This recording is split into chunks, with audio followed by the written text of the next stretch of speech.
आगे बढ़ गया खिलाड़ी सरवाइव करते हुए एक और क्रिकेट स्किल वापसी मौके देखने को मिलते हुए जहां पर टीम हैदराबाद में हुआ सर्कल की इंडिया पर डाउन किया गया है। आ जाएंगे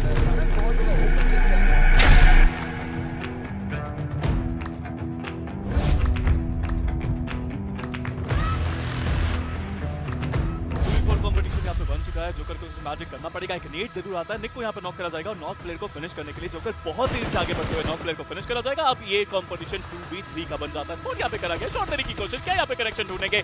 25 डैमेज यहाँ पे जरूर आपको देखने को मिला, लेकिन उसके बावजूद अभी के लिए नॉक नहीं आया है। आगे जाने की कोशिश जोकर, बहुत बड़ी गलती यहाँ पे उनकी तरफ से, थोड़ा सा ओवर कमिटमेंट देखने को मिला।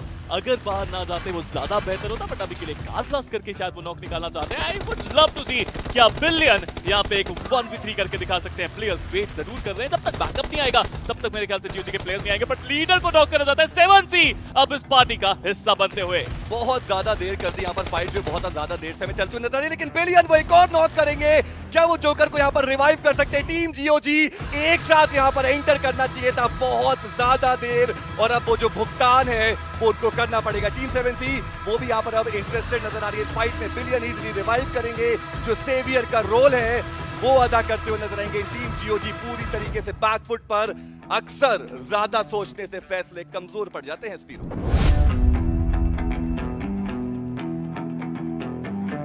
कुछ उन्होंने एजेस में दिखाई, लेकिन अभी के लिए टीम ऑटोबॉट्स के ऊपर जो स्लैम है वो आ चुका है। ओमेगा डाउन, हेक्टर यहां पर मौजूद रहने वाले टीम ऑटोबॉट्स के चारों खिलाड़ी सरवाइव करते हुए। एक और ग्रेनेड जाएगा, हेक्टर भी डाउन होते हुए नजर आएंगे। Akshat, he is the only man standing in team Autobots. Well undoubtedly they are the kings of Erangel. जिस तरीके से वो होल्ड कर रहे हैं, जिस तरीके से जोन प्रेडिक्ट कर रहे हैं, अक्षत का बच पाना बहुत मुश्किल, लेकिन देखना पड़ेगा कि जो अगला सर्कल है वो हमें कहां पर जाता हुआ नजर आएगा। क्या एक बार फिर से टीम ऑटोबॉट्स को फेवर करेगा? वही बात करें अक्षत की, अभी भी उनकी जो पोजीशन है वो रिवील नहीं है। जी एक और प्लेयर खो सकते हैं टीम का, लेकिन सर्कल के अंदर भी मौजूद है। मीनवाइल अक्षत फाइनली वो जो ट्रिगर डिसिप्लिन है वो जाएगा। एक खिलाड़ी को उन्होंने नॉक किया, लेकिन अब उनकी जो पोजीशन है वो पूरी तरीके से रिवील है। मॉलकम के साथ वो जो फिनिश है वो भी कंफर्म किया जाएगा। क्या ये एक 1v4 क्लच हो सकता है? देखने वाली बात। टीम ऑटोबॉट्स की बात करें, बहुत स्ट्रॉन्ग गन पावर उनकी, स्पेशली अगर हम बात करें क्लोज रेंज की। एक मुश्किल स्थिति में जरूर से रहने वाले, एक ग्रेनेड आएगा जरूर से, लेकिन एक ग्रेनेड के साथ स्वागत भी किया जाएगा टीम ऑटोबॉट्स का। वो कनेक्शन बनेगा और वह he is also down. Akshat can he clutch it out, लेकिन बैक टू बैक जो ग्रेनेड थे वो हमें अक्षत के ऊपर आते हुए नजर आ रहे, हील करेंगे अपने आप को टीम ऑटोबॉट्स पूरी तरीके से मुश्किल में। Mister IGL, is he the only man standing? Well we have to wait and watch, but अभी के लिए टीम सोल जाना पड़ेगा सर्कल के अंदर। Mister IGL, he is the only man standing in Akshat, he is just ripping things apart. वो आगे की तरफ जाएंगे, एक आखिरी प्लेयर स्पॉट करा, जो स्प्रे का कनेक्शन है वो आएगा। Can he do it? Oh my God, that was very close. Dot HP surviving, Autobots का एलिमिनेशन।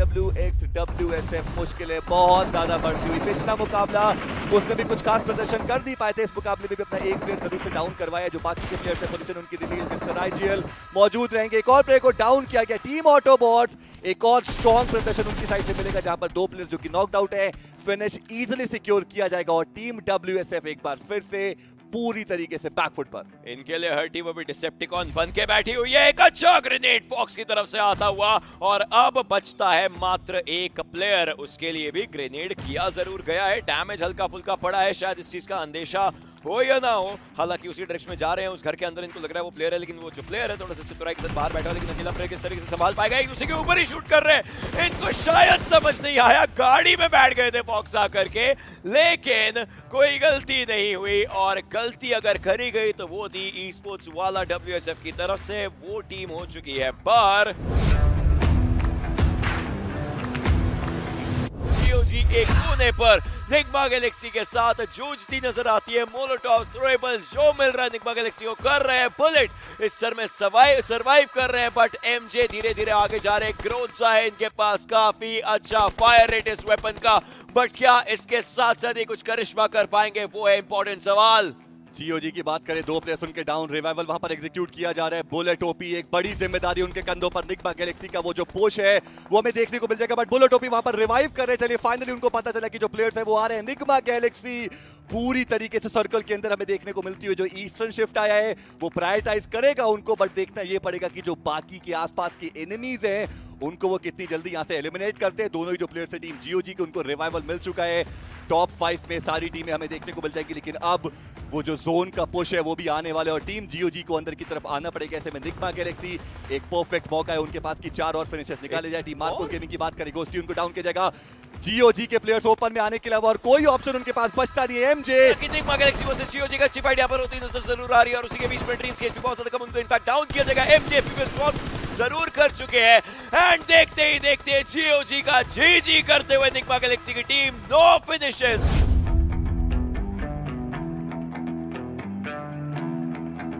अपनी टीम से इतना दूर होकर के क्या करें, क्योंकि कैमरावो के पीछे बाकी टीम प्लेयर्स नजर आ रहे हैं, और जली के काफी करीब मल्टीपल प्लेयर्स भी हैं, तो इन दोनों आईजीएल्स को समझना पड़ेगा। दिक्कतें हो सकती है, लेकिन एमजे आए उनके पास प्लेयर, और अगर वो यहाँ पर डाउन हो जाते ना, काफी ज्यादा दिक्कतें हो सकती है। लेकिन एमजे ने खुद को सर्वाइव करवा लिया है, हील करेंगे, 75% एचपी पर जाएंगे, लेकिन थोड़ी देर, ज्यादा देर के लिए टीवी पे एंगल लेना भी कभी कभी आपके लिए खराब पड़ सकता है, आपकी सेहत के लिए हानिकारक हो सकता है।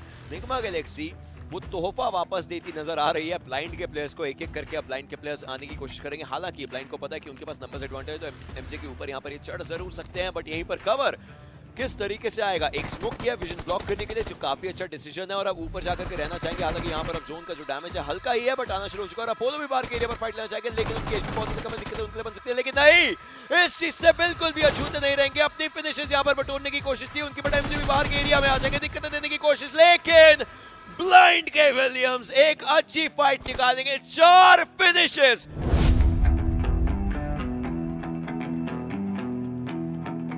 भी आप देखें स्क्रीम यहाँ पे पहुंच चुके हैं, सावितार वहाँ पे मौजूद है, एक बढ़िया ग्रेनेड करने की कोशिश करेंगे सावितार, बिल्कुल उनको अंदाजा नहीं, बट स्क्रीम थोड़ी देर के लिए और उनको यहाँ पे रुकना पड़ेगा। सावितार उनको बिल्कुल अंदाजा नहीं, आगे आगे जस्ट प्रोन हुए, स्क्रीम के नाम जाएगा एक और फिनिश। सावितार खत पर स्प्रे गॉड एक बढ़िया ग्रेनेड कुक करते हुए आपको दिखाई देंगे। स्क्रीम को अंदाजा चला, हेल गॉड वो भी निकलेंगे, बीबी की स्क्वाड उनको सर्कल के अंदर निकलना पड़ेगा। स्प्रे गॉड उनको भी जाना है, स्क्रीन सामने मौजूद रहेंगे, देखा बिल्कुल उनको अंदाजा नहीं पड़ा, बट आप शायद देख लिया, बट पहले एक और बढ़िया ग्रेनेड। स्क्रीम क्या बेहतरीन गेम प्ले इस वक्त इस खिलाड़ी के द्वारा हमें देखने को मिलता हुआ। अलादीन सामने मौजूद, मोस्ट प्रोबब्ली ये वाला ग्रेनेड खत्म करेगा 7C की स्क्वाड को। स्क्रीम 4 फिनिशेस बस 7C।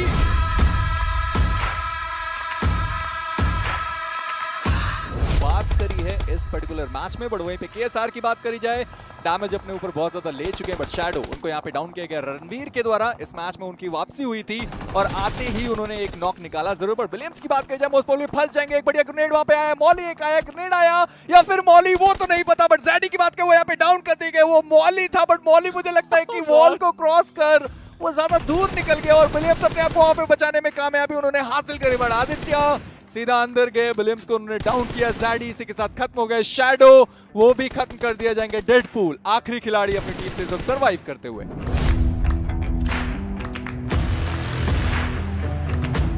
Esports versus OR Esports, क्या OR back to back matches अच्छे निकाल सकती है? मुझे एक बार के लिए लगा कि शायद वहां पे अलादीन कोशिश करें कि एफएस को थोड़ा डैमेज दिया जाए, सामने उनके खिलाड़ी थे, किसी एक को नॉक करते, बट वो चीज हुई नहीं। बग्गे लेके जाने की कोशिश कर रहे थे, बट कहां, क्योंकि यहाँ ओपन सर्कल में कोई भी कंपाउंड नहीं है जहां पे वो जाके स्लैम कर सकते थे। बट चलिए इसी के साथ गाड़ी ब्लास्ट में आदित्य डाउन किए गए, बट आतंकी ने स्पॉट किया एक्सप्लिसिट को। केविडसन की बात के बाद वो सामने मौजूद रहेंगे। एक्सप्लिसिट को डाउन किया गया, आतंकी सामने मौजूद है, देख लिया। K47 ने इसी के साथ डाउन किए गए और मौली वहां पे पहले ही आ चुकी थी, बट आतंकी उनको भी यहाँ पे डाउन किया जाएगा। उस मौली से ही उनको इतना डैमेज पड़ गया कि वो डाउन किए गए। आरू लास्ट प्लेयर बचेंगे अपनी टीम से और इसी के साथ बात करी जाए K47 की एक बढ़िया विनर चिकन डिनर। लेकिन हाइड्रा के प्लेयर्स ने साथ के साथ पुश करने का सोचा जरूर। जैक्सन इस समय बचे हुए हैं, बाजवा बिल्कुल सामने के एरिया पर इनफैक्ट इनको स्पॉट करना चाहते हैं। 14 गोलियां 25 करेंगे यहाँ पर रीलोड करने के बाद, बट इस यूएमपी को अपना जादू दिखाना पड़ेगा। वो ग्रेनेड्स बाउंस करके अंदर आ रहे हैं और यही चीज है डब्ल्यूएसएफ के लिए दिक्कतों का सबब बन सकती है। और वही एक ग्रेनेड जाता है, बर्फ का हर्षोल्लास की लहर यहाँ पर हाइड्रा के लिए हो सकती थी, लेकिन देखते देखते डायनामाइट और जैक्सन 2 प्लेयर्स बचे हैं और उनको भी डाउन किया जा रहा है क्योंकि जीओजी चाहती थी इस पार्टी के केक का एक पीस और वो लेने के लिए आ चुके हैं। लेकिन डायनामाइट ऐसा लगता है कि वो अपने प्लेयर्स को रिवाइव कर करके यहाँ पर छोड़ना चाहते हैं और इसी के बीच में बाजवा भी जाएंगे, अपने प्लेयर्स को रिवाइव करेंगे। ऊपर के एंगल से टीपीपी देख जरूर रहे हैं, जीओजी के प्लेयर्स हैं और पीछे से हैदराबाद हाइड्रास आ चुके हैं हाइड्रा से फाइट लेने के लिए। देखिए बहुत अच्छा एडवांटेज है बाकी टीमों के लिए। 2 टीमों के फाइट के अंदर बाकी टीमें आके सैंडविच सिचुएशन बना सकती हैं और डेस्परेशन जो डब्ल्यूएसएफ का है वो काम करेगा। Now that's important question, but hydra revival का जो गेम था जो दोनों टीमों की तरफ से खेला जा रहा था कंप्लीट हो जाएगा। बट अब रश करने की बारी, हाइड्रा थोड़ा सा स्मोक भी करेंगे, बट दैट नेड अगर रिकोशे होके अगर जाता तो ज्यादा बेनिफिट होता, बट अभी के लिए वो बेनिफिट उनको नहीं मिला। करण के हाथ में एक और नेड आपको देखने को मिल जाता है, दोनों टीमों की तरफ से नेड आया, but that single nade by Hydra वो get a couple of knocks. Karan का नेड काम जरूर करेगा, एक प्लेयर को नॉक किया, बट यहाँ पे Karan he could be the one man army, I mean he has to be the one man army अगर उनको जीतना है तो। देखिए आप एफपीवी स्वैप करके रखिए, इस समय इंपॉर्टेंट वो रहता है। आपको पता है कि प्लेयर्स ऑफिस अंदर आएंगे, लेकिन वहीं पर मोलोटॉव्स की जरूरत। पीछे जीओजी के प्लेयर्स है जो दिक्कतें दे रहे हैं, एक मोलोटॉव सब पे भारी एंड डब्ल्यूएसएफ के प्लेयर्स को बाहर का रास्ता दिखाया गया।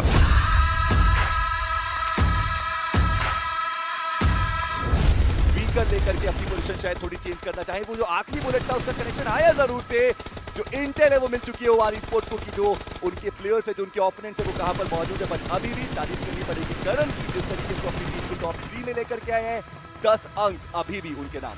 4 बनाम 3 बनाम 1 ये जो आखिरी क्षेत्र रहेगा इसमें दिक्कतें हो सकती है। जल्दी आगे जा चुके हैं, शायद एक खराब डिसीजन हो सकता है, डिपेंड करता है किस तरीके से फाइट ले पाएंगे। लेकिन उनके बिल्कुल सामने ईवो यहाँ पर स्पॉट किए जा चुके थे, उन्होंने उनको टेक डाउन किया जरूर है, बट अपनी लोकेशन बता दिए। ईवो पे गोलियां आ जरूर रही हैं एंड इनफैक्ट आदित्य उनको हिट करेंगे, डाउन करेंगे, बट जेली को बचाना इस समय काफी ज्यादा खराब चीज, खराब स्थिति हो सकती है। रेक्स की तरफ से थोड़ी बहुत गोलियां आई थी और उनको भी शायद स्पॉट किया जा चुका है, बट एग्जैक्टली नहीं देख पाए। जेली किस तरीके से बच पाएंगे, आई गेस उनको बचाने के लिए आगे आरू जाएंगे, गाड़ी लगाएंगे और उसके ही कवर का इस्तेमाल करके इनको बचाने की कोशिश रहेगी। एनिग्मा वो भी क्या रिवाइवल की प्रक्रिया दे रहे हैं? यस, रिवाइवल दिया जाएगा, प्लेयर को वापस से अपने पैरों पर खड़ा किया जाएगा, बट फर्स्ट एड लगाने के बाद ही फाइट ली जाएगी।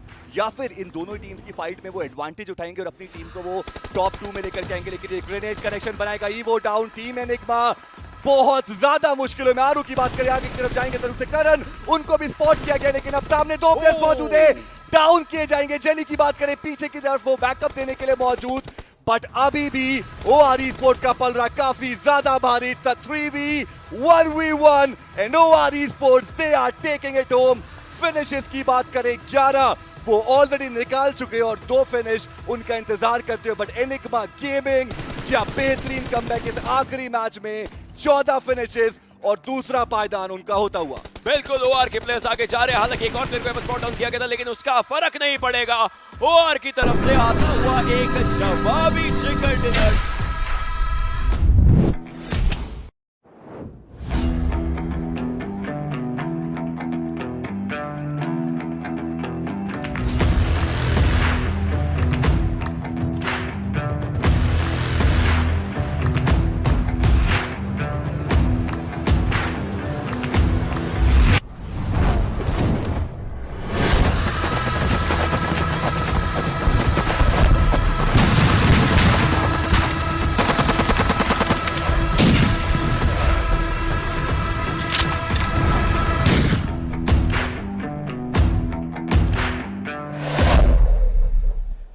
Hello and welcome to the iQOO Battlegrounds Mobile India Pro Series powered by Loco. My name, of course, is Angad Singh Chahal. I go by the Experiment, and well, we have Arka sitting here with us, which, by the way, if you don't know this, means the sun in Sanskrit. And of course, you always are a ray of sunshine whenever you step in.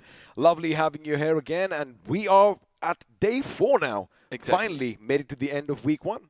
Thank you so much. I mean, it's overwhelming to listen from the legend himself, and at the same time, you know, obviously, Oh, please stop. the audience are gonna agree on this, and if you guys are, don't forget to spam hashtag XP on the chat as of now. Wow. Yes, it's the 4th day and the final day of the week where, you know, it's some heavy lifting. Those teams who have done the heavy lifting is going to be go home with a huge smile on their face. Well, they will be going on with a huge smile, and of course, you know, none of this would have been possible without this bad boy in our hands. And I'm, of course, talking about the iQOO Neo 6. Before we get started with any of the action, let's just have a look and see what all is jam-packed in this bad boy, because, well, you are going to see it up on your screens. And what's your favorite thing about this device, Arka? 36907 cascade cooling system, That's which pretty every big. gamer wants to grind. We have been seeing even now that, you know, there are few pro players who use that fan right behind the mobile just to, you know, eliminate any chances of it getting heated. But in this mobile, they don't have to worry about that because it's going to be as cool as a cucumber. Well, technology has definitely come a long way, and well, if you have this phone in your hands are going to be nice and cool, which means you can have a nice, decent gameplay. Now, of course, you know, the 80-watt flash charge is also amazing, and just to let you all know that, you know, you can grab yourselves one of these phones as well. All you have to do is hit up Amazon, and Arka is going to take you through the steps. Yeah, so you gotta head on to Amazon, type iQOO Neo 6 for the search, and then as soon as you search it, you're gonna get a small pop-up window on the bottom, or probably in this list itself, you'll be able to see iQOO Neo 6, and over there, there'll be something called No More. Click on that. You're gonna get inside. You're gonna play a quiz of 5 questions. Once you're done with it, they're going to ask your name, they're going to ask your email ID, your phone number, and once that is done, there's going to be a notify button below that. And once you're done with that, I think you're ready to be that winner for yourself. Well, looks like if the gods are going to be shining down upon you, you could be walking away with one of these devices. And who knows, maybe then you head over to Loco and start your esports career as well. But for now, speaking of esports career, we are in the BMPS right now. It is the Pro Series, and well, we have a lot of pros waiting to showcase their talent for you lovely viewers. Now, again, we've had ups and downs over the last 3 days, but, you know, it all comes down to the fact that, you know, teams are trying something new. And the best thing is there's something new about this tournament as well, and that is that massive, whopping 2 crore prize pool. Yep, and the way it's divided is also cool. Now, there was a time when we saw that it was just 20 lakh rupees or 10 lakh rupees prize pool, but finally the first team or the team who's going to win the tournament is going to take home 75 lakh rupees. The second team 35, the third team 20 lakh rupees, the fourth 10. And for me, the most important thing is going to be the extreme right column, you know, where you have the MVP getting 2.5 equivalent to the 10th position. Then you have the most finishes, which is almost equivalent to the 12th position. Most finishes. Just imagine an MVP, okay? He takes away that MVP title as well as the most finishes for himself. He's got 4.5 lakh rupees in his pocket. Well, and of course, if someone is going to be the MVP, and if someone has the most finishes, chances are they might actually end up in the first, second, or third position as well. So, you know, a lot of money on the line. But the question is, how do we decide who gets what? Well, that is where the point distribution comes in, as each finish equals one point, which makes it interesting, right? You can't really be passive anymore. You've got to take fights early on, mid-game, and of course at the end. And, well, it just makes it all that more dramatic.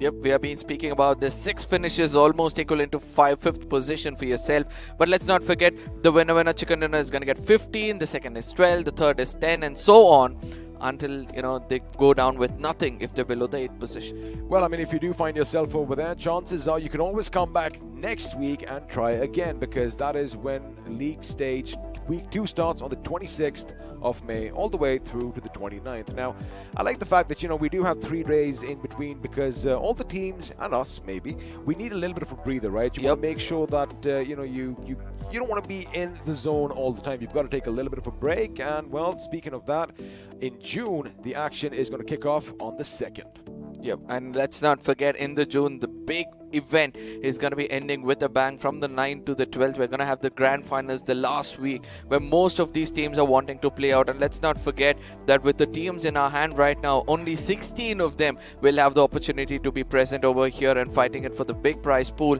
on the last week of grand finals itself.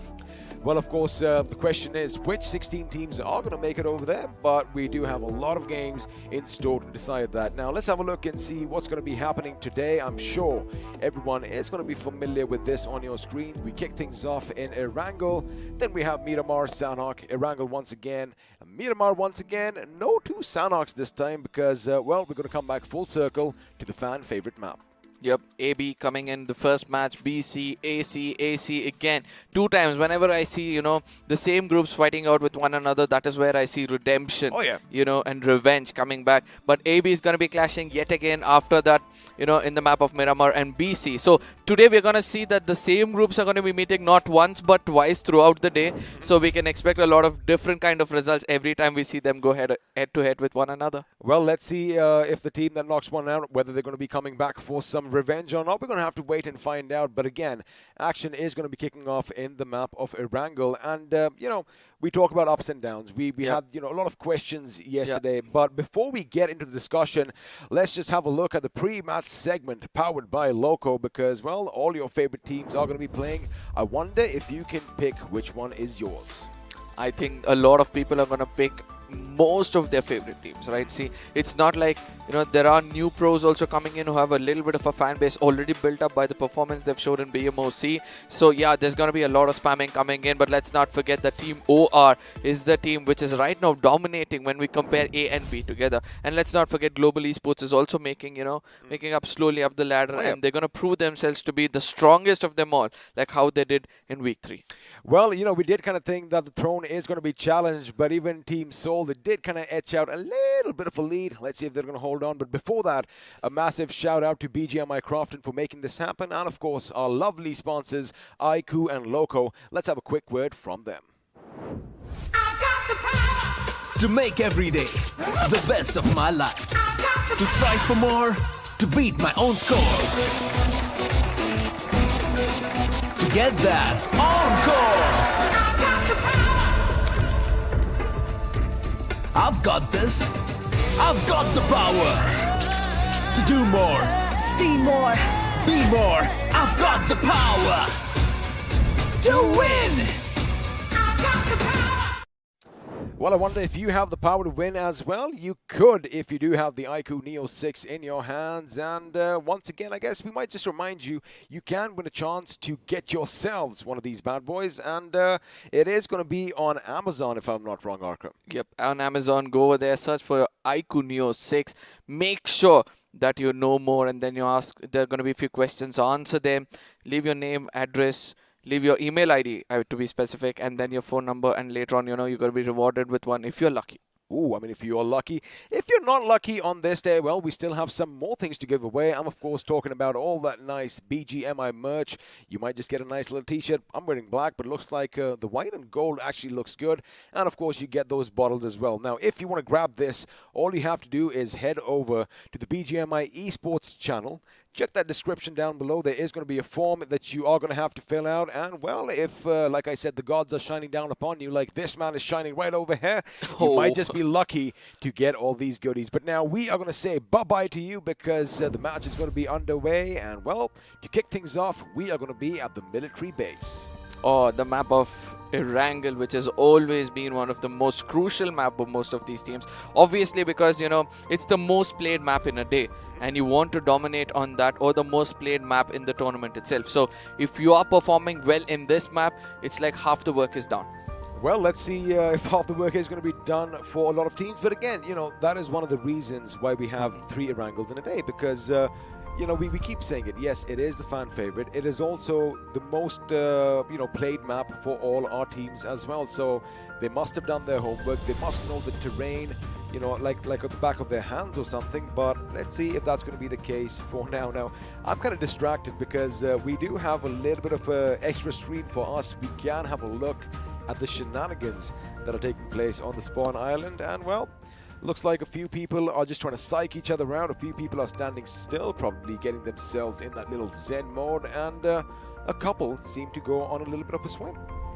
It's all fun, right? It's all foes it's all friends who eventually gonna turn into foes any second soon. It's just in that moment, the heat of the moment, or probably in that 30 minutes of themselves inside the map, they're gonna be foes. But we have been seeing outside how well this community has turned out to be, how well these friends are turned out to be for one another. Well, looks like it was the boys from Big Brother Esports who almost made it to the main island, but now, ladies and gentlemen, we are going to be taking to the skies for the first time on day 4 in the iQOO BMPS. And to kick things off, we are going to have a little bit of a different flight path this time, as we are going to be coming to the southwest all the way from Kameshki, and we're going to end somewhere south of the hospital. Now, this is interesting for me, because for the first time, if somebody has to go to military base and Novo, they'll have a long journey up ahead. And the new thing which we have been seeing, that few teams try to hit the ground as quickly as possible, pick up a gun, and look out for these flying birds in the air so that they can pick up some easy finishes for themselves. And when we speak about finishes, look at the teams to watch out for. Well, you know, Flying Birds reminds me of the old game I used to play, Duck Hunt, back in the Oh, day. yeah. And, Yeah. I was pretty good at it. Maybe, you know, all my BGMI instincts came from there, but looks like a few teams are going to be taking those long routes along the eastern aspect of the map. But have a look at your finishes. Authenki is going to be now at the tippity top in Erangel with 19 finishes, edging out Goblin, who held that mantle for quite some time. And, well, looks like Team Seoul on a whole is going to be dipping down to the second position as well, as because OR Esports, boy, they've already hit that 100-point mark in this map. Yeah, and also let's not forget that, you know, Aditya is also coming in from the side of OR, and the numbers have been coming a bit more closer towards the side of Team Seoul, not only with the finishes points, and let's not forget the overall points table as well. And we can see that the zone has happened to the complete eastern side, centering the side of probably the mansion, I believe. And at this point of time, the one big question is going to be this: which team is going to go towards the side of Novo or Melta Power? Because we have been seeing from yesterday the teams dominating to the most eastern side of the map have early access to the center of the circle, and not only that, they're able to dominate if they have the best spot on the house. Oh, absolutely. And, you know, speaking of the military island, of course, you can expect ACBC to be heading down there. They're going to be jumping off west of Pachinki and making their way by the Western Bridge all the way to the tiny island, which is not a bad idea because, you know, we do have a little bit of the military base still in... Oh, this is interesting. OR Esports are going to be on the prowl right now. However, they suddenly realize, wait a second, somebody else is going to be in the vicinity. And if I'm not wrong, I do believe one of the members from Enigma had a Tommy gun in their hand, so they definitely don't want to go all gangster on them just yet. But Evo is going to try and see if he can spot any weaknesses, any chinks in the armor. But for now, GOG are going to be joining the fray as well. Yeah, the teams who have to, you know, step up with the performance, who has to prove a lot right now, is going to be the side of GOG. They need to outperform themselves first before performing the opponents, because they need to put up some points in the position they're holding in the overall points table of 22 with, you know, I believe that a balance of 26 and 27 when it comes to finishes and placement points respectively is fine, but they need one or two winner chicken dinner just to make sure that, you know, they place themselves a little more higher when it comes to the overall points table.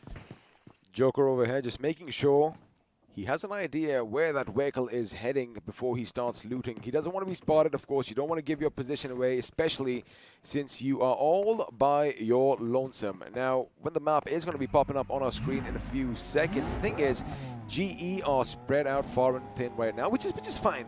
Because, you know, they aren't really going to be challenged. We know OR Esports, they love heading to the school and the apartments right next. But this time around, what they've done is they've taken that compound which seems to be lying east of Rozok, which might just come as a surprise for GE if they aren't too careful. But for now, on our screens, Walkouts, who've had a good day, but, you know, still the 16th position is something that they definitely want to change.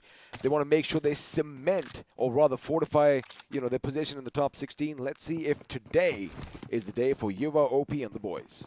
At the same time, I want to look at the side of ACBC, right? Because ACBC also are having a decent day, had a decent day yesterday. They're on the 14th position, but they're playing split at this point of time with 2 players going towards the side of military base and 2 staying in the mainland itself. So this is where, you know, it all turns out to be a little cranky for me, because you know that sticking together is going to be the most crucial thing when it comes to BMPS, because the teams which are sticking together are actually dominating against, you know, it's obvious, right? Man advantage is obviously going to give you a huge advantage when it comes to a frontal battle. But yeah, I would want to see who is going to be sticking together. As of now, Milta is where Georgia placed themselves. Nigma Galaxy going to Milta Power.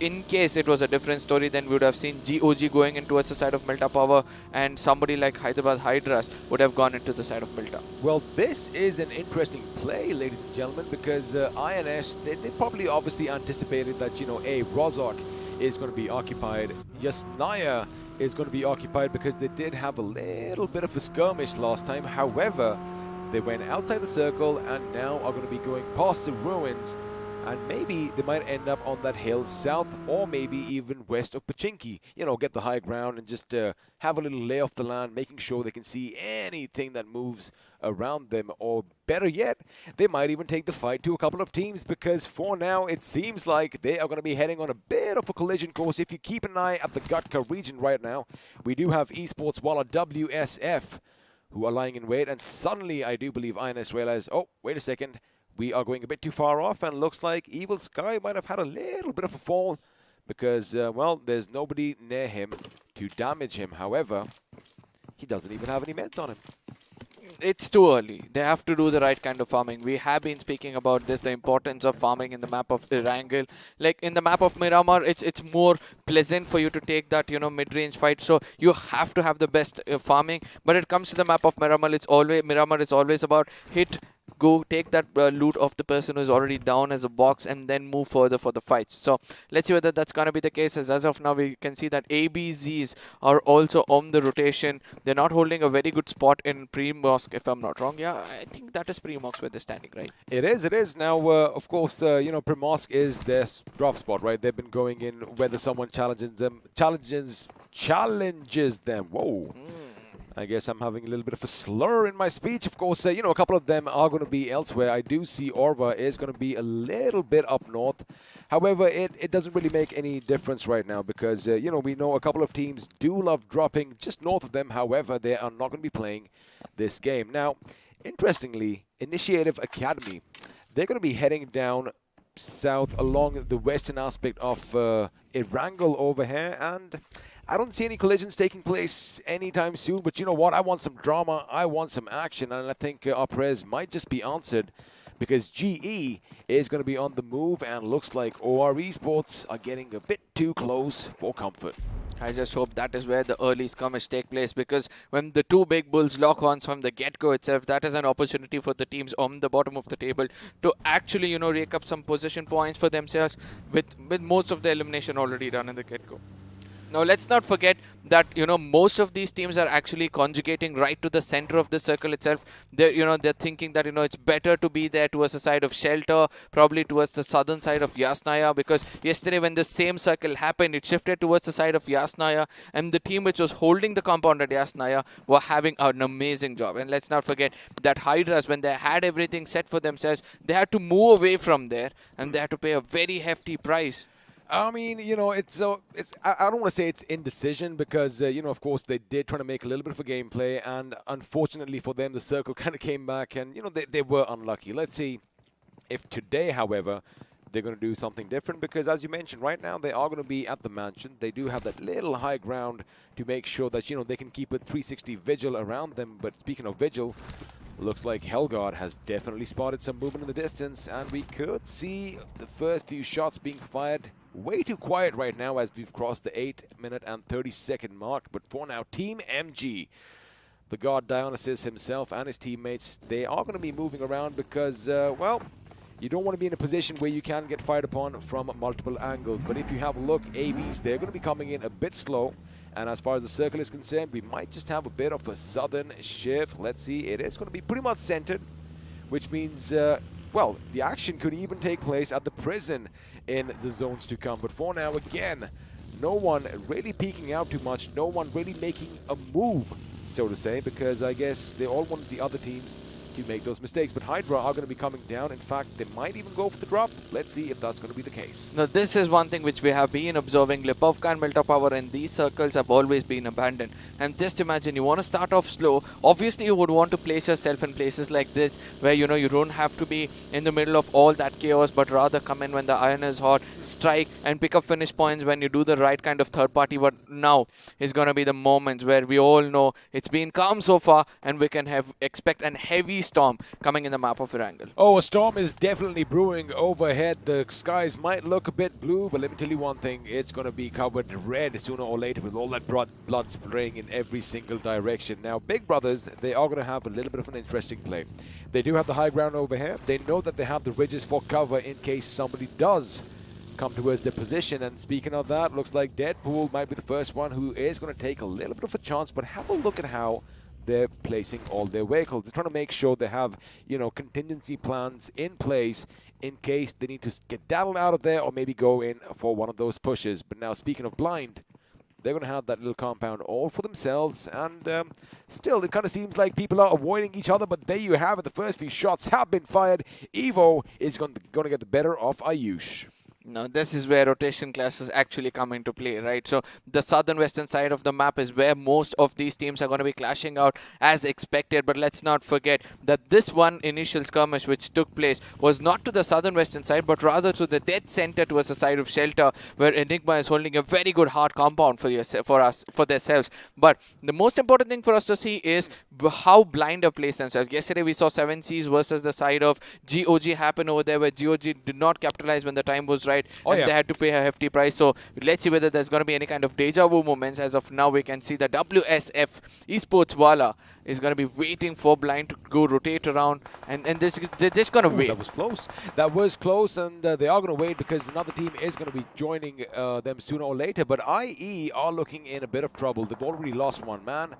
Well, Loki is going to be picked up, but this time it was Aditya from Orange Rock who was dishing out all the damage. For now, they do have this little ditch to work with, but the problem is, you know, it's only covering two sides. From two other sides, they are still going to be exposed, and, well, let's see if someone's going to be coming in for their position. For now, they do look in a decent spot, and there you have it. They suddenly realize, you know what, this is a bit too open, and we're going to have to move out elsewhere. Aditya, he does spot some movement amongst the trees, amongst the leaves. Shots are going to be fired, and, well, we know the accuracy of these lads. They might just take one out from the vehicle. They can take them out because they are the team which is contending as the highest number of points to be held by a team in the map of Erangel itself. So this is obviously the team to watch out for, or the favorites on the map. But at the same time, we have been saying that, you know, the team which is always on the top is the team which is becoming a little uneasy with their gameplay, or the others are looking at the strategy better, because ultimately you need to understand, you need to slap the king out of his throne to make sure that you have a chance fighting for it. Well, the circle is going to implode in on itself, and looks like the Shelter might be the epicenter for all the action to come later on. And, you know, I was just thinking, you did mention OR Esports have already crossed that 100-point mark here in Erangel. Yeah. But the thing is, you know, even Upthunky, he is going to be leading the charge as far as finishes go, if you remember correctly. He did have 2 finishes over Goblin, but the thing is, Team Soul have been consistent throughout. I mean, I'm just having a look at my stats and figures. You know, 41 finishes for the lad is no small feat, but again, we're going to talk about that later, because for now, I want to see some action. Jelly is all by his lonesome, and I do believe Scream knows that right now. There you have the pushes going in. He's going to make things aggressive. That was a bit of a mistake over there. Bios should not have extended way too much, because all Jelly had to do was wait for him and, well, put him in the ground. But for now, Jelly's going to be he's going on the back foot elsewhere. Imus Joker is going to be brought down as well. The AK does have 33 rounds, and now his teammates are going to be coming in for some support. However, Arthunky, the frag leader in this game, is going to be caught off guard, because looks like Team INS suddenly surprised him. Now Jelly has his work cut out. He hits the corner. Looks like Zen OP was oblivious to the fact when you are going for a compound, you better check your positions. Hellguard could be a little sneaky. Now I wonder if somebody heard that, because they would not expect anyone to be up top. Now the third party coming is where OR have become a little bit, you know, divided attention, but because of that experience, they're just still holding it out as Oro gets taken down. It's going to be Scream right in front of him, and this can be the time where Jelly can struck real hard. But eventually, IE from far away is the team which is going to take advantage of all these things. And OR, I don't know how to tell this, but as I said, you need to eliminate the king on the top of the chair to make sure you climb up the ladder, and they've done exactly that as they go down with just 2 finishes for themselves. Well, if you come at the king, you better not miss, and that is exactly what's happening. Blazy is going to be on a blaze of glory right now, as his team is going to be knocking out a few people left and right. Loki, of course, getting that knock on Fox in the distance. A little bit of Fox hunting over here, and now he's going to try and make sure he finishes what he started. Now, I like that IE, again, they haven't had the best of the first 2 days, but day 3, they finally had some momentum infused in them. But they've got to be careful. They are taking shots. However, if you notice, you are going to get shot at from elsewhere. There you have it. It's going to be GOG's leader, OP, who's going to lay down some lead in his direction. Now, even though INS did kind of come to the third party over there, they still don't have a single finish to their name. This is the epicenter of the map where everything is taking place, right? The teams which we are looking at are the teams. Just imagine we were looking at the side of OR, they get eliminated. Then we looked at the side of BPE, that is where we get eliminated. But ultimately, when he looks at snipers, he becomes a baby. That's got to be XP on the stage. And at this point of time, if you had a sniper in the parts of shelter, would you prefer that or an AR? Well, I mean, if I'm still outside, of course, you want to keep the enemies at bay, because let me tell you one thing. If you are good at connecting that one shot, chances are you're going to knock someone out. And, well, that is exactly what Abrar did with his M24, put one right between the whites of the enemy. But now the circle is going to have a little bit of a southern shift. The shelter, again, is going to be in play, and looks like GOG are going to be in the center for now, as Enigma are trying to make a move. Blazy has spotted them through the leaves, through the vegetation in the distance. But for now, they do have a little cover, as another drop is going to be dropping nearby. Team INS now, they are in a good spot. They do have the compound, but too many windows. And speaking of too many windows, well, if people can shoot in, you can shoot out. Before now, Abrar is going to be going in. There you have it. He switches to his M4, because when you get up close and personal, the snipers are not going to do. And Eggy is going to be coming in at the right time. He's also struck really, really bad. Beard Baba on the other side is also waiting it out. Eggy takes one person down. Abrar will be the last man standing. Goes in for a drop shot. Finally finds the crosshair. There's another person coming in from the side of Enigma at this point of time. Abrar realizes that, goes right inside. He probably is waiting for some moments of Rex to actually chase him. That's not going to be the case. Rex is going to be busy picking up all those finishes. All the hard work his teammates had done, and 4 finishes for themselves. But let's not forget, Abrar at this point of time might come in when the iron is out and take this person down, and that's going to be Enigma who might get eliminated. The funny thing is, he didn't really have to pull back that much, because he did get the reload in. You got to keep one thing in mind. Rex would have tried to come in. Maybe he could have shot out, but for now, Rex is going to have to hold his own up against Global Esports. And maybe you have a shot be fired, and well, when you can hear your enemy, you shoot in that direction. Chances are you just might put him 6 feet under. With that, another one is going to bite the dust, as Enigma, despite having a squad wipe to their names, are going to be wiped out instead, as Jackson from Hydra did take a few pop shots in Enigma Galaxy's direction. Unfortunately, he was a bit too exposed, like a silhouette against the backdrop, and well, he was easily taken down. Now Dynamite does spot the enemy. They are going to be coming in for the push, and it is going to be INS, I do believe. No, it's going to be it's MG, I beg your pardon. I'm getting confused. It was actually Nigma Galaxy, but in the background you can see the other teams coming in as well. Nigma Galaxy, I do apologize for that. Ladies and gentlemen, all the colors are seeming a bit similar to me today. Maybe I'm not a bit colorblind.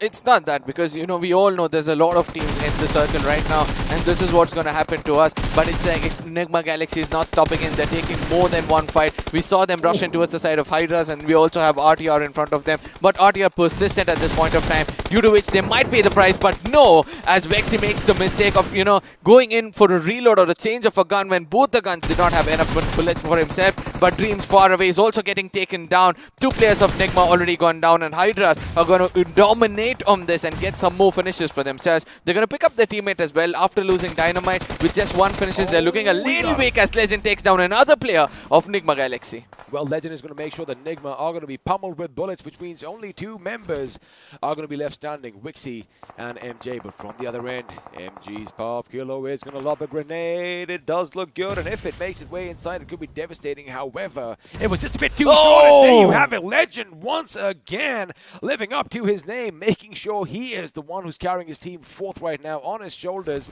is going to make sure that Powerful Kilo, well, is going to be down on his bloody knees now.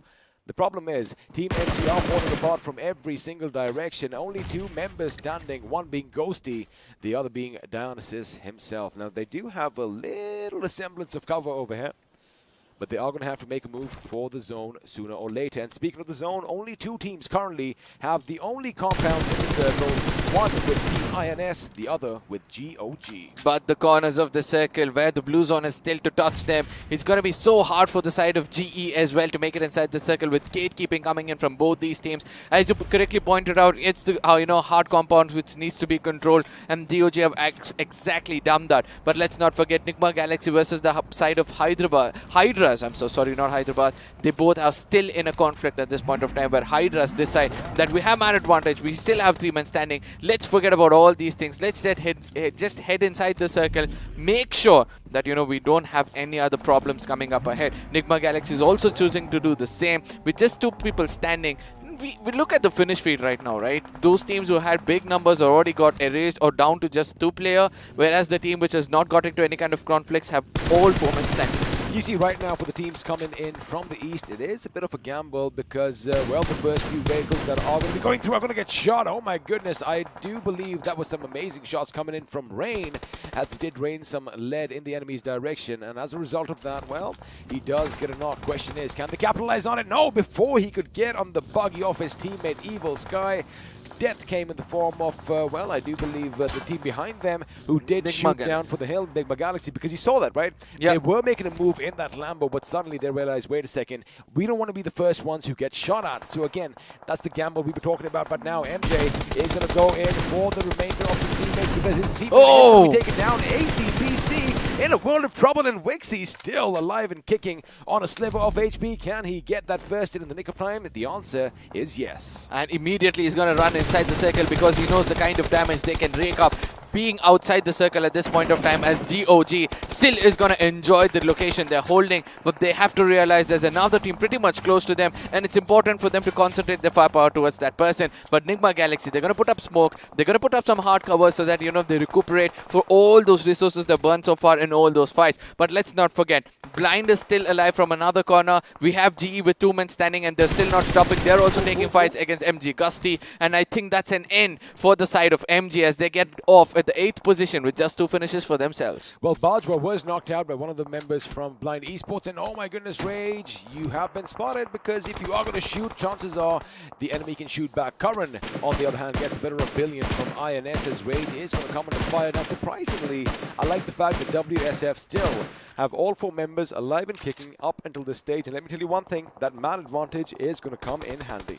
Now, this is where I would want to see GOG just rush in towards the side of INS and take away the only hard compound they're holding, because they have a little bit of a damage being dealt by themselves as well. But on the other side, Hydra, the 2 men standing, could be that unwanted thorn against the side of GOG. The placement points for most of these teams is already done. And when we look at the scoreboard, we are able to see that, it's GE having 5 finishes, Nigma Galaxy with 8 finishes. So they've got decent amount of finish points for themselves. So these other teams will be looking out to play for placement points. But rather, GOG just walks into the crosshairs of INS Crazy Soul, due to which he has to play an hefty price. That's going to be AJ getting taken down with cover fire coming in from far away. It's not going to be easy. It isn't going to be easy because, look, think about this. Team INS, they definitely have the only hard compound. Oh, MJ, you are playing a dangerous game there, buddy. Now, he doesn't want to be spotted, but also you don't want to take any damage from the circle. A little bit of respite, 1 bandage perhaps, and now he's going to be on the move. He better run. He better hit the deck quickly. Elsewhere, it's going to be Joker, who is keeping Hydra at bay from either end. He knows he's in a precarious situation, and there you have it. The grenade is going to go. Power might actually be taken down, but Legend from afar is making sure that he's put down. But no, Joker gets up, he aims, he shoots, he connects, and well, ooh, wait a second. I thought Legend was done for. That is what happens when you're too overconfident that, this is the amount of bullets it takes to take a person outside. But ultimately, Legend was living with a split health, and you could take them down. Interestingly, right now, you never see a VSS being used at this stage, but we know one crazy member from INS, Joker OG himself. There you have it. He is being the silent assassin now. That's the best thing. He's going to be taking those finishes. He knows how to use that subsonic weapon, as Curran is going to be finding himself at the end of those 9mm bullets. And He has spotted someone else. He is going to get the hit Oh. markers, and after the reload, he might just lay down some more shots downrange. There you have it. Beautiful accuracy coming in from Joker. 6 finishes to his name already. And boy, oh boy, this guy is looking good. And with the VSS, the least expected gun to be using at this point of time, but doing wonders with it. Team INS are proving that, you know, they can think out of the box and dominate the whole lobby itself. They have Hydra in their crosshairs at this point of time, and GOG will be loving not to come into the crosshairs because GOG believe that they're pretty much inside the circle, and they also know that, you know, the next circle, in case it's going to come in towards them, no, I don't think so it's going to be coming in towards them. I think it's going to be going towards the side of INS, and if that is the case, we all know how INS is going to be so happy taking this winner chicken dinner for themselves because they've got 8 finishes for themselves, but GOG rather are playing for placement points. Well, they are going to be playing for placement points, but again, you know, getting a couple of finishes is going to be that little cherry on top of the cake. But for now, Hydra, they know that they only have 2 members. They have that little bit of a disadvantage that we only have 3 teams. Ladies and gentlemen, 10 people still alive in this game, and against all odds, looks like the opponent is going to have all those bullets fly over him. But oh my goodness, Jackson with some amazing reflexes spotted Crazy Soul on the roof of that house, and well, he is going to be brought down now. This is when they can actually make a move, because you know that one angle that they had to worry about, Team INS, well, they are going to be a little bit suppressed so far, which means the revive can definitely come in. Now, Hydras are healing up. They're still not for leaving this fight. They have 2 men standing, but still they're making it count. But whereas INS on the other side are becoming very, very clever. They're concentrating on spreading around the real estate itself to make sure they have control over the zone. If anybody's trying to come inside, they're going to make sure that they put an end for them, as GOG, leader OP, has to do a little bit of a job to take his team inside the circle properly. Look at this cover. Look at this camouflage coming in from the side of Joker, just in case he sees a player, which he does see. He can strike when the time is right. He's just waiting for the perfect moment so that, you know, he lays down flat on his belly and then he can take him out. But MJ could be that counter attack coming in from the side of GOG. Everything is already plotted, as Hydras are going to be facing another elimination in the 3rd position with just 3 finishes for themselves. There it is. MJ gets shot. It's going to be Joker who's going to be trading this off. And what happens next? Well, the trade did come off, and the thing is, you know, why not use the VSS? Maybe he's running low on ammunition, but for now, GOG are looking good. Now, it is going to be a 3-on-3 situation, as they are going to capitalize on that finish, but this is a good position for Billion. Have a look at that. They're going in. He goes over 1. He goes over 2. Crazy Soul almost getting a double knock over there. The question is, does he know that someone is going to be lying in wait for the glass right behind him? He does get the 3rd knock as well. He spots the enemy. Point blank range, ladies and gentlemen. That is how you win a fight. You look your enemy right in their eyes, and then that is when you put the final nail in the coffin. What a game by Team INS, getting a chicken dinner for themselves. And let me tell you one thing, Crazy Soul and Joker, oh boy, they weren't those loose cannons we expected. They stole the show. This is what you expect from the teams who have the best assaulters, right? Team INS also has 2 good assaulters. For the first time, they were able to unleash their beast with the right kind of support coming in from their teammates, and they knew that, you know, they were comfortable with the guns which they had, like VSS, and they were able to strike when the iron was hot. Well, of course, they did strike, but now let's have a look at the post-game segment powered by Loco, as we have a look at the points standing up on our screens. Team INS, 29 points to their name, making sure, well, this is a bit of a statement as well, because, you know, everyone was kind of counting them out. Of course, we all know that Joker, he is in love with this game, and he does everything he can to improve himself, and it was on display for us now. 2nd position for GOG, not a bad outing, not a bad start to their day. Those 12 placement points definitely propelling them up the leaderboards. Now, the most important thing for us to see over here is going to be GOG, Hydra, Nigma, all of them trying to... I'm so sorry, not Nigma. For the first time, they're relying on finish points, but rather GOG, Hydra,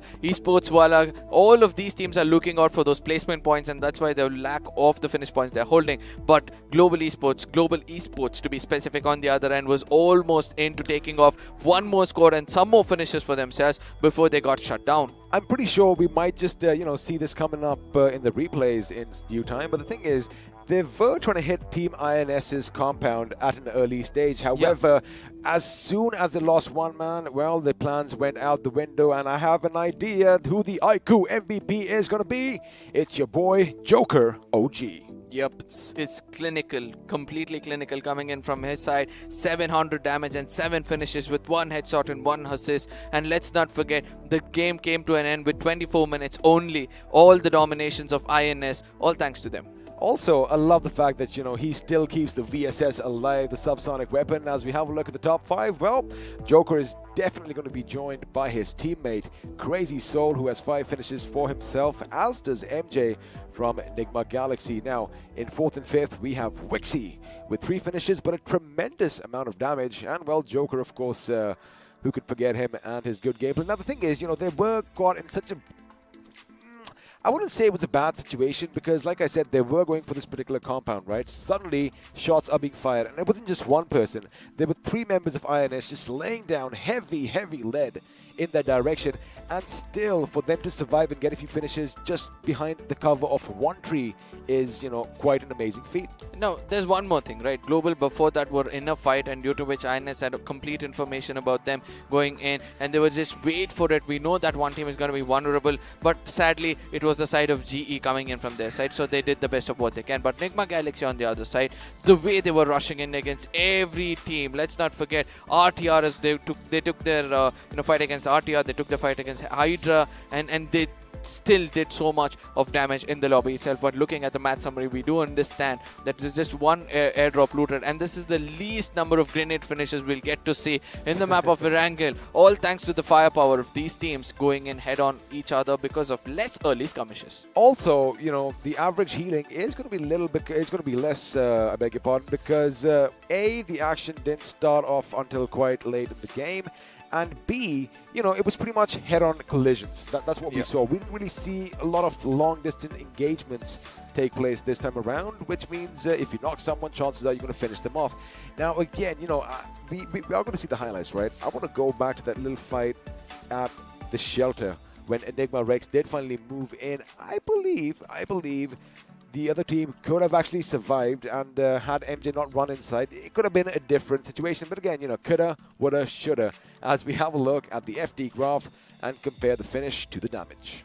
Now, this is where it was. INS were holding the top house, the best spot in the circle, and they were dishing damage, and that's the best part, because even GOJ had the same authority, but they did not show out their powers. With this 1030 damage, they're going to be happy with the placement points they've got with 3 finishes for themselves. Team INS on the other side, they're going to be 14 finishes is what they've raked up for the damage of 2482. And Nigma Galaxy on the other side were also dishing the same amount of damage. It's just that they were not able to convert that into finishes.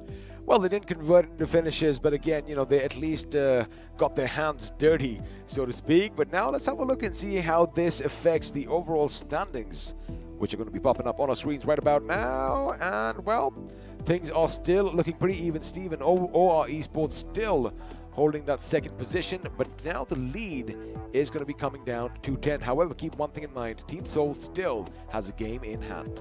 I mean, Hyderabad Hydras coming in the 3rd position, and they're going to be holding that spot for a really long time. Obviously, it's just 12 matches played by them. I know OR, as you correctly pointed out, just 10-point difference. It's not going to be easy for Soul to just run away with another good game and making sure they're going to increase that distance. But at the same time, it's going to be Global Esports climbing up, Big Brothers kind of dropping down, but they're going to be happy with that. Hydra officials finally coming into the top 16. They were expecting, the fans were expecting them to perform this well and make sure at least come into the top 16. I think they've done the job so far. I will tell you one thing, yes, they have made it. Congratulations for that. But now they have to hold it, and Legend has been doing his job well. Now, he has literally been carrying them on their shoulders, not throughout, because, again, this is the team game, but in this map especially, he's the one who created openings. He's the one who pretty much thwarted so many attacks coming their way. Yeah. And at the end, he's the one who put OR Esports, Global Esports, I beg your pardon, in the ground, and, still surviving on a sliver of HP, doing his job, making sure they get as many placement points as they can. However, the thing is, the next page that is going to come up is going to be, well, 17 to 24, and what do you see over here? I was more keen to look out for Team INS over here, because they were in the 19th position, but slowly they had made it to the 14th position in the previous game. That is a very, very good jump comparatively. And now GOG from the 22nd position coming out to the 19th position. 68 points is what they've raked up. They just need another 10 or 15 more to make sure they can also make it into the top 16. But let's not forget, there are many teams who have still played 12 matches, so they have another match to go. That is going to be 7 Cs. They have a very good chance to suppress all those teams who have just made it up, and it's going to be a small stint of happiness which they're going to live. The only thing that kind of sticks out like a sore thumb is number 23, Retribution RTR. Now, they do have that chicken dinner, and, you know, more often than not, if you do have a chicken dinner or a couple to your name, you are going to be pretty much in the top half. However, something is awry in the RTR boot camp, and what do you think that could be?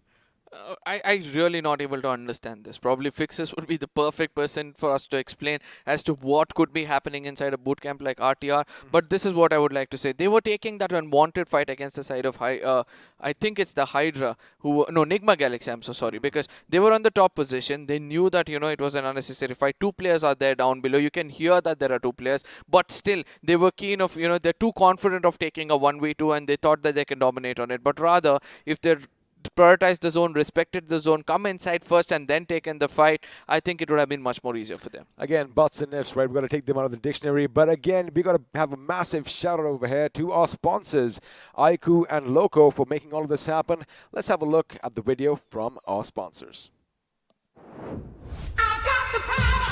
To make every day the best of my life. To strive for more. To beat my own score. To get that encore. I've got this. I've got the power. To do more. See more. Be more. I've got the power. To win. I've got the power.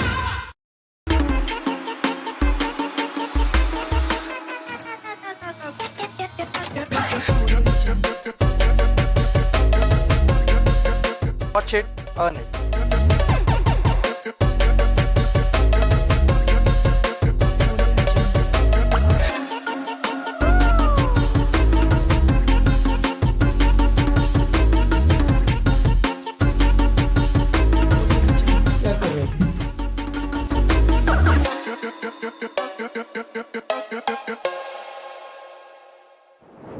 Watch, stream, play, repeat. What are you waiting for? All you have to do is head over to Loco, and, well, we might just be seeing you on our big screens. But the thing is, if you do want to go on Loco, you've got to have some devices to play on. And Arca, how can our lovely viewers win this bad boy? All you have to do is go to Amazon at this point of time, search for iQOO Neo 6. Make sure that, you know, you follow all the steps given over there. First know more, then answer all the questions. And when you want to answer those questions, you want to know, right, what are the answers for. You have to come back over here on stream at the beginning itself to make sure you listen to all the specs we say, because those are the questions asked, so you can answer them very, very easily. Once you're done with that, then you're going to click on notify me, as well as your name, email address and mobile number to be given over there. And I think after that, you have to just wait for the lady luck to kiss your forehead.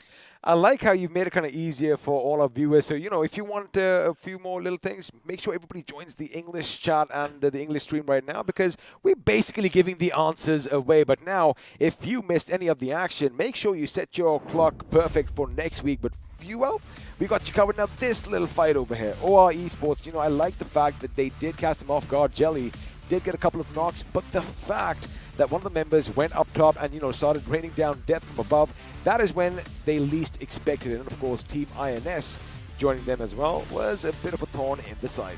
Now, this is what happens when there's more than one team. It's bound that at least two teams are going to get eliminated. First it was OR, and then a boom, and the Big Brothers were also out of the game itself. But this was the fight which I loved the most. Enigma were taking a fight against the side of Walkouts until Abrar came in. Abrar did the damage against the side of Avi. Then he's going to be confirming both those players. He wasn't expecting Egi to come and strike at that point of time, but still comes back after healing up, puts down Abrar.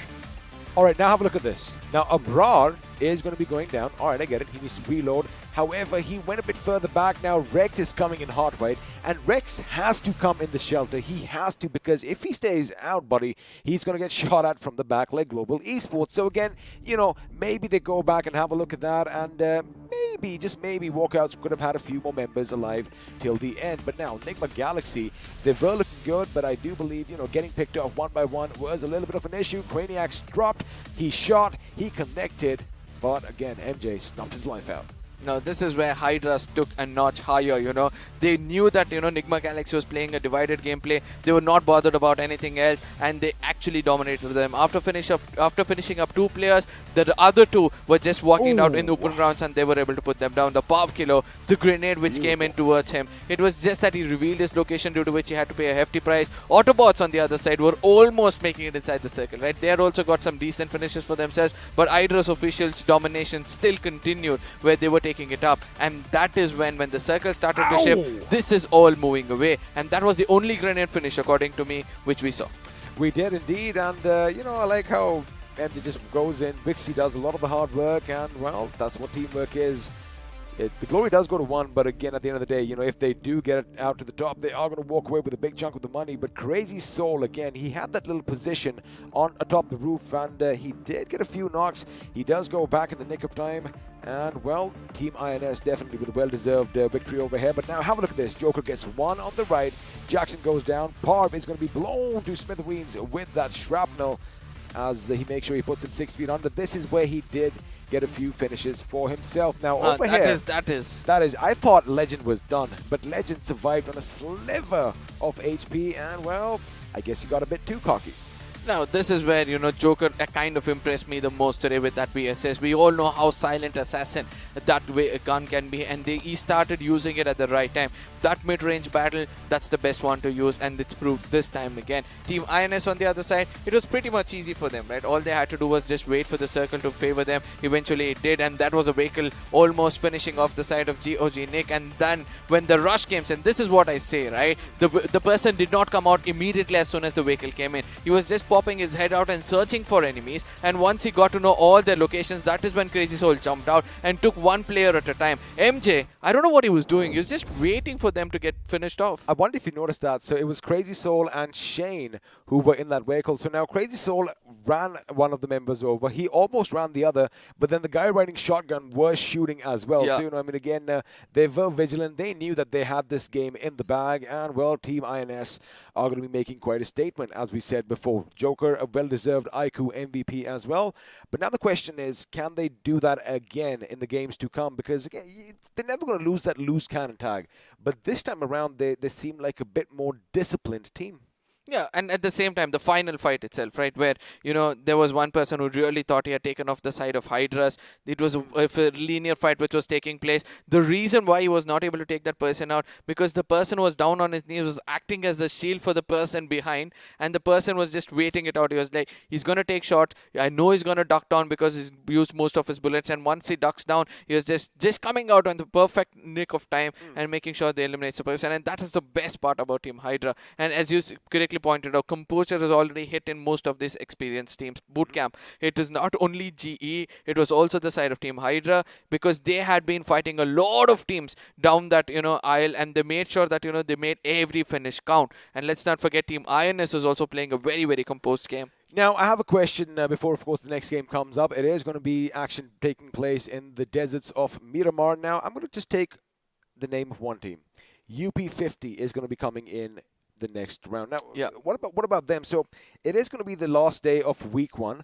They still have 2 more days of league action before, you know, anything is set in stone, right? It is all up for grabs. Looking at all the other teams, you know, making that little rise every now and then, do you think they're going to try doing something different, or, like Fixes would probably agree with this, you know, go back to their old playstyle?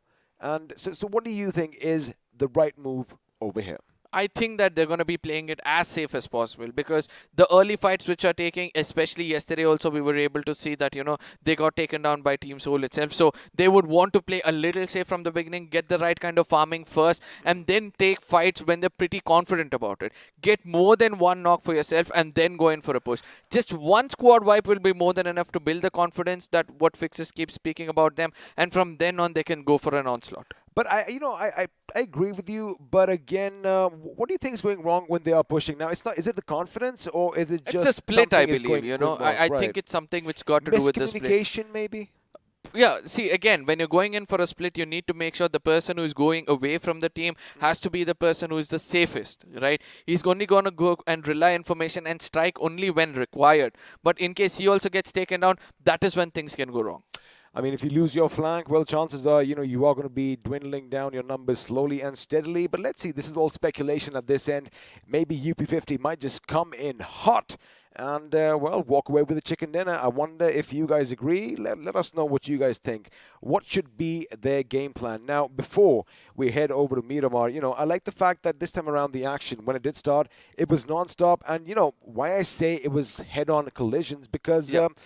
I think this was one of those games where, everyone was pretty much in each other's grills, right? They were right at each other's faces. I mean, even the last finish of the game, you saw the gentleman lying down on the floor, and, he goes right up to him and just looks at him.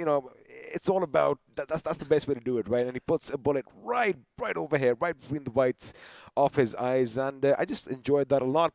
It goes to show that, times have changed as far as BGMI in India is concerned. People are getting comfortable getting up close and personal. Yeah, and they know that the man advantage is there, and that is where, they have that confidence. And especially with the assaulters, the kind of grenade, the initial grenade knocks which they're able to rake up. For example, the side of Goblin, right? So first what he does, he uses a grenade to perfection, gets that knock, and then he starts to dominate, right? So that is how I feel that assaulters are able to understand that taking that mid-range fights and dominating on it is the key factor for them to move forward. Absolutely. And of course, we are going to have a look and see what Team Soul does, because yes, they are going to be playing the next game in Miramar, as the pre-match segment powered by Loco is going to be popping up, which means, well, I'm going to see you in a few games, because there's a guy who's coming over here, and well, he likes calling himself Daddy, but we call him Fixes. Let's see if he has some moves for you today, but for now, I'm going to bid you guys adieu. Oh yes, that's another, that's a very good break, a most wanted break at this point of time, with all that energy coming out from him. But at the same time, guys, we're going to look at the teams which are over here: ORBBE, IA, Walkouts, Blind, Nigma Galaxy, ACBC, MG. These are the teams which have already played the previous one. The fingers are hot for them. There's a new teams coming up. That's going to be Hyderabad, Hydras, Soul, EXO, TK. That's going to be Kinetic, and then we have RE, UP50, FS, and 7C. So new teams coming up over here. Most of them have been hit really hard, like the side of Team EXO, 7Cs. I know 7Cs is slowly building up the momentum, slowly coming up. We did talk about it yesterday, right? I said that 7Cs will slowly come up in the day, and somehow they did. But EXO on the other side were hit really hard yesterday. What do you have to say about the comeback or the hittings they got yesterday? We'll definitely talk about them, all of these teams. But right now, ladies and gentlemen, this beautiful device in my hands, and well, it's taken a lot to be built, and well, our friends from iQOO have a special message for you guys just about now. To make every day the best of my life. To strive for more. To beat my own score.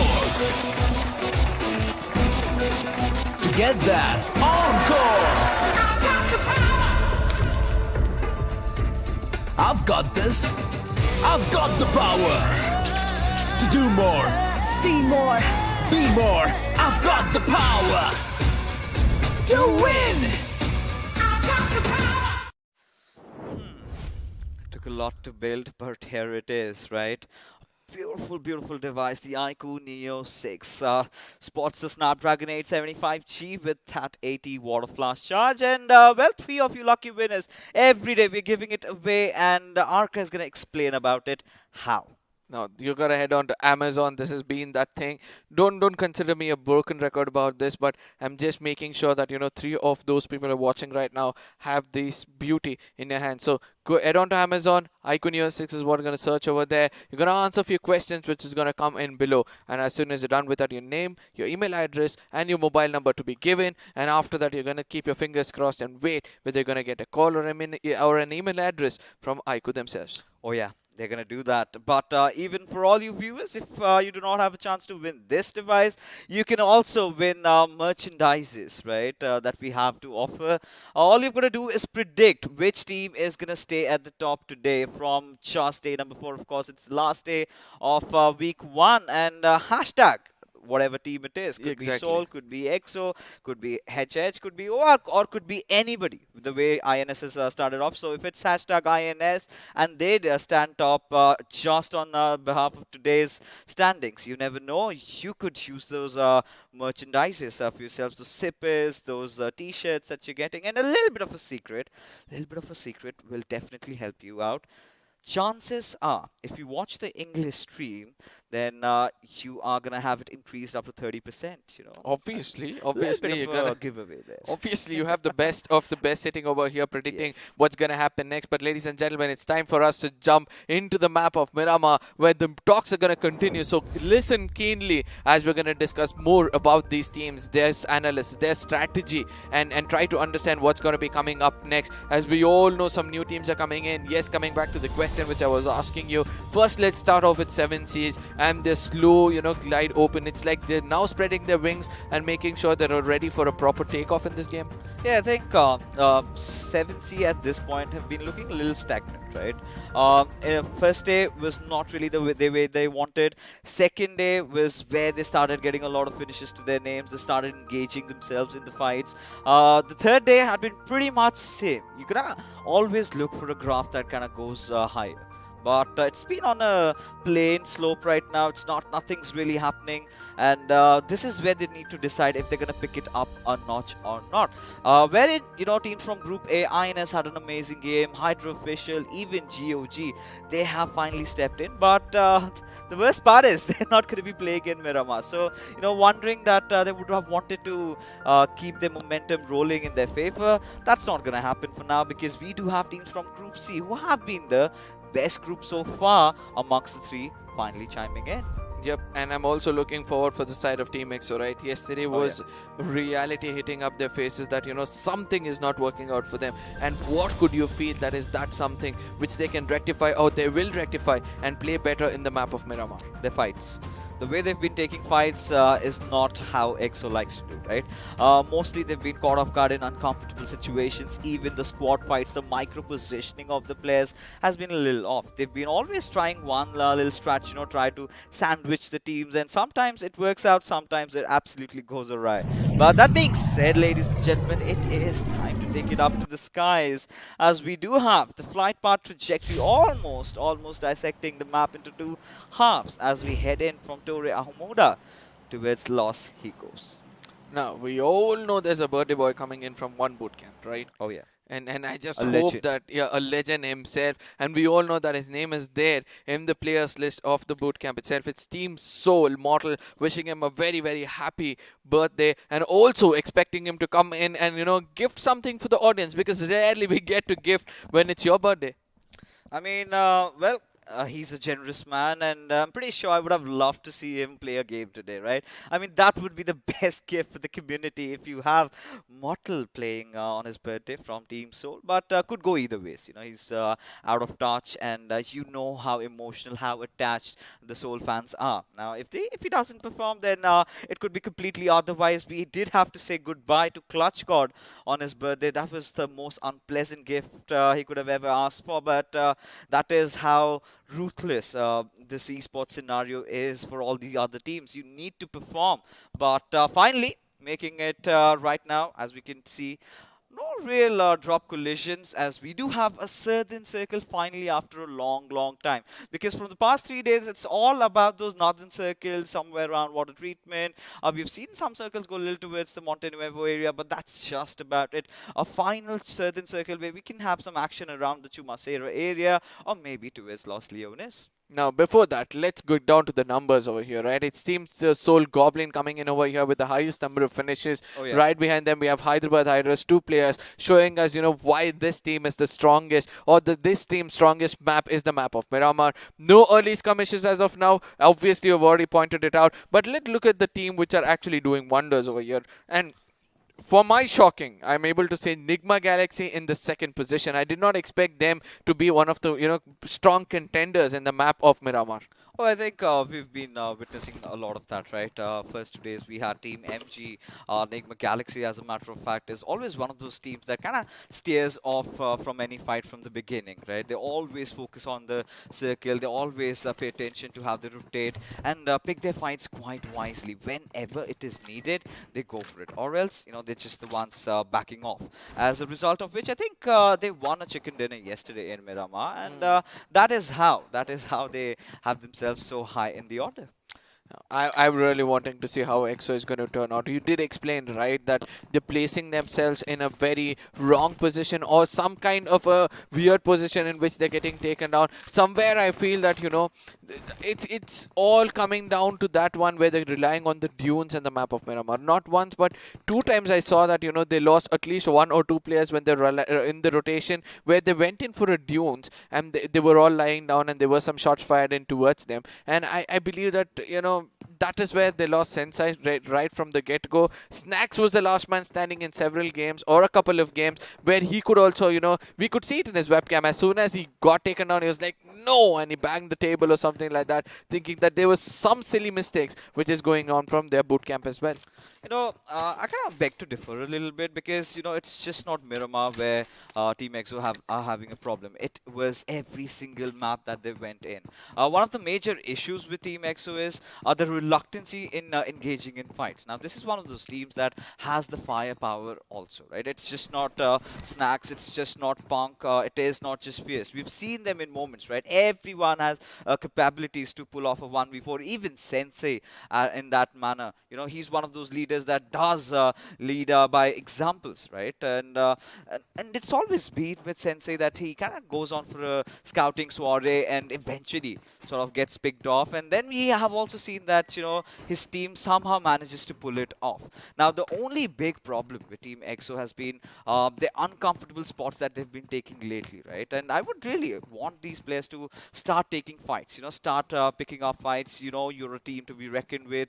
You can have some good positioning. There have been moments of brilliance for Team EXO. If you talk about the Miramar maps, the way they've been playing. Oh, nice shot. It was a headshot followed by a body.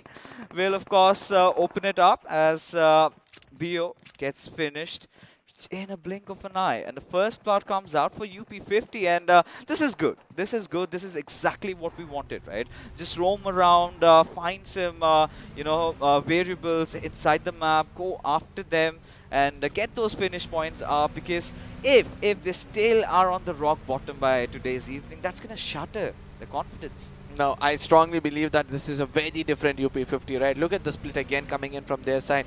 They are just making sure that, they have all angles covered against an enemy team and they're taking them down. And they're not taking down any small team. It's Kinetic, who is one of the strongest assaulters in the map of Miramar. We have been seeing them. They tend to hide, slither around, make sure to strike when exactly the time is right. But they're going to be weakened for now with just 3 men standing. Let's see how that gameplay is going to change. But for me, the thing which is, coming in is going to be the side of Team Soul, rolling the dead center. But before we speak more about that, let's look at this beautiful shot coming in from the side of Sarkar. He just waited it out. He was like, okay, you sit down, your head is going to be popped up. The second one, it done the damage, and eventually it was the shoulder which got it. And his teammate from far away was rolling the other angle. They finished him off. It's very rare that you see knocks like this, right? With a Winchester. It's those early game phases because this has never been one of those weapons, even after getting that buff, right? You get that 3.8x scope, but still, nothing really happens. People just barely use it. Well, for emergency purposes if they do not have any other alternative. But now, Team Soul have instantly decided to rotate it quick and early, and this is where, UP50 get a chance to get that sweet old revenge. But seems like they have been under the radar as Goblin just firing. Oh my goodness! Has Aditya dropped off as Ranveer. He's just going to be staring with his eyes wide open of what really happened to them. I mean, what is this team actually doing? You give them an AK with red dot and they can take down a moving object, especially with a van. And we have been seeing that how van can be a most vulnerable vehicle over here. It has been practically proven several times in this tournament, but still, few of them are actually relying on it. But this is the scavenge mode coming in from the side of Team Soul. They know that there's a vulnerable variant lying right to the center of the map. So they're going to cover that, converge to them in all possible directions, and make sure they get the second finish, which is lying dead to the dead center. Oh, it's gonna turn out so nasty, right? Even if Ranveer can get anything out, it's not gonna end in a good fashion. Akshat, Goblin, Omega, everyone just closing in on the gap, and Ranveer can't really run anywhere. Goblin just tossing that grenade into perfection, no trouble whatsoever. as Ranveer falls down right on his knees. And this is where, you know, UP50 were kind of having that little notion of being the loose cannons inside the lobby, right? Just go around Heather and Tether, try to fight, try to pick up fights. But little did they know that Coplin was so good with that red dot AKM spray. And again, you have to consider this. It is with your aim assist off. Now, one other thing which I love the most about that was, or could be a learning lesson for UP50 was, it's a vehicle which traverses faster on the road, right? So probably if they're stuck on to go towards the side of road rather than going into that hard place, thinking that, you know, there's a small wooden shack, let's do one thing, let's just hit it and take cover, probably that is when we can survive. Was that the case? You know, somewhere I strongly feel that could be the speculation. No, even if they, you know, hit that little shack, you know what would have happened, right? It would be all the players of Team Soul surrounding them again, and it would have been one grenade taking down two. It was a helpless situation, right?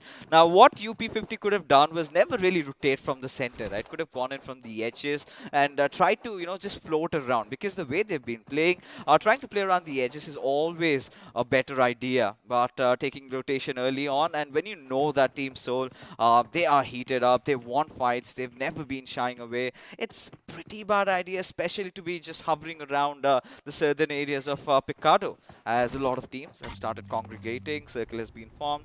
Not a really weird shift, it's an even implosion of the circle. But for now, we still have favorites. Now, Hyderabad Hydras, they've been one of the best teams so far in Miramar. The kind of rotations they carry out, always late inside the circle, and still make sure by the 5th or the 6th zone, they have a very good spot to themselves. Now, let's not forget that Team Soul has come back to their initial strategy, right? Go to the dead center of the circle, start dominating, make sure they don't shy away from any kind of finishes and take the fight to the enemy's face, and that is what they're doing right now, expecting them to be going in a little more closer to any other team as of now. We can see B Soapy on the other side. He's gonna put some smiles on XP at this point of time. He's taken down Sensei from Team EXO with a Car 98, if I'm not wrong, and that is how a small opening is gonna be given to that team as well. I mean, at this point, this is supposed to be EXO circle, right? They were traversing around. I'm pretty sure Sensei's stopped at those little Dooney areas, and that is where, look at Big Brother, right? They're kind of unfriendly neighbors dropping off at the same spot. But that's the thing with Car 98, right? You have the skulls cracked, but what do you do later on if your enemy has cover to himself? So this is where he's still going to be relentless. Want to crack open another skull, maybe with another knock could do something. But Big Brother otherwise haven't been making any proactive plays, right? This is where you know you've got your enemies pinned out. Ideally, you want to go out on a flank and try to catch those two players off. I just hope that, you know, sometime Team EXO is going to be blessed with nobody rushing in the dunes. We have been speaking about this, right? So in the dunes is where they're getting tagged and getting taken down, with Sensei being the punching bag. I don't know, is it time for them to bring in somebody who's going to go in and get that initial, you know, be that punching bag, to be specific, and make sure that they give a different kind of opening for the side of Team EXO? I mean, for EXO, they need to retreat, right? Because the position they are right now, they can't get a cover fire, because now teams are going to start pushing over at them. But Canary did want to get the better out of that situation. Eventually, had to pay the hefty price. As Big Brother Esports, they're not going to let go of these high-rise compounds that they've Hellgod trying to spray down on the players of our Esports. Jadu still making some ballsy moves along with Rockstar, and thankfully Hellgod does not have any scopes, any better optical attachments. Otherwise, you know, had it been a 3 times or a 4 times, you know, that vehicle would have already burst by now. But our Esports could encounter OR on their way. Now, I don't know. This is walking into the jaws of death, which we keep saying about. It's going to be RO knowing exactly the location of our Esports as they're going to be pushing in. But it looks like he's going to be putting up a smoke and falling back, as they've understood. Sometimes it's unnecessary for us to take fight while we are in the open. As Aditya on the other side has found out Jadu rotating around, and they would want to make sure that, you know, they give that one knock at least, and that's going to be easy for them to push in against them. But Atanki in the open, still trying to do things, as OR is in the top 2 in the overall points table. They would want to extend more of this stint of being on the top. Oh, this is what we wanted. We a curveball going directly to Picado. So a lot of buildings, a lot of compounds are now going to be up for grabs. Now Team Soul, they're going to make a mad dash for it, along with teams like 7C, Enigma Galaxy, Hyderabad Hydras are still going to enjoy the edges, right? They might go towards northern side, take over the Picado Hills, just at certain areas of power grid. But for teams like OR, for teams like our Esports, they've got to make those long way, right? From the western side of Monte Nuevo, get over the hills, take it to power grid, try and play around the edges. But Hector, well, he's already been scouted. He's taken quite some hefty amount of damage, but wants to get the cover of these red high-rise buildings. Now 7C's on the other side is playing it right. At this point of time, I just hope that, you know, they continue to try and dominate the lobby, because Spray Gods, yesterday's the sprays coming in from him. It's good to see that, you know, I don't know whether it's good or it's fine to see him shift from 4x to 3x all of a sudden in that M4, because the last time I saw him, he was so accurate with that M4 and giving in those initials. What is your take on this one thing? I think Spray God definitely has been the best fragger for that particular team. But for now, Enigma Galaxy could have found themselves in the midst of trouble, or they still are, as Big Brother decide to push on him and push him back a little bit. But MJ resorting to grenades, would want to toss into perfection, anticipating the players are right behind that pickup truck, but still not connecting any. But now Big Brother Esports have a slight idea, as Hellgod will lob that one and get the better out of Dreams with that. Big Brother Esports wanting to capitalize on the situation. Enigma Galaxy might find themselves in a heap of trouble, as they are going to be pushing not from the straight lines but from the sidelines, from a flank angle. As Apollo, he's got his attention diverted elsewhere, dealing with Initiative Academy, as M just steps out with Scream, failing to spot him out, would secure that finish on towards Dreams, as now Apollo goes ham after Loki, gets the finish, as Enigma Galaxy are all but lost. Now BB's on the other side is going to make sure, you know, they don't let go of Enigma Galaxy that easily. But I do believe that with that hard cover, they're going to be pretty much happy that somehow they were able to escape the wrath of BB. Now let's not forget that Big Brothers on the other side, they're also looking a little aggressive at this point of time, right? But on the other side, 7C Spray God is like, you're going to be sticking into the corner. I'm not going to waste my bullets. Rather, I'm going to make sure that I use a pan. He couldn't connect anything much. But yeah, now he's going to be happy collecting all the resources which was bought in towards him with that one finish. It's a statement. Every single time you go for a pan, it's a statement. Adding salt to your injuries. That is what 7C are up to, and this is good, right? Once you start panning people, you kind of feel good about yourself. The other side, definitely no, but this is what I was talking about. We always know whenever it is Picado, it tends to shift a little north, and there you go. Nobody having the coverage of hills. Now MG, they're going to enjoy that sweet spot, blind along with Hyderabad Hydras from the eastern peripheries, making those movements, but we might have a fight amidst us, as Carry slowly slithering in like a viper inside the desert, as Carry will try to lob that grenade at Zaddy. Has cooked it perfectly well. Does get that knock though. Can he get a second one? Almost managed to figure him out, but now he is going to resort to yet another grenade. Does he blow him up? I guess no.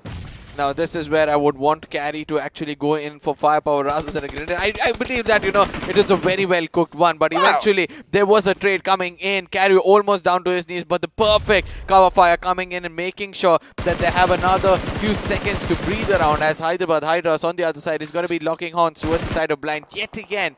And as they have another team coming right behind them, it's going to be our Esports. Now this is a very good time for our Hyderabad to actually fall back and allow these two to go in for a fight. But Carry is not going to stop himself, wants to take the fight against Jadu, and Jadu doesn't want to stop anytime soon. But Rossa is going to be paying the price, not only because of the zone, but also because of the attacks coming in from the opponents. Oh yeah, I mean, Hyderabad Hydras, they are caught between a rock and a half place, right? This is something that they never wanted. This was the time when they would instantly would have wanted to get inside the circle, but Maxi is out of options, gonna heal himself up, as Rage is also gonna make a run for the circle, as Striker would also resort to administering that first aid, as Maxi would want to spoil his way inside the zone. Does it in fashion, as Hyderabad Hydras do manage to get 3 finishes to their names, but it's still looking pretty dark and gloomy for them, because how on earth do they get inside the circle with already teams like Big Brother watching out from the edges, as a few more finishes secured,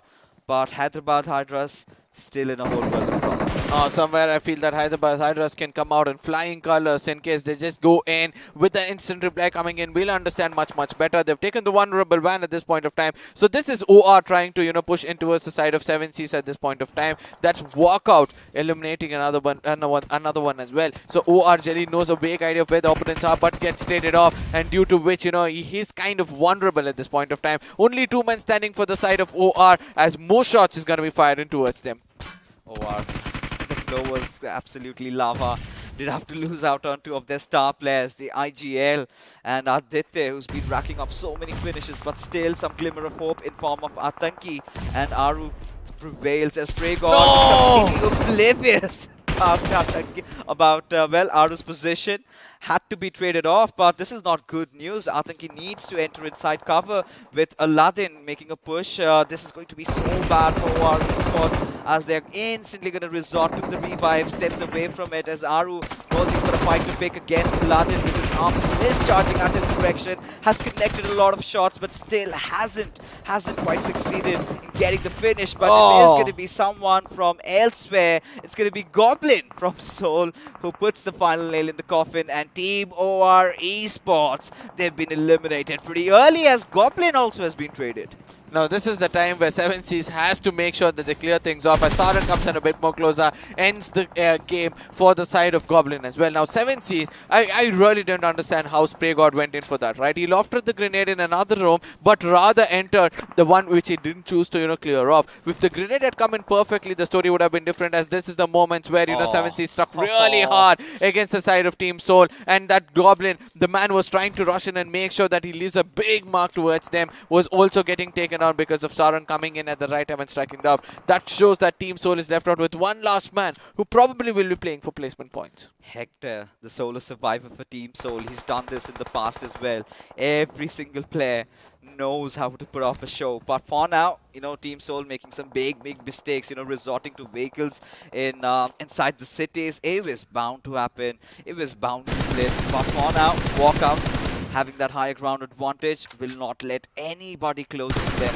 Pushing back every single team out here. SPS already bleeding on his knees. Now, they instantly redirect their attention. We've got another fight with the MG Found Killer going up against ACBC, gets taken down, but Toasty, the last survivor, also gets knocked out as 2 other players are somewhere else. As the last solo survivor for Team MG is going to be none other than Dionysus. I think it's for the 99th time he's going to survive and still rack up some precision points for their team. Now let's see whether that's going to be the case today, because ultimately I can see that ACBC are persistent on getting this final finish for themselves, where they almost detect him. Yes, they do. Capron has an idea. He wants to rush in when the time is right. He does strike perfectly with the jiggle when required. I really love the way he just came out and made sure that the opponent is going for a pre-fire, and when he stops is when he comes out and strikes. Now Hector on the other side knows exactly where the opponents are trying to loft a grenade, but revealing his location at this point of time, putting up some smokes to make sure that,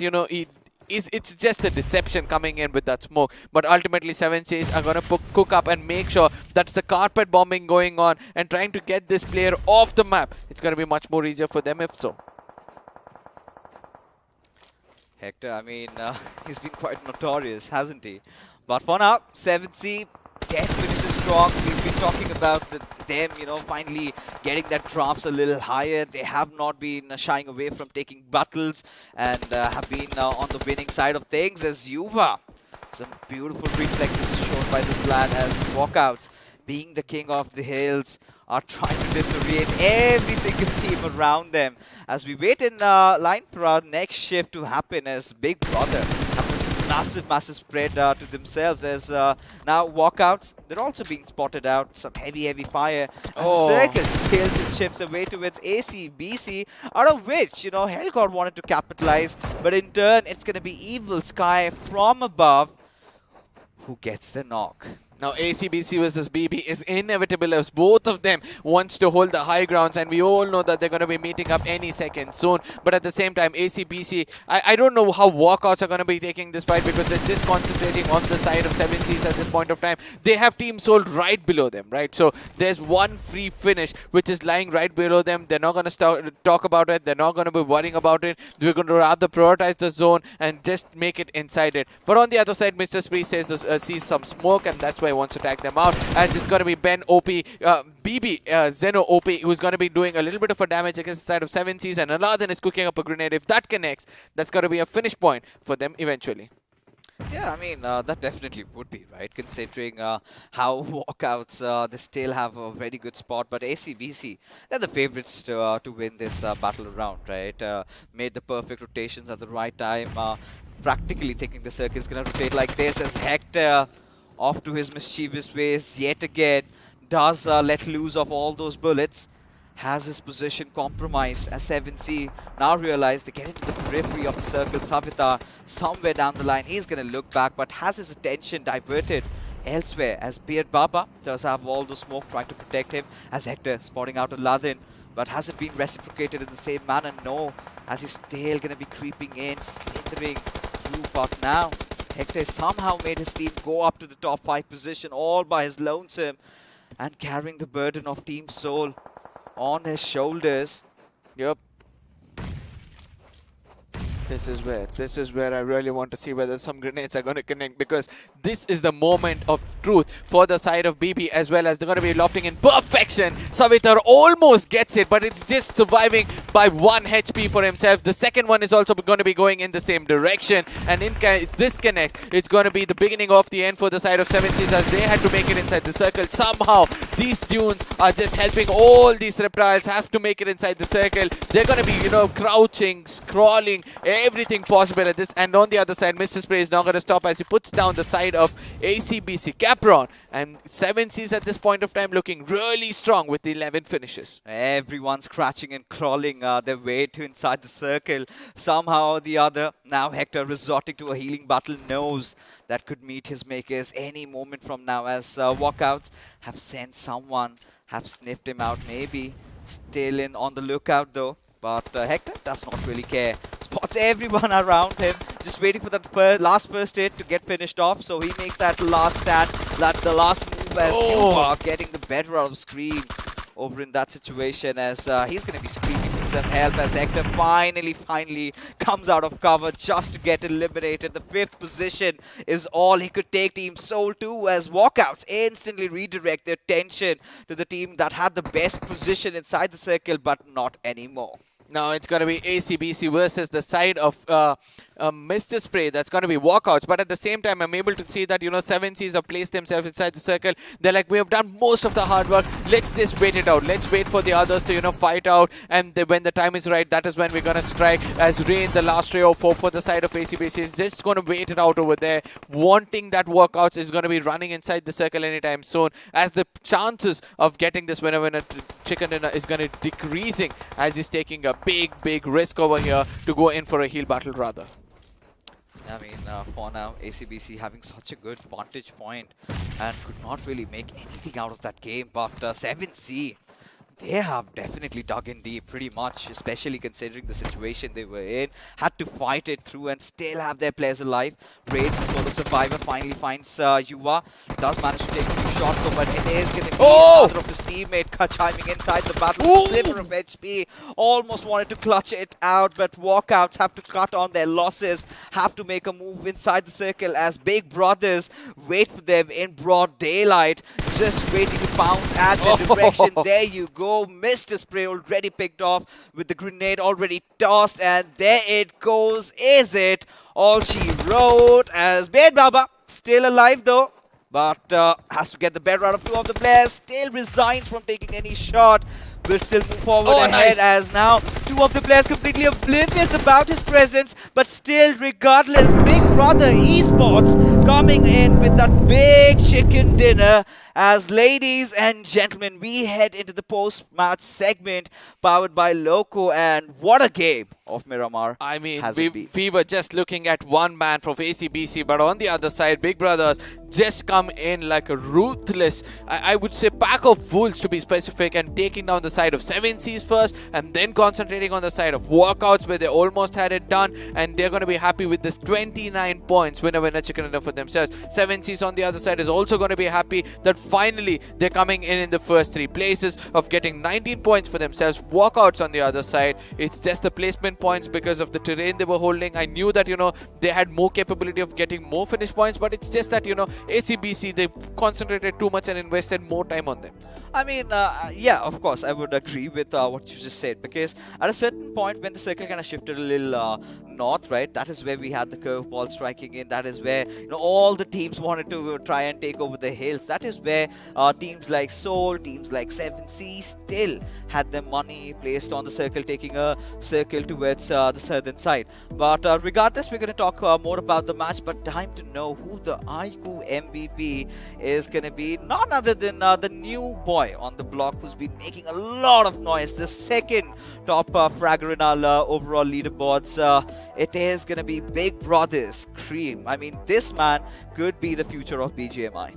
I just hope so. I just want to make sure that, there's some sugar in your mouth at this point of time, as they say in the culture itself, that, this one man has been proving a lot lately, and he's got a very, very good support coming in from the side of Hellgod as well, with 718 damage for 4 finishes. But let's not forget 7C Savitar. He was standing it out over there, right? There were several times when he saved his teammates. There were several times where he struck when the iron was hot. ACBC are going to be so happy with Kepron and Rain as well. The last man standing, who almost clutched it out against them as well. So good thing to see that there are new teams who are trying to show that we are going to be balancing out the overall points table. Let's see whether that's going to be the case. I mean, yeah, which is quite resonated even in the match summary. Standard game of Miramar. It was a standard Picado Hill circle, and we've seen this way before, right? This is one of those circles that used to be like 2 seasons ago, and then it was all about the northern circles. Now it has come back to this, and teams needed to understand. I think Hyderabad Hydras had the perfect way to get in, but considering they engaged in a lot of fights over there, and the timing was completely off with even the players of RE coming in from the back lines. Could have been their chicken dinner, but that is where a Big Brother realized, the circle has gone up top. Let's take that eastern side, and the circle taking a shift towards that eastern side really helped them a lot. But nothing really fancy. We expect a little bit of higher number of healings, which was pretty much not the case in this game. No, there's one more thing you pointed out, right? Hyderabad Hydras had this game completely in their favor. Is this again and again showing us that, sometimes you need to invest a little amount of time in the finishes, in the fights, because it's important for you to pick up and make sure that you eventually prioritize the zone, respect it, and move it inside? I mean, for Hyderabad Hydras, they did not want to pick that fight, right? Their primary intention was to secure the objective, get over the hills, because at that point nobody had been there where they wanted to go. They wanted to take that Big Brother Esports spot. Had they taken that, then this could have been their chicken dinner. But it was a fight that they had to engross themselves in, because there was no other choice. Because had they moved away, had they moved far inside the circle, would have been eventually shot by the players of Walkouts. But again, our Esports was also there. But as we take a look at the overall standings, look at Big Brother Esports. Certainly have been my revelation in the Pro Series this time around, considering, I mean, them coming in and delivering and living up to the hype, and 144 points to themselves. Wow, this team is on a roll. It's 2 winner chicken dinner for themselves, and I do believe that from here on we can expect them to be dominating even more, as the confidence have also come in. Enigma on the other side is on the 7th position with no winner chicken dinner for themselves, and shows us that even though they were almost to the bottom of the table by the end of first day, they're showing us it sometimes requires momentum, composure. 55 finish points and 54 placement points, 109 to survive into the top 10 in style, with nothing more than just getting 3rd or 4th position in every single match. And even for teams like Seoul, right, it was some major flaws over there in that rotation we could figure out. Hector had to do the heavy lifting, going directly for the hills was not really a wise idea. As we take a look at the second page, now this is where We're finally having walkouts coming up a bit. They are picking up pace, getting into that 100 marker, just 2 point short. Even the likes of ACBC. For a moment, I really felt that this could have been their game, right? I think it was the 6th or the 5th shift where the circle kind of panned around them, and they had that higher ground. But engaging in unnecessary fights against walkouts, Big Brother Esports, that really did not end well for them. But still, some valiant effort being shown by their side. But UP50, kind of breaks your heart seeing them in this spot. And again, for Team MG, we've been harping about this quite a lot, right? We've been talking about them always having good games in Miramar, but today was not the case. They instantly got shredded apart, I believe, by 7C Esports. Yeah, and this is where, you know, the next question is going to be coming up. But before that, let's quickly see whoever played 14 matches. There's going to be blind again, 83. So there's a chances they're going to be suppressed again with Initiative Academy as well as the side of, Marcus Gaming. Now, UP50 have another game to go, right? So by the end of the 14th game, if they place themselves within the 20, I think they'll have a very good chance to fight it out until the top 16, because we know that the difference is almost 80 points at this point of time. And one good game of chicken dinner for 30 points and then on an average being concentrated, I believe that, these teams can go in. As we were speaking more, there are questions that are going to be shooted towards you, so please be ready for it. No, you don't need to be scared because you're hitting the bars, right? So the first one is going to be this, that the daddy is back in the home, I believe, that you can't do, you know that what's there inside. So yeah, coming back. So when we look at UP50's failure, right, the question was asked to me again. I'm going to ask you again, and every time I want to pose a question to you, there's going to be something which shines brighter in your hand. That's going to be this beautiful device. That's going to be Neo 6, iQOO Neo 6, and the iQOO smartphones have a special message for you guys. Please go enjoy that, and once you come back, the questions are going to be answered. To make every day the best of my life. To strive for more, to beat my own score. To get that encore. I've got this. I've got the power. To do more. See more. Be more. I've got the power. To win. I've got the power.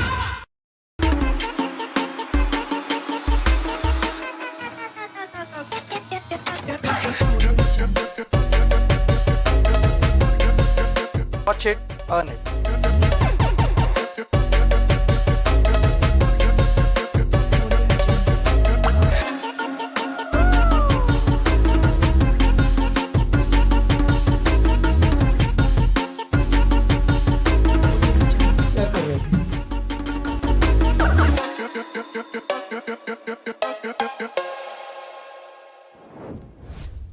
Well, it's fun everywhere. It's crazy, as Loco suggests, but this one is even crazy, and well, you guys have a chance to win this one. And since you're watching the English stream, then your chances have already quadrupled. And well, Arka is going to tell you how you can win this one. Yeah, exactly. So it's going to be, again, heading on to Amazon, making sure that you're going to search for iQOO Neo 6.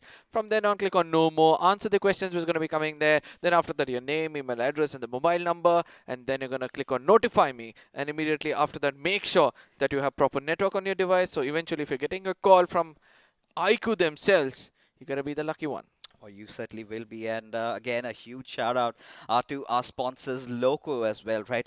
India's biggest gaming and live streaming platform. All your favorite BGMI content creators are over there. Head out, download the app, and check them out. Or else, if you feel like a streamer yourself, well, start streaming and get on board. And while you're at it, and if you're good at what you do, you're gonna mint a lot of money.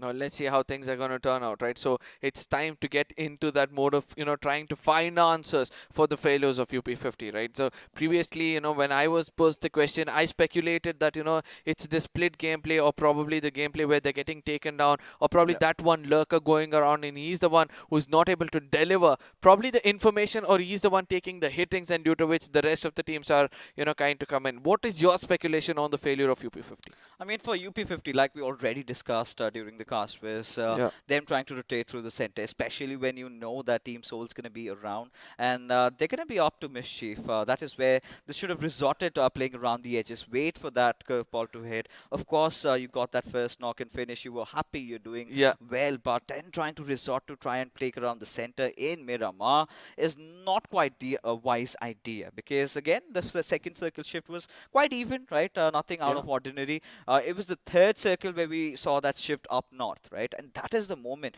they should have waited for, even for the likes of Hyderabad Hydras that I said, you know, engaging against blind, and then you had our Esports coming in from behind, absolutely ruined their rotation, and they just managed to accrue a few finishes to their name, but that was just about it. But for UP50, now I've been constantly urging them to take engage into fights, because this is where we can kind of get a comparison between GOG and UP50, right? GOG were on the similar situation. They were not having good days. They eventually immersed themselves in a lot of fights, right? They lost a few, but they learned, right? And they engaged to the point where now they're starting to be in the top threes, right? Yesterday, even on Miramar, they ended up well.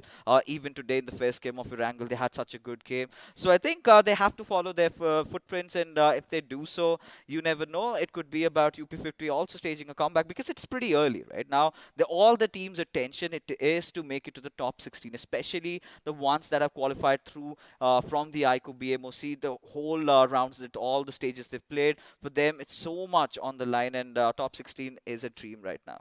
Yeah, one other thing is that, you know, GOG, even though they're having good games, it shows that, you know, when you hit the bottom of the table in the first week so hard, it's going to be so, you know, tough for you to actually climb the ladder, right?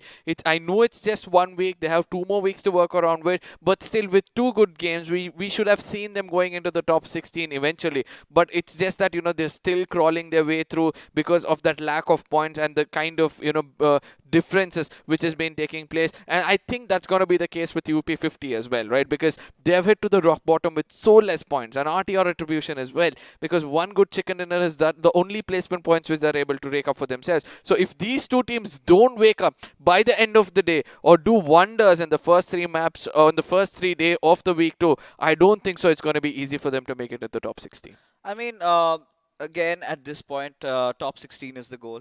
Considering the fact that we've got a little bit of a segregation going on, it is OR and Team Soul having the highest of the points, and that is when we see that disparity, that huge difference between the points. It's an entire void being created. The first 2, and then on 3rd, 4th, 5th, we've got Big Brother, of course, slowly but surely catching up speed. But this is something that teams on the very bottom would actually like, right? They would want Team Soul and OR to get all the points, so that they still have a competing chance for the top 16, which is kind of happening right now. Now, for teams like GOG, for teams like 7C, and all of them, right, even as a matter of fact, INS can also be brought into this discussion, that one chicken dinner that they had in Erangel took them up to the 14th position. It's all about finding that one big game and getting that confidence back, and once they do, they're going to make it to top 16. Now, let's not forget that the most important thing is not only Team Soul as well as Team OR, you know, trying to get more and more chicken dinners and finishes for themselves. It's also about the top 8 to be retaining the same spot, and that is when the teams on the bottom will have a chance to shuffle around and make sure they hit the bottom 8 positions which they have, and when that is done, they're going to rely on going in furthermore up the ladder. So let's see whether that's going to be the case, ladies and gentlemen, as we have done with 2 maps for the day, and the 3rd map, the game changer map, is going to be coming up next, and which is the most crucial map for few of these teams who are going to be coming back to play again. And if I'm not wrong, the next map we're going to have Autobotz coming in, GOG coming in, RTR Retribution again coming in. Before we speak more about this, let's look at the highlights of the previous game one last time to check out what exactly panned out in the map of Miramar. Oh yeah, of course. It all started with this beautiful knock from Sarkar, eventually to get finished off, and you know, that is how the cookie crumbled. But UP50 a little confident and had to pay that hefty price. Let's not forget this beautiful spray coming in from the side of Soul, you know. Goblin, I mean, with that AKM and red and holographic, and not even a red dot, if I'm not wrong. Was it a red dot?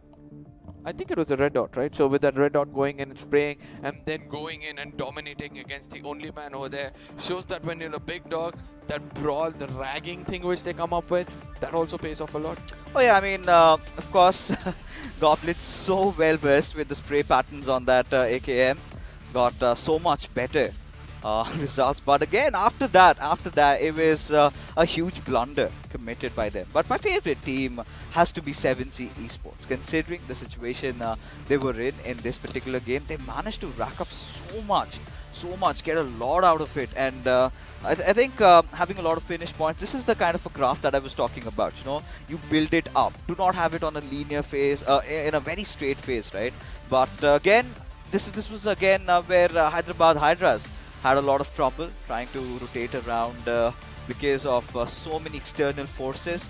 As OR, they kind of tried to hold on to their fort, were not really successful. Jelly getting knocked out was not the best answer. Even Aditya falling as a matter of fact, but they did whatever Atanki did, all he could do to survive. This is what I was talking about Team Soul, right? They kind of rotated pretty late inside the zone. Hector was the only one who kind of fisted his way on top of the hills and could do whatever he had. And yeah, I mean, it was a fair game. You had Team MG also rotating from the western side. That's where majority of the fights happened. ACBC were high up top. And EXO again lost in the midst of things. The rotations really not working out, staying at the lower hilly areas. The they dunes were punished. Yeah, obviously the dunes, which keeps, you know, staggering them. It's like it keeps choking them and not getting that finishes. But on the other side, ACBC also were fighting hard, and Hyderabad Hydras, before getting taken down, trying to go in for that final finish for themselves. But that also was betrayed by the side of BB. And the way BB have ruined the party for most of these teams, it's commendable, right? Because at the end of the day, if you're not allowing somebody to go in to take a finish for themselves, you're also pretty much safe in the overall point table, right? Because the teams above you are actually doing it, and that's something you would want. But at the same time, it was Walkouts on the other side who came in almost eliminating the side of PBC themselves. I mean, Walkouts did put up a valiant fight, right? But it was, again, Big Brother having the numbers, having two players pushing in together. And Rain, he almost had the better of one of those players. Kind of got a little greedy over there. But yeah, look at this guy. Scream, he's been the talk of the town lately. He's been doing a phenomenal job the way he's been playing. We've already said him to be the next big thing in the BGMI Esports scenario. And yeah, I think Big Brother, if they keep on continuing like this, they're going to be pretty much the favorites of a lot of the fans watching the streams out there. And it is how legends are formed, right? You are supposed to be underdogs. You're supposed to be impressing everybody, making it count when it actually matters. And Scream has been doing exactly that. Now, one other thing which I love the most is obviously gonna be the side of 7Cs getting taken down, right? So BB knew that there were 7Cs right behind that, but I don't know how 7Cs did not rely on the little bit of a ridges here and there and try to get themselves in cover rather than, you know, trying to challenge out only one side. They were all busy looking out towards the side of Walkouts. Do you believe that, you know, they had a small space to work around with and try to play out, or it's just that, you know, it was the suicidal point for them? It was absolutely suicidal. They had no other choice, but it is time, ladies and gentlemen, for the pre-match segment powered by Loco, as Arca is going to be taking a little bit of a break, and we do have a big confused man, XP, still, you know, wondering what on earth happened in that map of Miramar, as this time it is going to be in the rainforest of Sanhok. It is going to be Group A going up against Group C. And XP, Group A, after such a thunderous start, do you think it is going to be, again, them dominating or someone from Group C coming in now? Well, we're going to find out, because there was a little confusion over here. Thank goodness that we weren't on camera, because in Miramar, you know, some things happened. I just threw all my cue cards all over the place, and I can't seem to find a few of them. But, you know, I mean, let's see what happens, because, you know, before we do that, let's do one thing.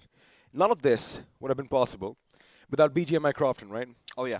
We love this game, and of course we have our lovely sponsors, iQOO and Loco, making sure that everything runs tickety-boo and absolutely silky smooth. So before we get on with the game, let's have a look at another video from our lovely sponsors. To make every day the best of my life. To strive for more, to beat my own score. to get that encore. I've got this. I've got the power to do more, see more, be more. I've got the power to win. Mr. Fixes, I will admit one thing, that, you know, in all that confusion, all that hullabaloo, I wasn't really paying attention to you. What was the question that you asked me? I'm sorry, buddy. It's like I can't really see you. All I see is a floating head right now. I mean, you pretty much matched that so far so well. Oh yeah, I just figured that one out right I now. was noticing, I mean, you know, had it had a green screen gray, you just would have been a little bit off ahead. But again, so what was the highlights in Miramar for you? I mean, it was all about that, you know, northern shift that we had, right? After a long time, we did get to witness that northern Picado circle. So, of course, you know, you being one of the oldies in the scene, I'm pretty sure you played under these circumstances, right? Taking over the hills, getting a car 98, cracking some skulls, and yeah, I think Big Brother Esports really played a phenomenal game over here. They showed immense patience as well, because, you know, I mean, you do want to get to the top, but there were so many teams nearby. I mean, there was a kaleidoscope of color on our screens, and, you know, I love the way that they just etched past the others. But, of course, we do have a couple of substitutes coming in the form of, well, Rage God is going to be entering, and Aditya from UP50 is going out. Now, again, you know, before Miramar started, I did bring up UP50 with Arca. I'll ask you the same question. I know that we're kind of beating around the bush right now, but one finish is not going to be enough for them to, you know, make it to the next stage. What are they supposed to do, mate? They still have 2 weeks, right? This is where they have to go back to the drawing board and, you know, figure things out, what mistakes they've been making. I'm going to help them out for sure, you know, 100%. This team has been pretty close to my heart. But again, coming back for all our viewers, the new ones, we do have giveaways, beautiful merchandise out there, T-shirts and sippers. And all you've got to do is support your favorite team.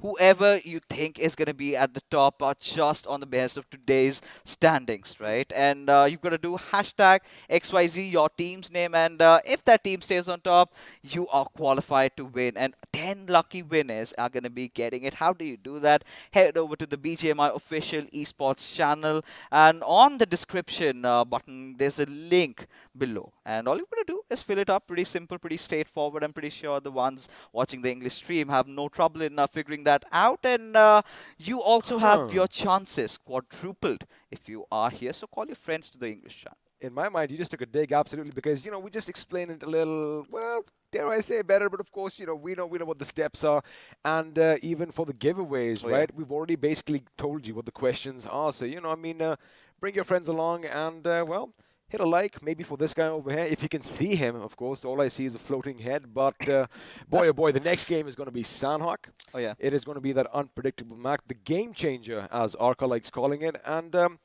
I think things are changing in Sanhok right now, you know, because all the teams, all the players, they are now used to the fact that anything can happen. So it's like they have eyes in the back of their heads, right? It's like they have all their backs to one another, and everyone is looking in each and every direction. So I like how the game and how the players have evolved over the course of the last, well, the BMOC. You know, again, I'm going to be happy that OR Esports is not playing this one, because they've been having really good Sanhok games, even day before yesterday. You want somebody else to have a chance? Yes, actually, as a matter of fact, yes. Because yesterday also we had that OR Esports domination coming in this particular map. It's been 2 days. They've sort of cracked the code, right? Figured out how to approach, and we would finally get some new winners. But talking about how Sanhok has been, it's all about holding on to the center. If it's going to go towards the western side, make an early movement. If it is going to make it to the eastern side, you've got to make sure you're at the center. So a lot of teams would be prying out for that chicken dinner, but only one shall prevail. Only one shall prevail, as of course Group A is going to be going up against Group C. Now, talking of Group C, I mean, we all did have, you know, look at the last game, and most of the teams, they kind of did a little good. Now, Hyderabad Hydras, they were looking strong at the beginning. You know, they did have a few finishes for themselves, a decent amount of damage, but again, just getting caught off guard from all directions is something that you have to watch out for. And, well, when it's Sanhok, that is going to be just a little bit tricky, because chances are you might not even know where the bullets are coming from. But for now, as all the teams are getting ready, are gearing up to drop down on this tropical island and basically try and wipe each other out. Who do you think is going to take this away? And let me put you on the spot. Yeah. Well, I mean, it doesn't really matter to Sanhok. Where's the circle going to be? That's the worst question to ask at this point, because it's so difficult to really predict where the circle could go. Of course, after the first zone, maybe we could have a little bit of an idea as to who could have a good chance. But Team Hyderabad Hydras, now that you're mentioning about them, they've been such a consistent team by the end of the first day, despite not having any chicken dinners. They were on the third spot, and from being really consistent, got a little erratic, right? And from there onwards, they've been facing a little bit of issues, especially in not knowing how to disengage from certain scenarios, and that is something that they have to work around with as we head into the rainforest. Of course, really good flight path trajectory, nothing bugging the teams a lot. They're going to get back to their favorite places. Oh, yes, sir. Their favorite places indeed. But I do believe we might actually have a couple of clashes coming up, probably near boot camp, because we did see that happen yesterday as well. I wonder if that is going to be the case today. But for now, if we quickly have a look at the overall standings, like you mentioned, OR Esports at the tippity top with 50 points to their names. Team Seoul in second with 44. But the thing is, Big Brothers, although they're in the third position, right, 10 points behind OR, they are kind of leading the charge as far as finishes are concerned. As Scream, he loves screaming with his weapons. And, you know, we saw that amazing gameplay coming in yesterday when he actually outflanked the flankers in the form of 7C Esports. They were expecting it, and what we were expecting is a little bit of a northern circle, decent amount of water. I wanted to go further up north. I want to see a cow or a Mongai final circle. I mean, we would all want to, because it's been ages since we had a circle shift to that direction. But Hyderabad Hydras, they're going to have a smile on the face right now. This could be the game where they make that comeback. But for Team Seoul, right, despite all odds, they've always somehow managed to get 30 plus first aids, given it to Hector. And, this is something that Team EXO also need to resort to, right? Because EXO were the ones who kind of got in this healing meta, haven't really been at the receiving end of things. Now here's my question. Yes, I agree with you. You know, the healing meta makes sense, especially if you are coming in from the edges every single time the circle shifts. Because, you know, you want to make sure that one of your mates has all the goodies in his bag. The thing is, suppose, Fixes, you are pretty much in the center of all the action to come, right? Yeah. Now, every single man in your team is going to count for something, is going to stand for something, right? I mean, do you really want to lose that one man, you know, just because he's lugging around, say, 31st days? You know, it takes a lot of space in your backpacks, by the way. I mean, you got to be good at packing, right? Is that something that, you know, only teams coming in from the edges, maybe they've lost a couple of people, and speaking of losing people, oh boy, Autobotz's Fox is being hunted again. It is rabbit season, but now we are going to be hunting a Fox. He does hit the ground. And, well, we were just speaking about E7C, Sarang, almost getting the first knock. He's on a stellar form, right? One of the players from 7C who's amassed the maximum number of frags for his team. And Fox, he's going to fall short pretty soon.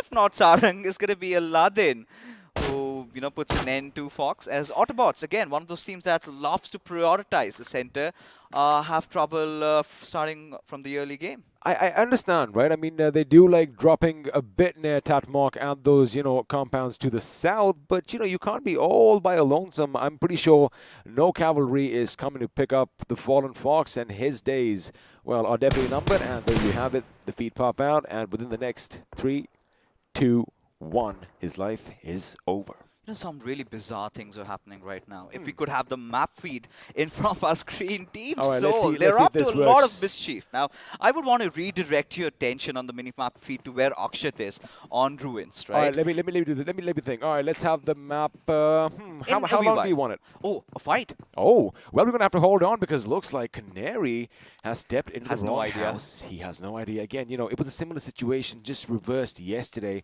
with a different team, Bullet OP. He hears all the commotion. He's trying to figure out, wait a second, what is that person doing? Now, what I believe is Canary has spotted someone else in the distance, and, you know, you just have to be a bit careful. But now he hasn't really gone in those rooms. But Bullet OP is going to be still holding his ground.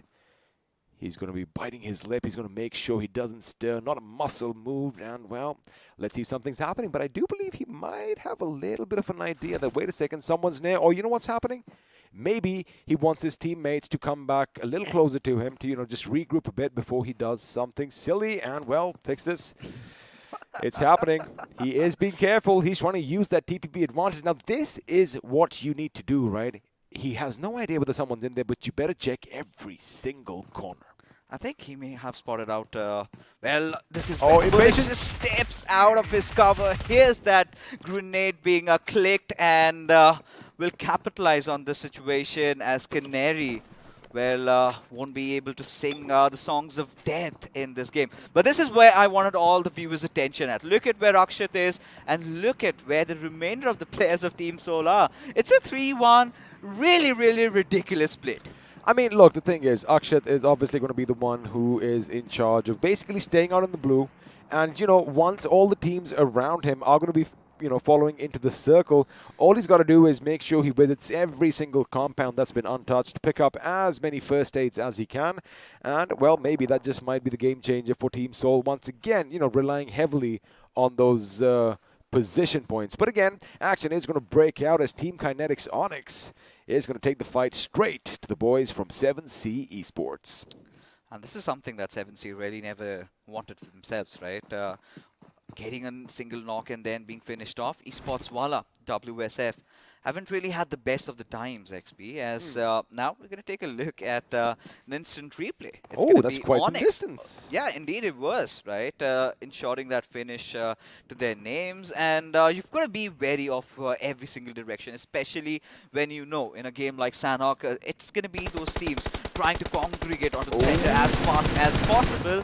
As Esports, Wala, WSF wanted to go after the players of FS, but the trades are in order. Well, the trades are definitely coming in. Karan is going to be down on his bloody knees, and this is a fight that we have seen in the past as well. Now, FS Esports, buddy, they haven't had the best of times as far as Sanhok is concerned, but now Bajwa, he knows he needs to shorten that distance. He knows that, they need to make sure they have that little semblance of cover in the form of these compounds. And you know what? They do have a slight advantage because I doubt FS Esports has any idea that someone could be lurking over there. Now, keep one thing in mind here, Fixers. The fight is going to take place over here. FS Esports, they are going to have to move because lo and behold, we have another team coming in from behind as Kinetic are going to be, well, pumping them with lead from the other end. And now this is a tricky, precarious situation. Stuck between a rock and a hard place. And FS... what do they do now, XP? How do they get themselves out of this situation? As I was quite persistent when I said, you cannot engage in a battle more than 2 minutes in Sanhok, because if you do, especially around the centers, you're done for. And if you are out in the open, my question is, do they have any smoke grenades on them? Because they definitely need to obscure the vision. I get it, but the thing is, this is the situation they don't want to be in. Now, look, they do have a little bit of a compound. Clutch needs to be careful. I believe Hitman's position is the only one that is a little dicey for them right now, right? Because the remaining members are still in a good spot. Maybe he needs to fall back, but how?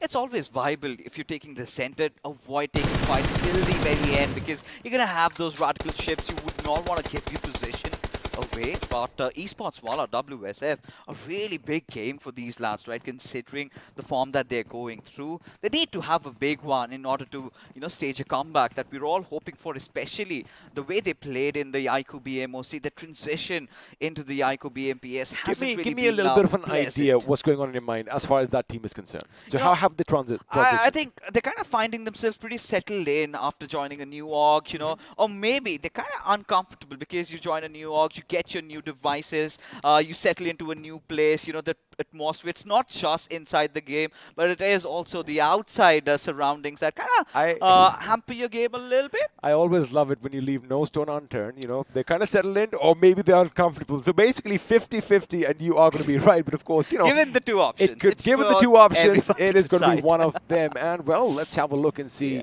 if UP50 are going to be on the little bit of an aggressive side right now, because Hyderabad Hydras, they do know that someone's nearby, as do the boys from UP50. But the way that they are spread out is going to be of concern. Now, if you have a look at Striker, yes, he does have a few bandages, but, you know, if he does get knocked down, help is not going to come in any form. But the way that they are placed out, look at Ace Black's position, right?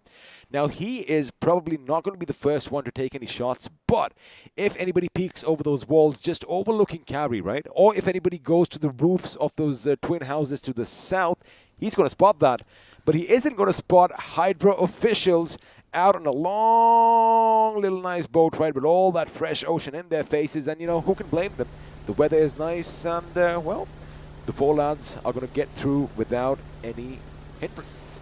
I don't think that's going to end well for them. I mean, considering you've already got so many coast guards, and you know, opting for this botation these days, you know, you've got all those new terminologies being coined out.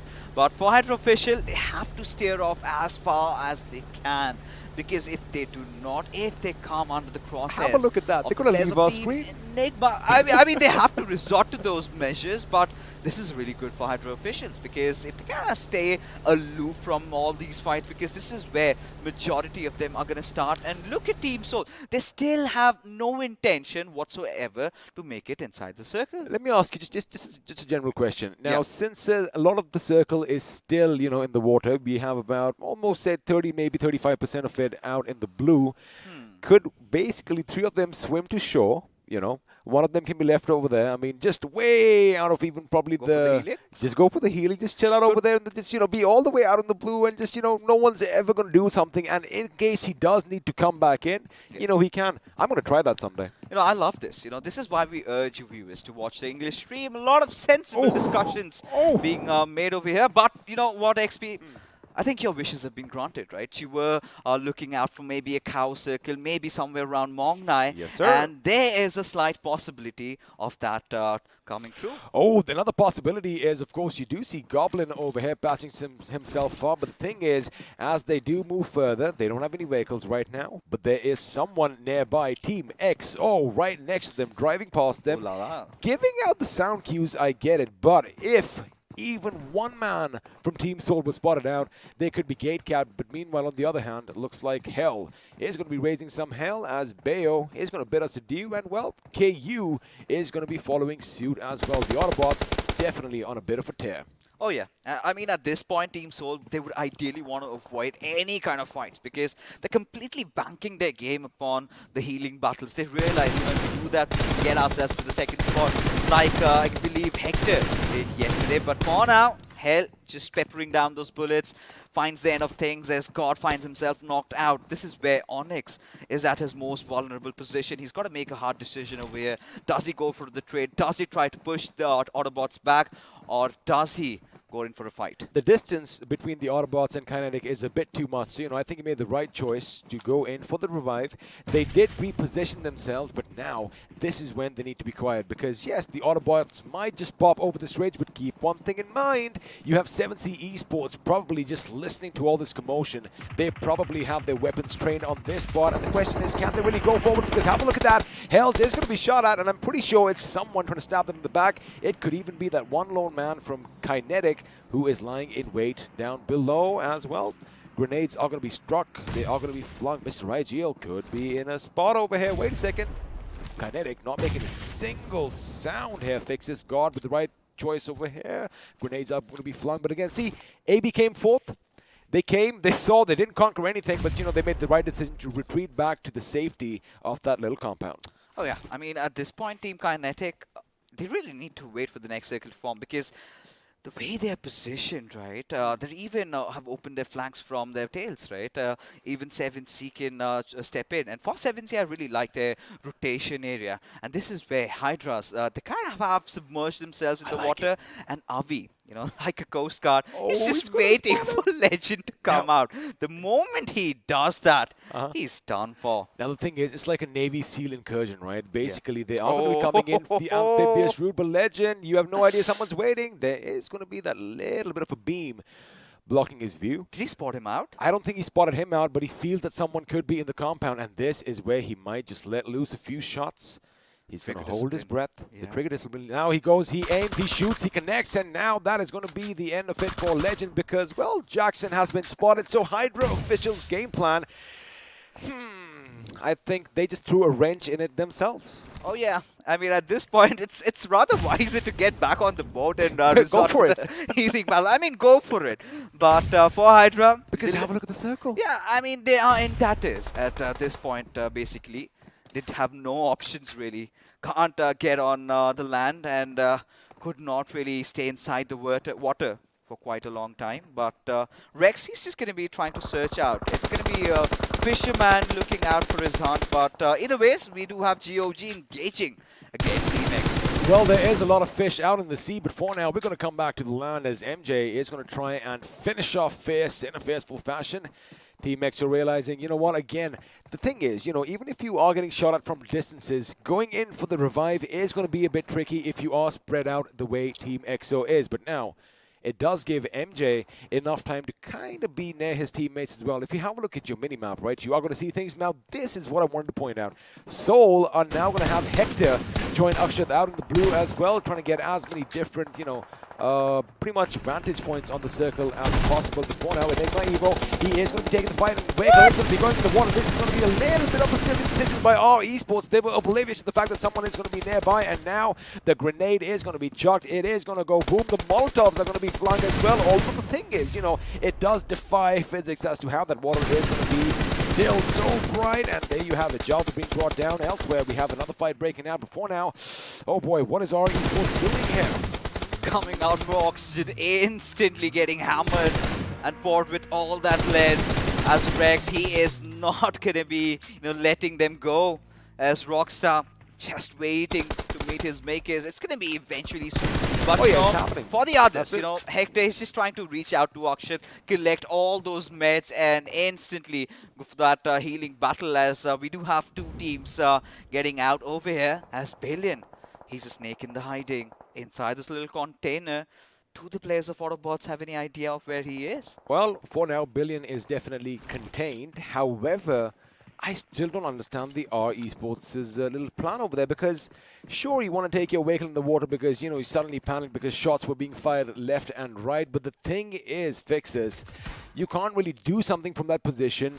Well, if you jump out, well, then you're basically swimming around, right? Oh, yeah. Maybe just get out of the vehicle and, train your weapons back towards the enemy and let loose a few shots, just suppressing them.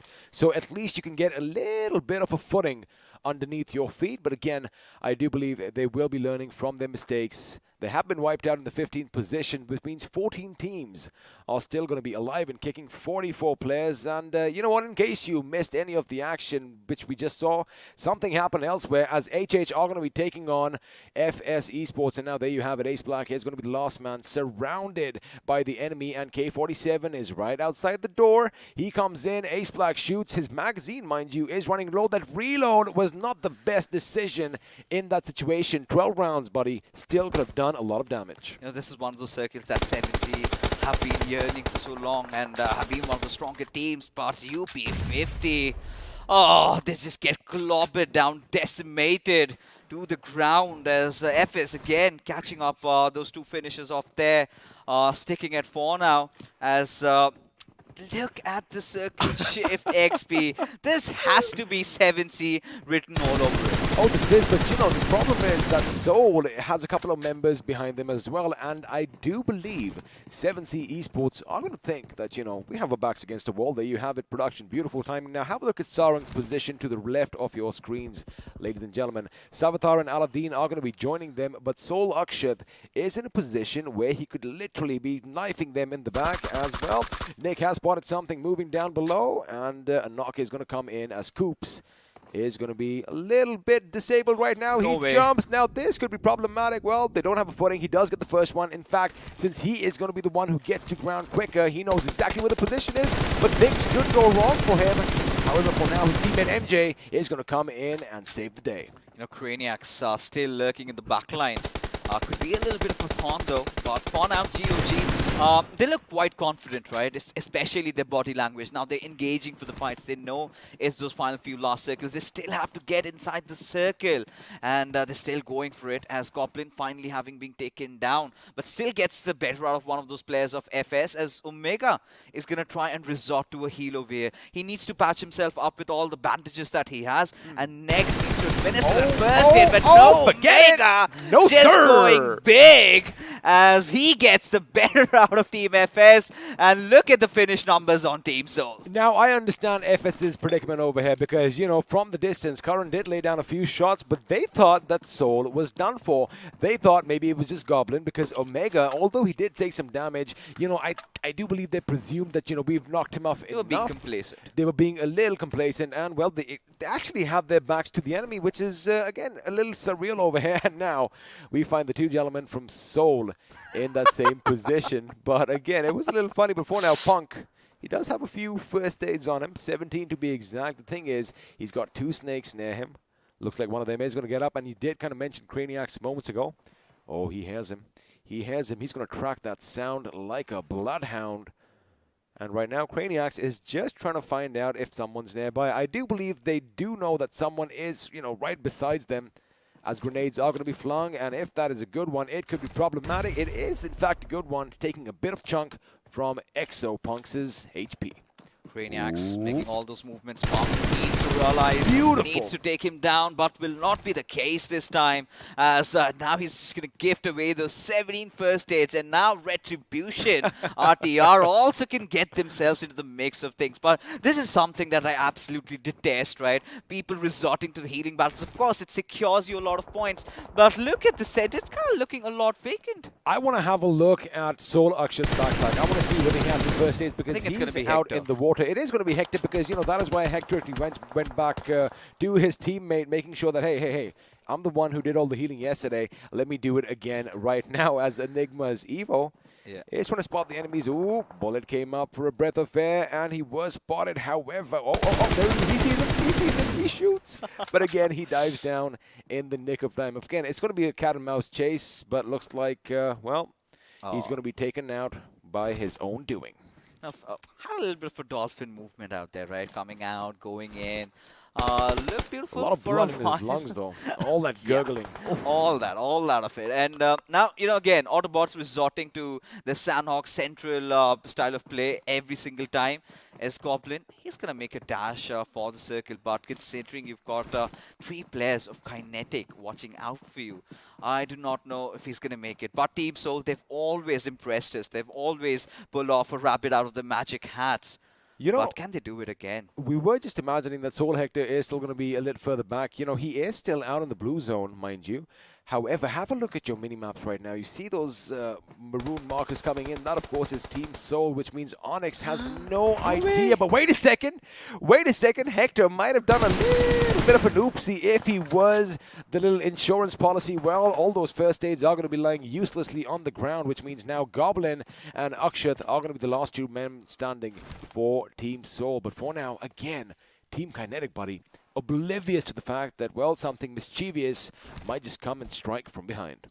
And I really like this, whatever Team Soul is up to. It's insane, it's bizarre, it's ludicrous, but it is real and it's working out for Team Soul. Look at Akshat's position, stationed right beside the players of Hydra officials and 7C, and still has somehow managed to survive, not given his position away. Always been that one player, the unsung hero for Team Soul. As we have a fight of fences, it is going to be Enigma against the Autobotz. Well, Enigma is going to be taking the fight to them. However, Rex is going to be the first one to fall down, and now Evo! Oh my goodness, we did not expect some inaccuracy like that, but he was taken down, and now the DBS double barrel shotgun is going to be not even used because they are running circles around them as Orva is going to go out. Well, he comes back in, and with that, another one is going to bite the dust. Enigma with just one man standing, and that man is Avi. But have a look at the Autobots. They are having a good game.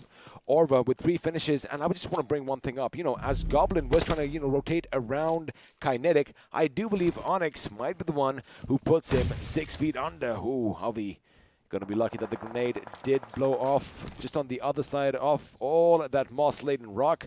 10 first aids to his name. However, you know what? A little grenade coming over this way could be devastating for him at this position. And speaking of grenades, Mr. IGL is thinking exactly that. That shrapnel could be devastating. It does take a lot of chunk off his HP away, and now the blue zone might just do the rest. Oh, indeed. But still an insurance policy grenade being lobbed at Avi's direction. Still manages to survive, though. Mr. IGL might find this frustrating, fuming, as to how on earth he could not get that finish, as Goblin was creeping his way inside along with that play zone, as all the vision of the players of Team Kinetic as hell is going to be unleashing hell on the players of Team Hydra officials, as bullets are being sprayed in Pop's direction, but Orva catching all the attention of the players of Team Kinetic. This is the perfect cue for Goblin to strike. Oh, absolutely, because Goblin is trying to keep an eye out, right? He does have the little DPP advantage. Oh my goodness, that is what precision is. The moment he saw him, the moment he peeked out that window, he was blown to smithereens. And there you have it, Goblin striking at the right time with that UMP is going to get the better of Team Kinetic. And with that, Team Kinetic are going to bid us adieu. And there you have it. Again, to the victor goes the spoils, as now he does have a few more first aids for him. Mr. IGL, but he does let loose a few shots, but it's his teammate Orva who finally gets the better of Avi. Oh, what a game of Sanhok has it been so far, XP. I mean, it's really hard to describe. I'm pretty sure the healing numbers are going to be off the roofs, right? As Pav, he's going to resort to his final two firsts that he has. All right. And Aladdin All right. is making those big ballsy moves out here, finally giving his position away. Well, Eventually just to be shot down by Goblin. He needs to watch out as Savitar from the backline comes in and closes him out, as it is looking like an Autobotz game written all over it, but Savitar still relentless at it. That's the cost of scares coming in. It might just not be the case, but now all of vision is going No away. That way! is precision shooting over here by Savitar. This man is on fire. He has everything going for him as he does reload that UMP. 35 rounds for up close and personal. He shoots. He is going to connect. No, he doesn't. He has to do something, but his teammates from afar are pretty sure that, well, the Autobots are going to be the ones who are going to get this game. Again, it all came down to the last man. It could have gone either way, but what a lovely push by Savitar. But it is going to be Autobotz Esports who win this game. And now, as we head into the post-game segment powered by Loco, oh boy, the point standings are going to do all the talking. Oh yeah, of course. I mean, I think the biggest tipping point in this game was the circle shift towards the little bit of the western side, where we had a very clean route for teams like 7C, Autobots to all get inside the center of the circle. But Team Soul, they were off to shenanigans, right? This is one of those Sanhok plays which was something that I never witnessed, because having players scattered around and still, you know, the ones winning out fights, coming up top. 8 finish points is what they've secured, and on multiple occasions they were never really a squad, right? It was a 2-2 split. Hector being one of their contingency plans, their insurance policies did fail. Aksha did fall down to the zone, but despite that, Goblin carrying the mantle forward. But 7C Savitar, credits where it is due, he almost managed to snatch it away from Autobots, but it is all right. You know, one thing we have got to notice is that everyone has the skills to back them up, but you also need that little game sense, that presence of mind. Yeah. That is what Goblin definitely showcased. And have a look at Hydra official in the 5th position. 11 points. Hey, buddy, it finally worked out. The amphibious assault was a bit awry. However, looks like it is going to be Orva from Autobotz Esports who is going to be crowned the iQOO MVP in this game. Yeah, I mean, no doubts in that, right? Considering how Autobots have been playing. Again, one of those teams that has been quite consistent, even in the map of Sanhok every single day. If you remember, a couple of days ago, I think it was Mr. IGL who was lying out right in the open amidst Big Brothers and OR fighting it out against each other. But taking a look at top five leaders, finally, it's such a relief to watch Karan enter into the top 5 over For the second time? Yeah, exactly, because this one player has so much to offer, and watching him not display that kind of breaks my heart. Since, you know, of course, you were here during BMOC, and, you know, these boys, they did come in through the ringer, through the trial by fire, as you like calling it. If you could describe his game style to the viewers right now, what would you say? He was pretty aggressive, right? Everything about Team WSF made sense. It's just not about them being aggressive. It is also about them being methodical with every single approach in their fights. They do everything that you would expect out of a good team or an underdog team to do. And as a result of which, they got sponsored. But ever since have been a little lackluster, but slowly picking up the pace. I'll say one thing, of course, you can't see all the healing stats. 12,764, and, well, not a lot of grenade finishes. The match summary on your screen right now. But coming back to your point, you know, they didn't have the best of starts, right? But it kind of feels like they are getting that little rhythm. They are in the groove now, and, you know, it's all about consistency also. Yeah. If they do finish even, say, mid-tier, right? Somewhere around the 5th, 6th position, have a couple of finishes for themselves. They will be slowly but steadily climbing that overall table ladder. And again, the name of the game right now, it isn't about the money. For the next 2 weeks after this, it's all about making sure you secure position in the top 16. And well, speaking of all the teams, let's have a look at the FD graph. And it kind of hurts when you see teams like Team EXO not even fire a single round. Yeah, I mean, Team EXO, I'm pretty sure they're feeling the heat right now, especially after It's having a hot those and sticky couple. day in Sanhok Yeah, as well. I mean, especially after having those really bad games in Miramar, transitioning to Sanhok, they had this clear idea: resort to healing battles. They had Punk doing that, which eventually previously was immortal. But since Snax has come in, I do not know where is he going to find his footing in. But this time, if you remember, Craniacs was the one who I think finished off Punk, who had 17 first stage to their names, and that was the only plan that EXO had come with, and it hit them back on their face. Also, you got to keep in mind, you know, we will see it in the highlights, I'm pretty sure. You know, when they were driving past Seoul, making all that noise, thinking, no one's going to be here. That kind of hurt them. Then RTR was lying in wait, but for now, looks like Team Seoul are going to be holding on to that lead as they do increase it just by a little. But again, I love the fact 109 points coming in from finishes, 109 points coming in from position, which basically means that's a total of 218. And are they doing this on purpose? Yeah. Are they trying to match it up all the time? In a Goblin, I think we've secured Last enough game, finishes. 8 points. That's where you stop. That's where you stop. Do not go ahead. But yeah, I think the best part about this overall standing is to look at where the Autobotz are, right? At 4th position, a huge climb. And considering where you expect the big names to be over there, Little the fumble likes in of between. Global Esports and Autobotz seem to have caught on to the pace, right? Having few good games and always trying to keep on to the center. And it's so difficult, especially when you're in the open areas, but finding the right compound, making the right movements, and here they are. So, Enigma Gaming, Yeah. 6th position, no chicken dinner. Why are they falling short of that elusive, delicious chicken?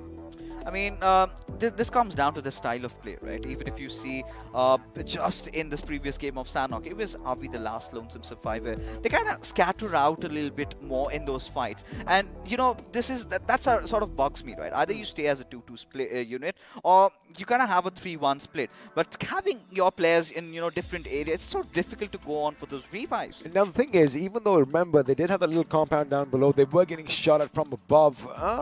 Maybe they were peeking a bit too long. And again, you know, if you are going to be shooting out from a window, this is just, you know, general knowledge right now. If you shoot out from a window and someone shoots back at you, chances are they're going to be waiting for you the moment you peek next time. And that is exactly how we saw a couple of the members go down. Evo, to give you as an example. So again, you know, just a little bit of repositioning could have been something that they could have done. But again, overall, they are in a good spot. I mean, they do have 63 finishes, which is no small feat. But now this, I like the little bit of red that we have added now. The 3rd page in danger, ladies and gentlemen. Well, that says it all. They are in danger. I mean, look at the points disparity, UP50 and Hydra Official. I think Hydra Official have been having a phenomenal day so far, right? Back-to-back top 3 performances. If not those finishes, they are still picking up the position points to themselves, which is good news, right? And Esports Wala WSF finally also getting into the race, because UP50, they are apart, right? They need to find 2 very big games, you know, at least hit those 30-point bombers to start getting into the mix of things, but not really getting that. This is where the confidence, their morals are all going to be shattered, and they need a lot of help. They need a lot of help. They do need help. Now, the funny thing is, you know, the next game is also going to be played by groups A and C. Do you think Team EXO are going to be going for RTR just for the heck of it? I mean, I want something like that.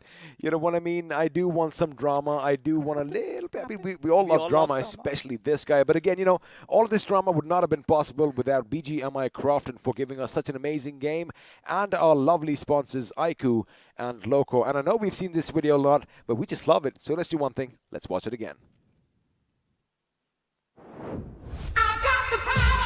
To make every day the best of my life. To strive for more. To beat my own score. To get that encore. I've got this. I've got the power. To do more. See more. Be more. I've got the power to win. I've got the power.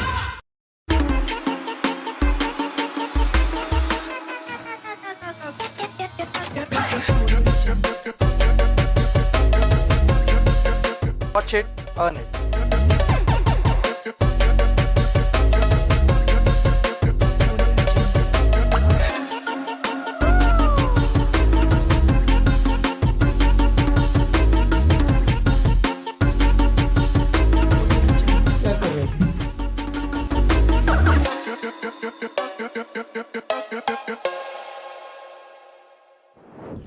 That music just makes you move, right? I mean, it's a nice little funky Wiggle, wiggle, tune, wiggle. and we're all going to be repeating. What's that move again?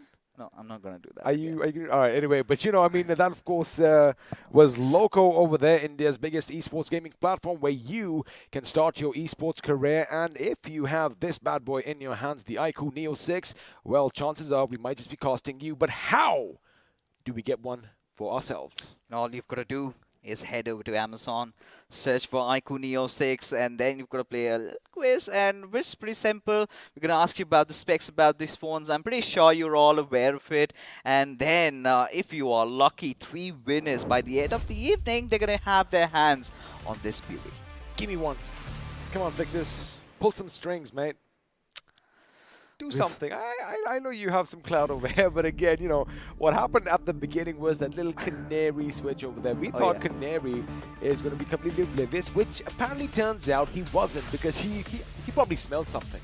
That's what I believe. You know, the thing with Canary was he had a slight idea. He felt as if the players of GOG are going to be there. But that little click, and it gave the position away to Bullet. He knew that this is the right time to strike, and he just went in. And there you go. Speaking of going in. Yeah, I mean, I don't know under which parallel world this could be justified, I mean, as a rightful play.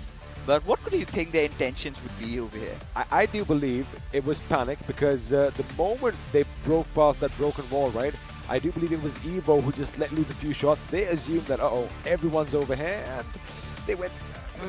well, we're going to have to ask them later on. We'll get on a little video call or something with them. But over here, Ace Black with that magazine reload. Again, those sound cues, which we all can now pick up on, is something that he needs to probably work on, because, well, 12 bullets still could have taken down an entire squad. Oh, it certainly could have, right? And but then again, we kind of headed over to Retribution RTR, taking it to the shorelines, entering inside the water, going in for a dip, and maybe that. But this was the best moment of it all, right? Goblin managing to take down 2 players of FS Esports just when they were not paying enough attention, wondering that it's the third circle. No one's going to come in from the backlines. No one's going to give them that revive. And that's them being complacent and just punished for that. Why would they assume that only Goblin was there at the back? I mean, I don't understand that. Omega was right next to him. He even picks his fallen comrade up, and then still FS just had their backs, because I get it. You know, WSF was on the other side. Yeah. They did want to put some pressure on them, because they were taking a few shots, right? But why assume that, you know, they've dealt with... Because, you know, this is where, sorry to cut you off, but this is where Omega did not fire any bullets. They were thinking he's the lonesome player, because ideally, if you talk about Team Soul, they're one of those teams that instantly goes in for the trades. And since Omega maintained that little bit of a stealth over there, went in for that revive, and then went in for the finish, that could have been the case where FS were completely stranded. Speaking of stranded, Hydra officials, right? I mean, maybe, just think about it now, maybe if they had one of their players, they didn't get the position points. 3rd position is, you know, nothing to scoff about, right? However, if they had a bit more of, they were swimming in a bit too willy-nilly, so to speak, right? I mean, of course, chances are those compounds are going to be taken, because someone could be expecting a little amphibious as well. But over here, Goblin, oh boy, I mean, he did his best, but it was Savitar who puts him in his place. But now look at this, he gets one. It is the precision, it is the accuracy that is going to be on point. There you have it. Down goes another. He almost would have got it. You did kind of, you know, gesture to me at the time. If he had a grenade, if he had a hot potato, he could have thrown it. Unfortunately for him, that is all she wrote. And, well, he was, you know, chipping away at his HP. And then finally, hell, well, sent him to the depths of hell. I think Savitar, considering how his journey has been, I've been watching this kid ever since the inception of the previous titles, and finally he's getting that recognition now, which was long overdue, right? And considering previous statistics also, in the iQOO BMOC, had Savitar not survived for that extra 1 minute, 7C, they would have been watching this entire tournament on their television screen. So has remind me purely again, been the hero of the show. How many points did we just scrape by? I think it was just 1 or 2. That's it. That's it. Wow. You know, those position points were so instrumental. And had he not gotten that, you know, like I said, 7C, they would have been on the sidelines along with all the other big names who haven't really made it this time so far. Well, of course, you know, a lot of big names did topple over, but Yeah. that's the beauty of this tournament, right? Because we are finding our next superstars. We are going to witness greatness in the form of all these new players who have, come in through the grind. And now, you know, we keep talking about the thing. They have made it, but they really haven't. Because, again, you got to work hard every single day. Because if you aren't performing, chances are someone else might just come in and take your spot. So you got to hold on to that, and, well, you got to give it your best and your 100. And, you know, that goes for us, too, because that's why we do... Wait. What's that? I mean, you do engage in those situations. And, of course, I thought you thought I took a jab at you. Oh, you always do, right? It's just me, you know, having those ninja reflexes. And, you know, escaping. I'm still in one piece, though. You are? Can't say the same about you, though. Well, I have a little bit of a mishap over here, but again, I kind of like it. You know, it's that bionic man kind of situation going on. But, you know... Does it help around the ladies? Oh, it's a good conversation starter. Let me just tell you that right now, because it's like, oh my God, what? I mean, I'm just kidding with you. What happened to your knee? You know, it's just natural instinct. You always are going to ask. But that was a nice one, actually. Now, what's going to happen is the next game is going to be underway shortly. It is going to be Erangel. However, before we do so, we are going to be transitioning into that little break. It's just a little one, 4 minutes, 30-something seconds. So before that, anything to take away from Sanhok except our esports' little blunder? Except Hydra official going out for a little bit of a swim. So, I mean, anything else that kind of popped out? Team EXO still not being able to find their groove, right? Not the footing. This is not the EXO that we have wanted to see, that we've come to love, right? Because they look quite underconfident of what they're up to. Sensei is starting to, you know, doubt himself, his decisions, the way they've been taking it. Ideally, you know, always Sanhok has sort of been their game, right? Even if they do not make it in terms of those finishes, they make sure they get a lot of position points on behest of those healings that they resort to. And them also not being able to pull that off, you know, it's such a shame that a team like EXO is not just having one bad day, but it is slowly but surely transitioning to another one. Especially when they were coming in from back-to-back chicken dinners. But, you know, that is how the cookie crumbles. And for now, what we're going to do is take a quick little breather. Like I said, it's a short break. We will see you on the other side of this. जब court पर बनी team of 5, छठे यार का दिल टूटा ऐसे जैसे टूटे कांच, क्योंकि अब से कोई नहीं होगा कभी भी left out. Battlegrounds Mobile India brings you the new 8v8 TDM mode. Let the action begin in Santorini.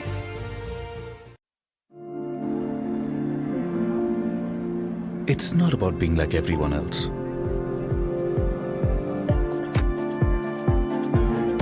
It's about having your own destination.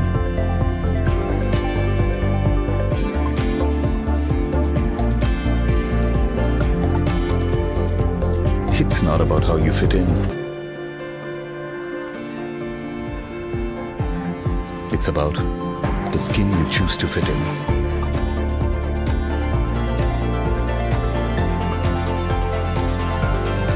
It's not about you belonging somewhere. It's about you belonging with your squad. Because everyone can be a player in Battlegrounds Mobile India. All new Battlegrounds Mobile India with new modes and maps. Let the battle begin. Download now. What's your biggest weakness? My biggest weakness? If I had to pick one, I'd say that my biggest weakness is That I'm a real giver, you know. I give more than I should. Are you going to keep all the loot for yourself, huh? We don't need glory hunters on the team. I'm firing on all cylinders, 100% of the time. Gives others a huge complex. Arey bhai, can't find any guns here. I'll be toast if I have to carry on with this frying pan. I'm too calm and composed for my own good. Nothing can rattle me. I'm in constant zen mode. Beast mode, guys, come on, let's go. I scout kar rahe hain yaar. Hello, respond. I just can't push people against their will, you know. Even if it's for their own good. Seeing people uncomfortable just doesn't sit right with me. अबे तुम red zone के बाहर नहीं निकल सकते, comfort zone के बाहर कैसे निकलोगे? चिकन डिनर के सपने भूल जाओ, तुम्हारी किस्मत में भूखा मरना लिखा है. Pick the game, drop the act. All new Battlegrounds Mobile India with new modes and maps. Download now. This car won't drive itself, right? Where to go, when to stop, read the map. अब ये सब तो in-game reader ही कर सकता है. And danger rarely announces itself. इसलिए आगे बढ़ने के लिए एक स्काउट भी जरूरी है.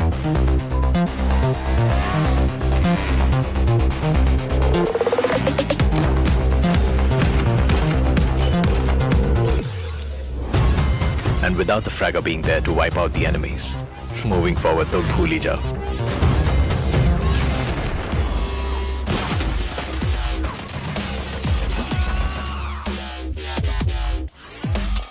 और फाइनली गाड़ी आगे बढ़ाने के लिए सिर्फ पहिए नहीं, जैक भी जरूरी है. कोई भी मैप हो और कोई भी रास्ता, जैक ऑफ ऑल ट्रेड्स के बिना टीम नहीं बनती. Without you as the support ये गेम नहीं चलती. Your friends are waiting for you on the Battlegrounds. फिर से अपने यारों के साथ चिकन डिनर करोगे, साथ मिलके रैंक पुश करोगे. Battlegrounds mobile India, download now. Train और ट्रैक्स के छिचक के बीच अगर लोकल में बैठी टीम मुंबईज अपनी गेम पटरी पे ला रही है, तो बनारस की पतली गलियों में राजेश गेम में पतली गली पकड़ रहा है. थैंक्स टू सिमरन, उसके क्लैन के रैंक का कोई बाल भी बांका नहीं कर सकता. बड़ा बाजार में कैसा भी हो वाईफाई, पिंटू अपनी स्क्वाड को दे रहा है हाई फाई. और अरविंद और शार्प शूटर को है पता, the one who shows the way is the real ताला. चार मीनार के पास एवरीबॉडी नोज ये सिंगल हीरो और दो हाथ का गेम नहीं है. इरेंगल और मिरामार से भी बड़ा एक मैप है जहां हर कोई अपना रैंक पुश कर रहा है. Battlegrounds mobile India, India rank push कर रहा है यहाँ. आप हो कहाँ? Download now. Well, hello and welcome back once again to the iQOO Battlegrounds Mobile India Pro Series powered by Loco. My name is Angat Singh Chehal. I go by the experiment, of course. You know this, I love saying that, the little ray of sunshine. I love that name, Arka. I mean, yeah. Sanskrit for the sun. You know, we get to learn something new every day. But anyway, Sanhok, completely different what we were expecting, you know what I mean? I thought 7C were going to take it all the way, but again, what precision shooting. I mean, I just love the final fight, you know, just in case, you know, if he had reached off to that final hut and then, you know, tried to come in for a fight, it would have been much more better. It's like he was going in for that house first, suddenly realized, they probably picked up. Had he actually gone a bit to the left, it would have been a different situation. And I've seen one more thing happen over there, right? Below the hut, there's a huge space. So if you had taken the fight, you know, crouched down or probably gone in to attack from below, do the damage and then come back, I think such things are kind of impossible, you know, when we are speculating, because at the heat of the moment, you just want to lay bullets and make sure that, you know, you get that finish point. But ultimately, yeah, I just loved every single bit of it. And that's why I say 7Cs, when they spray, you know, there's a spray god inside, you know, a teammate named Spray God as well. They do wonders. They do wonders, and I like how they've chosen their names, right? Because, boy, oh boy, a lot of these boys, they are definitely living up to their name. But for now, we're going to have a look at the pre-match segment powered by Loco, as the teams are going to be coming up in the matchup. And again, the best thing is, it's Group A, once again, going up against Group C. I want to see EXO take the fight to RTR. I want to see the fight of global esports with Soul, you know. That is when we tend to learn a lot of things. One side is Joker, the other side is Goblin. And such kind of, you know, assaulters going head on, we can learn so many from crosshairs, placements, trigger discipline, and that is going to be the pickup point. But at the same time, I really want to see teams like UP50 and GOG tend to survive a little more, you know, have a little bit of a fighting chance in the overall points table, because that is when the intensity is going to increase to the final week and everybody will be fighting for finish. All right, I'm going to put you on the spot right now. Yeah. I'm going to put the sunlight on you instead of you just, dissipating it everywhere. Now, again, all our lovely viewers definitely have a chance. So I'm going to hold on to my question while you tell them how they can get themselves a brand new iQOO Neo 6. So you know what? Let's hold on to that right now. Yeah, exactly. We're going to hold on to that because before we do so, again, it's just great giving back, right? And I love the fact that we have beautiful sponsors in the form of iQOO and Loco making all of this possible. I want to see that jazzy video one more time. To make every day the best of my life. To strive for more, to beat my own score.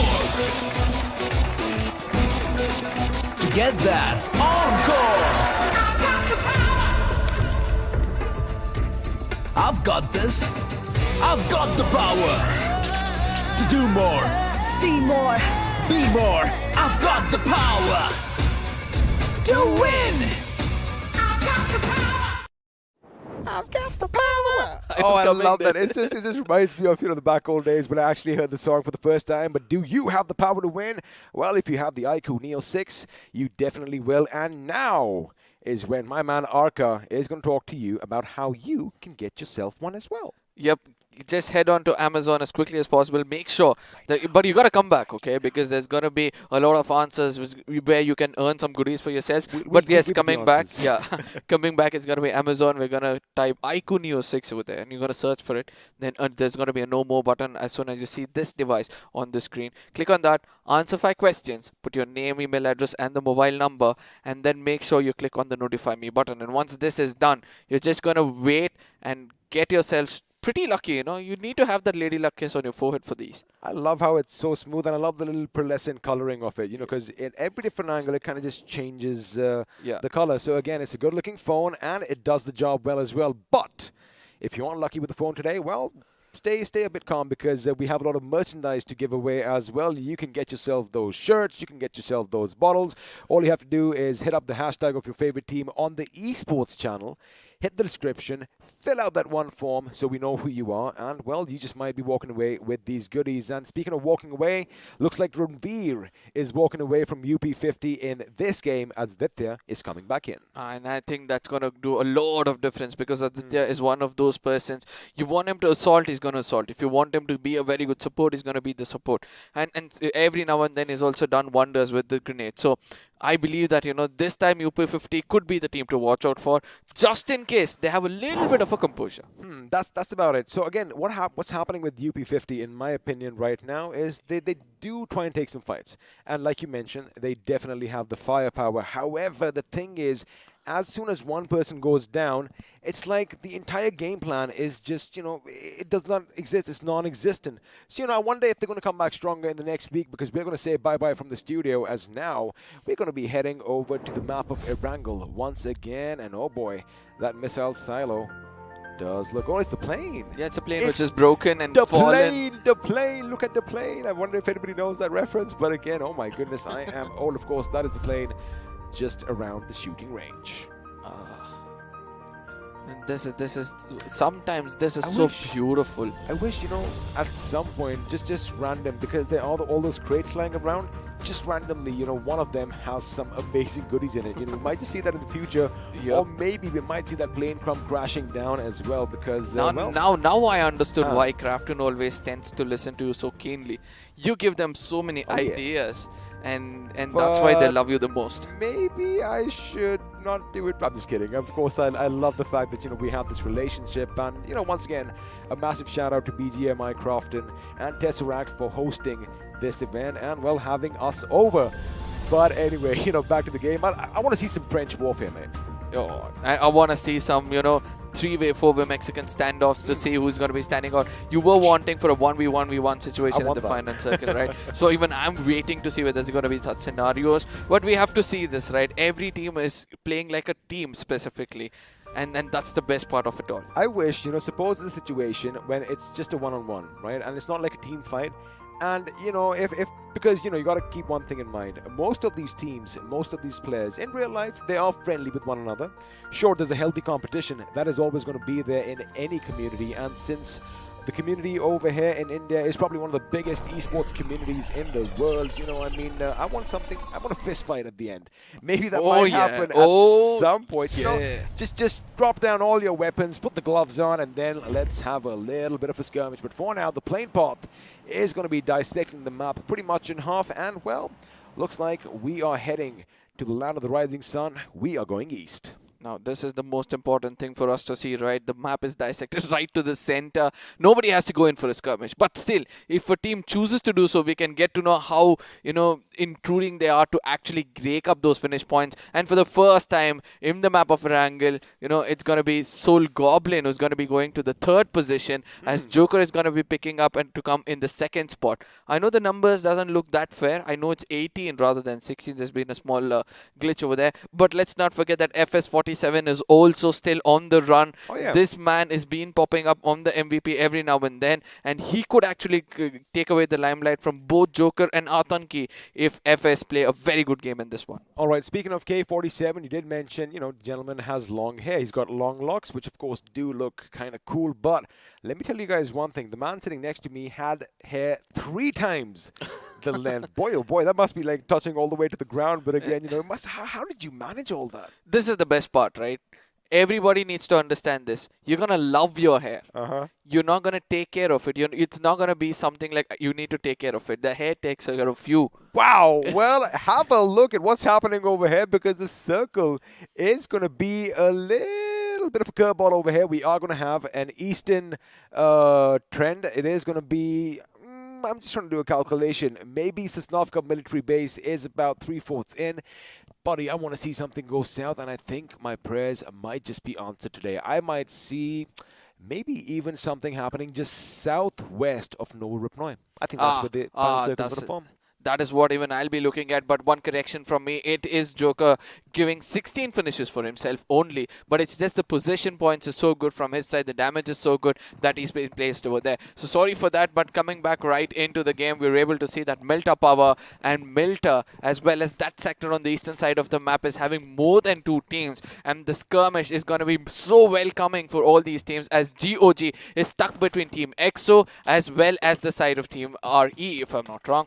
But yes, on the western side of the map, again, Team Soul spread out completely in the compounds of Gatka, getting the right kind of farming what they need. Let's not forget this major thing coming up. Again, the northern side of the map, where you can find ample amount of loot for all these teams, like Shooting Range, Severny, Stolber, Zarki, again getting abandoned.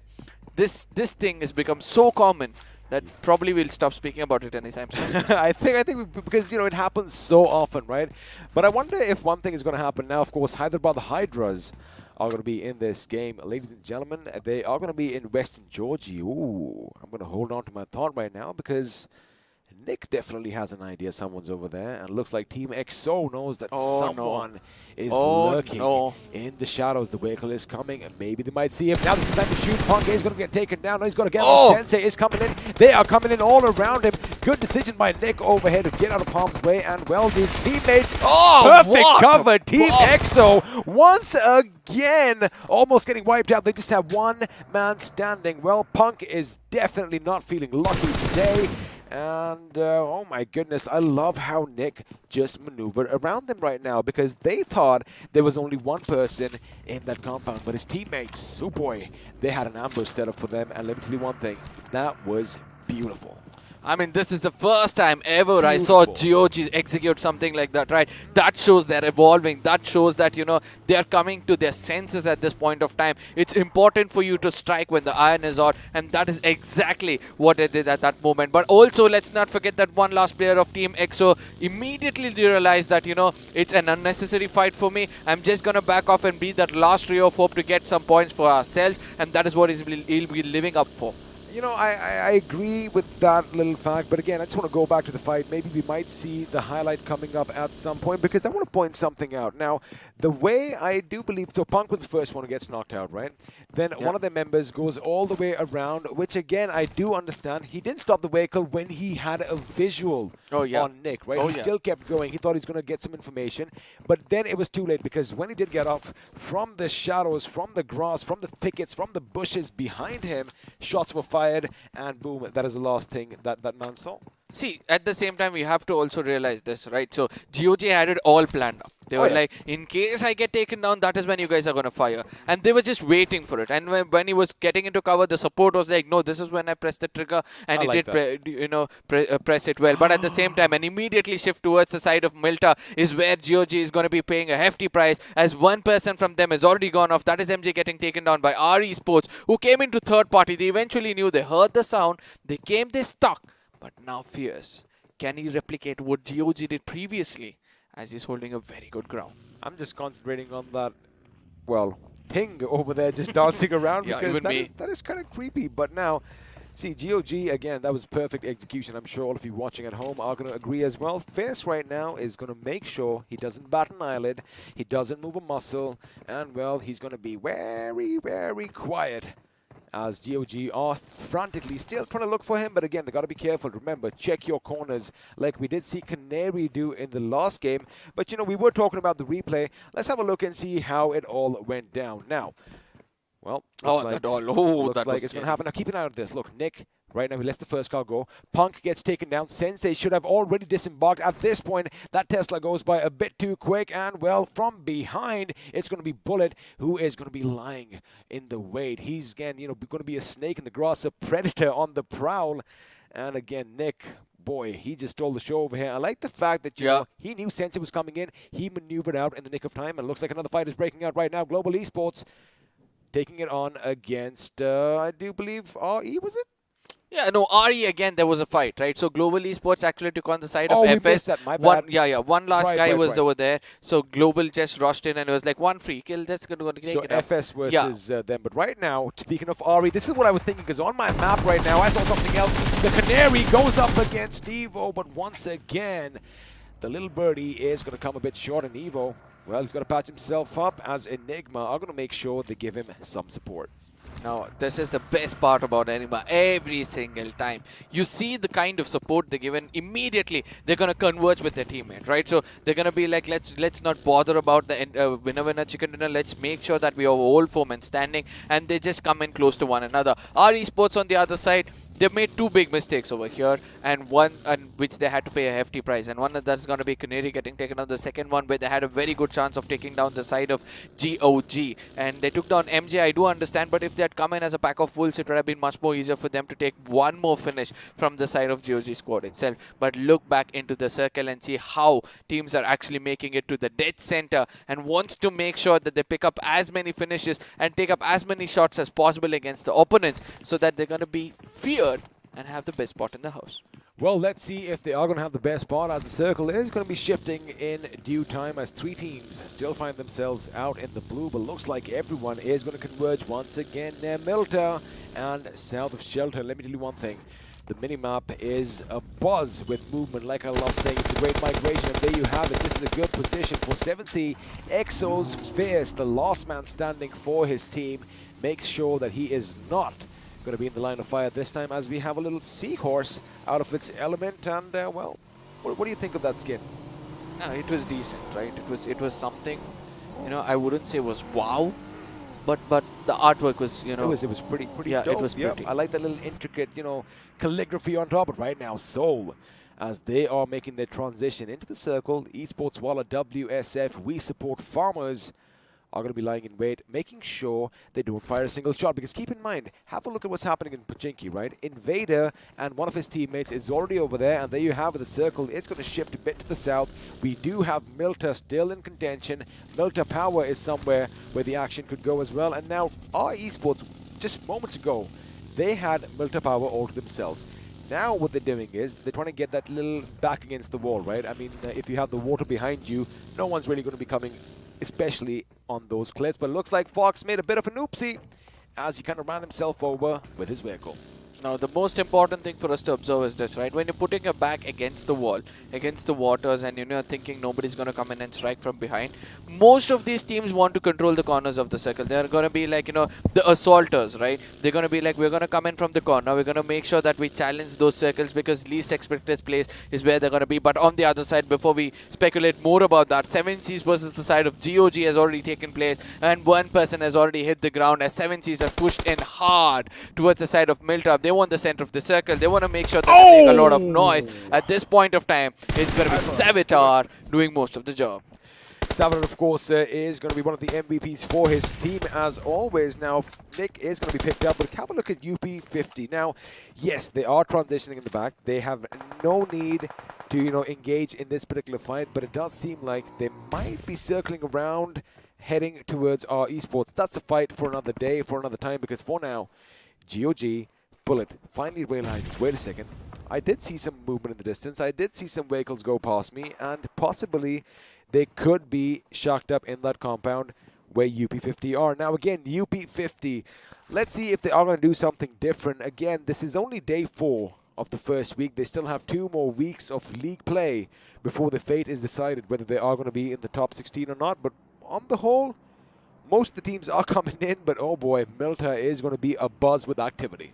Now look at the position held by Jadoo, right? He's so far away from his teammates, and that is to the eastern side of the map completely. Now what is he thinking at this point of time is going to be the next big question, because is he going in for a heal battle, or is he playing for placement points where the rest of the teams are just going to concentrate on going in assault? It's basically they're making sure that, they have options open, because they aren't in any compound right now. They are at the cliffs at one end, and Jadoo is going to have that high ground at the other. So in case the circle makes a drastic shift either down south, they can move south. If it goes east, at least Jadoo will try and hold the fort and lay down lead indiscriminately at anyone who's going to be coming towards them to, basically fend off any attack. But this is the whole point, right? We have been discussing about the tournament. Don't be too far away from one another. Yeah, exactly. Because we have been seeing a solo person always gets tagged, always gets taken down, and there is no place for revival, and he's just gonna give out information telling that no, somebody's just rushed in against me and I'm finished off. I get it. It is a gamble. I totally understand and agree with you over there. Oh, Omega taking a few shots. I wonder where they're coming from. Well, there you have it. It's Savitar from Milta who's going to be dishing out all that damage. But again, the fact is, the circles move a bit quicker over here. I mean, if you have a look at the mini-map, we are going to have a shift coming in about the next 15 odd seconds. Now, this is where Rockstar, Hero, and Jadoo's positioning will come in handy, because if it has a southeastern shift, well, they can still go along that beachhead, right, and still, regroup with one another. Let's have a look. See what happens. The shots are going to be fired. Well, the circle's gone up now, which means Rockstar and Hero are going to go to Jadoo's position, and then they might just get into Milta. So I guess the plan worked for them this time. Yeah, absolutely. I mean, well set story for them as well. So let's see whether they're going to dominate on this, as Jadoo has to eventually go into the eastern side of the map above Milta Power itself. But I'm looking forward to see what the other teams are going to do, right? Because ultimately, we can see that Hydras are placing themselves in a very, very vulnerable position. Teams from the top and teams from the side of Milta can actually tag them out as they're holding the center point. And there's a lot of teams, a lot of cavalry trying to come to right to the dead center of the map itself. And previously, we saw how Seoul were pretty strong in this part of the map itself. Oh yeah, I mean, that little lumberyard that is going to be atop that mountain is going to be hotly contested property right now. But the thing is, sometimes I've been confused while playing. I see a stump of a tree or whatever, right? And I think, oh, it's a person. And, you can kind of hide in really well. You kind of gel well with your surroundings. But what's going to work for our esports, because we were having a look at it earlier, is they are going to be north of Milta. They are going to be heading towards little compounds, but there you have it. Enigma had the same idea, and Jadoo is going to let loose with his M4, as Avi is going to be the first one to be brought down from Enigma Gaming. However, they still have the teammates to back them up, and let's see if they can turn the tides around. There you have it. They can, because I like our esports' position, right? They're high up. They can still fall back to the cliffs. They can pop over the little, periphery and have a look. And also, keep in mind, that massive mountain where the lumberyard is? They can take shots in that direction as well. Now, there's one more team which is playing it really clever, trying to play his split. That's going to be GE, courtesy to the minimap we have at this point of time. Look at that. Manya, Joker, and Nakula playing a triangular gameplay, which is the first time I'm able to see in the map of, Erangel. But at the same time, 7Cs have done a little bit of damage towards the side of FS. Probably they want to dominate on it, as Spray God is going to be pushing in. He has a vague idea where Explicit is at this point of time. Probably the leg was visible behind that. That is where he's going to be going in and dominating. One more bullet would have been more than enough, but that doesn't happen, as another person is going to be visible in his crosshairs. Spray God is all eyes at this point of time. Well, Klutz thought that he was a bit more petite than he is right now, because, well, we all could see him, which means 7C could see them as well, and now the inside is going to be bombarded with grenades. Oh, that's going to be devastating. Spray God's going to come in or go out because something might just go boom.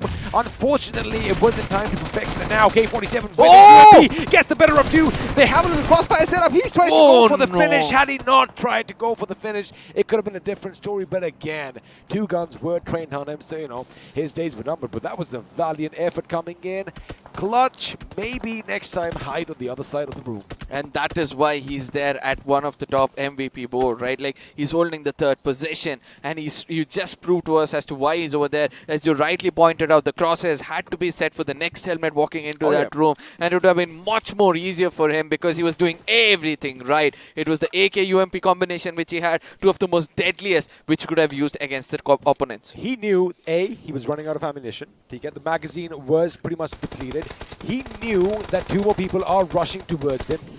I get it. He tried to go for that little finish because he only had a few shots left. Speaking of a few shots left, Bullet does switch his magazine up and now is going to be fully reloaded as the Fox, well, this time is going to get away in this hunt.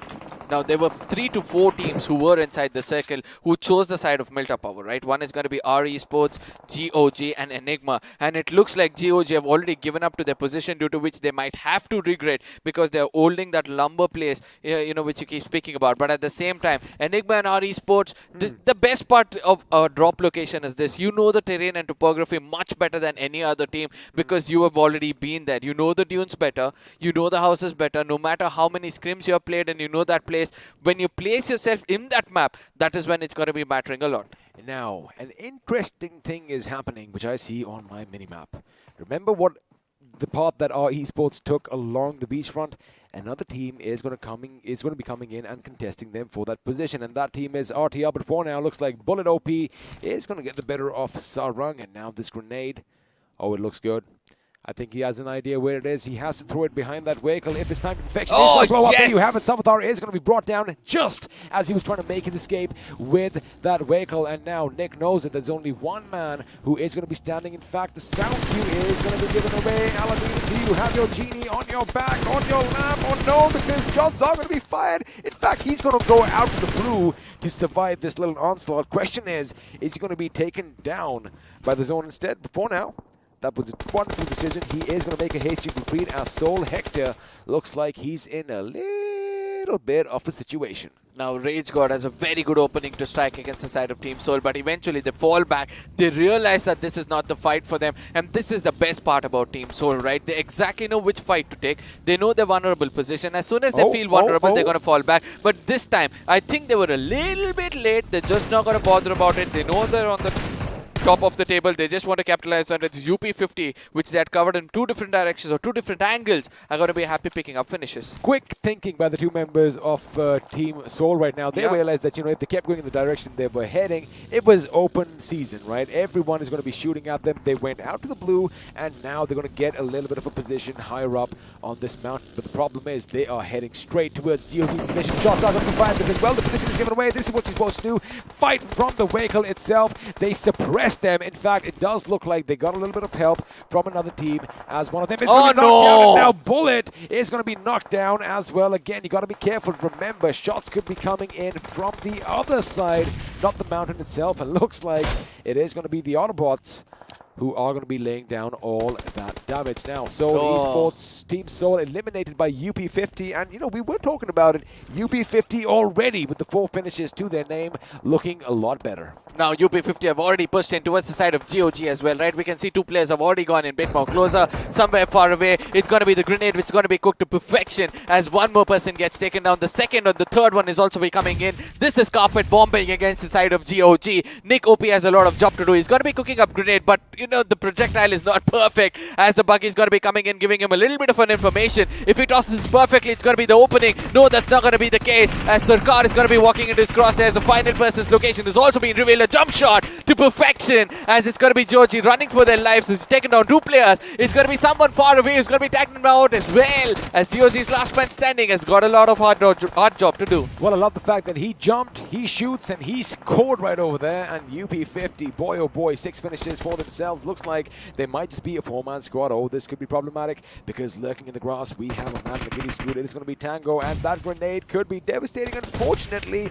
it just took away a little bit of their HP, and this one is going to be trickling down that mountainside. There you have it. The Gilly monster is going to be going down. Tango does have that AK. He knocks one out. He is going to try and get as many finishes as he can. Rage God is going to be ranging himself. But the dip. Hipfire coming in. Switches to the little bit of an ace downside. But unfortunately, is going to be taken down. But there comes the cavalry. Another one is going to go down. Curran, who we have seen in the top 50. Oh no! Oh boy, what were they doing? Because they were all coming in one straight line. Maybe they should have spread out just a bit more. They basically made it a bit easier, in my opinion, for UP50. But boy, oh boy, Aditya and KSR still standing. 10 finishes to their name. Probably one of their best games yet. What did I say about Aditya coming back into the fray, right? Oh, UP50 are looking the strongest at this point of time.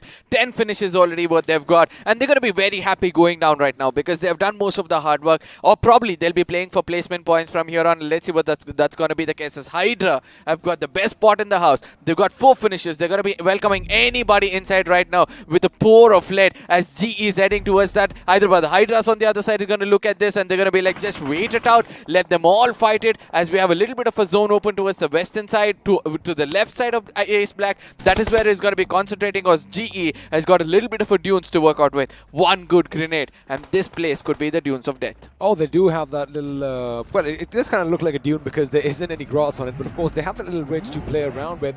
Hydra officials as well. Oh boy, they're looking strong. Knuckle, this could be problematic. No, it isn't. He makes sure he does something right, but unfortunately the second vehicle coming in is going to block his way, and he is going to be taken down. No. Anya as well is going to try and go around. You're going to make sure you have nerves of steel over here, but unfortunately the thing is, those nerves don't help when lead projectiles are going to be coming your way. Hydra official, ladies and gentlemen, all 4 members still alive with 8 finishes to their name, and now it looks like they're going to be hungry for more. Team Kinetic, I do believe, in the distance, could be spotted out, but the thing is, the circle is not going to be in their favor. Now this is where our esports could finally do something about it. Now 2 teams who actually came into this part, who stayed, who wanted to, go for those placement points, are eventually going to be gifted with some, as it's going to be Enigma and our esports still inside. But Artia Kranik is going to be there, and he could be the thorn for the side of Team Ari, right? So just in case he strikes when the iron is out, it's going to be so hard for them. But let's not forget Hydras with all 4 men standing are coming in from the southern side.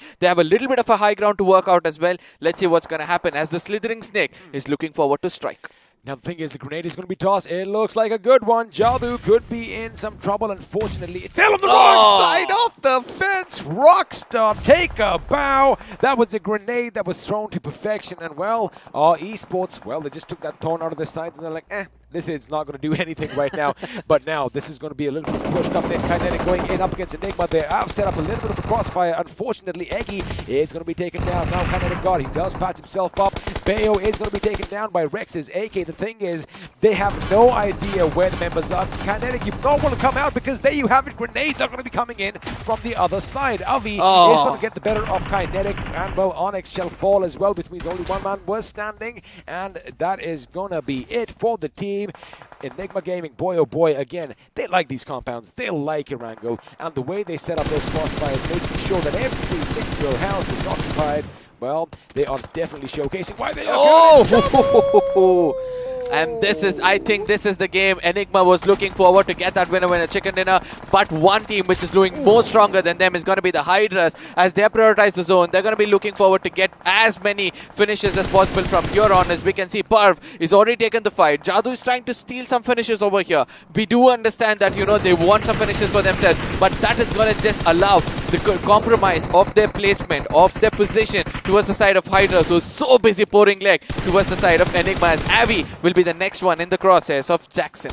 Well, it's a field day for Hydra official over here. They do have a little bit of an advantage, and Enigma, they were not really expecting them to be laying down such heavy fire in their direction, especially you got to keep one thing in mind, right?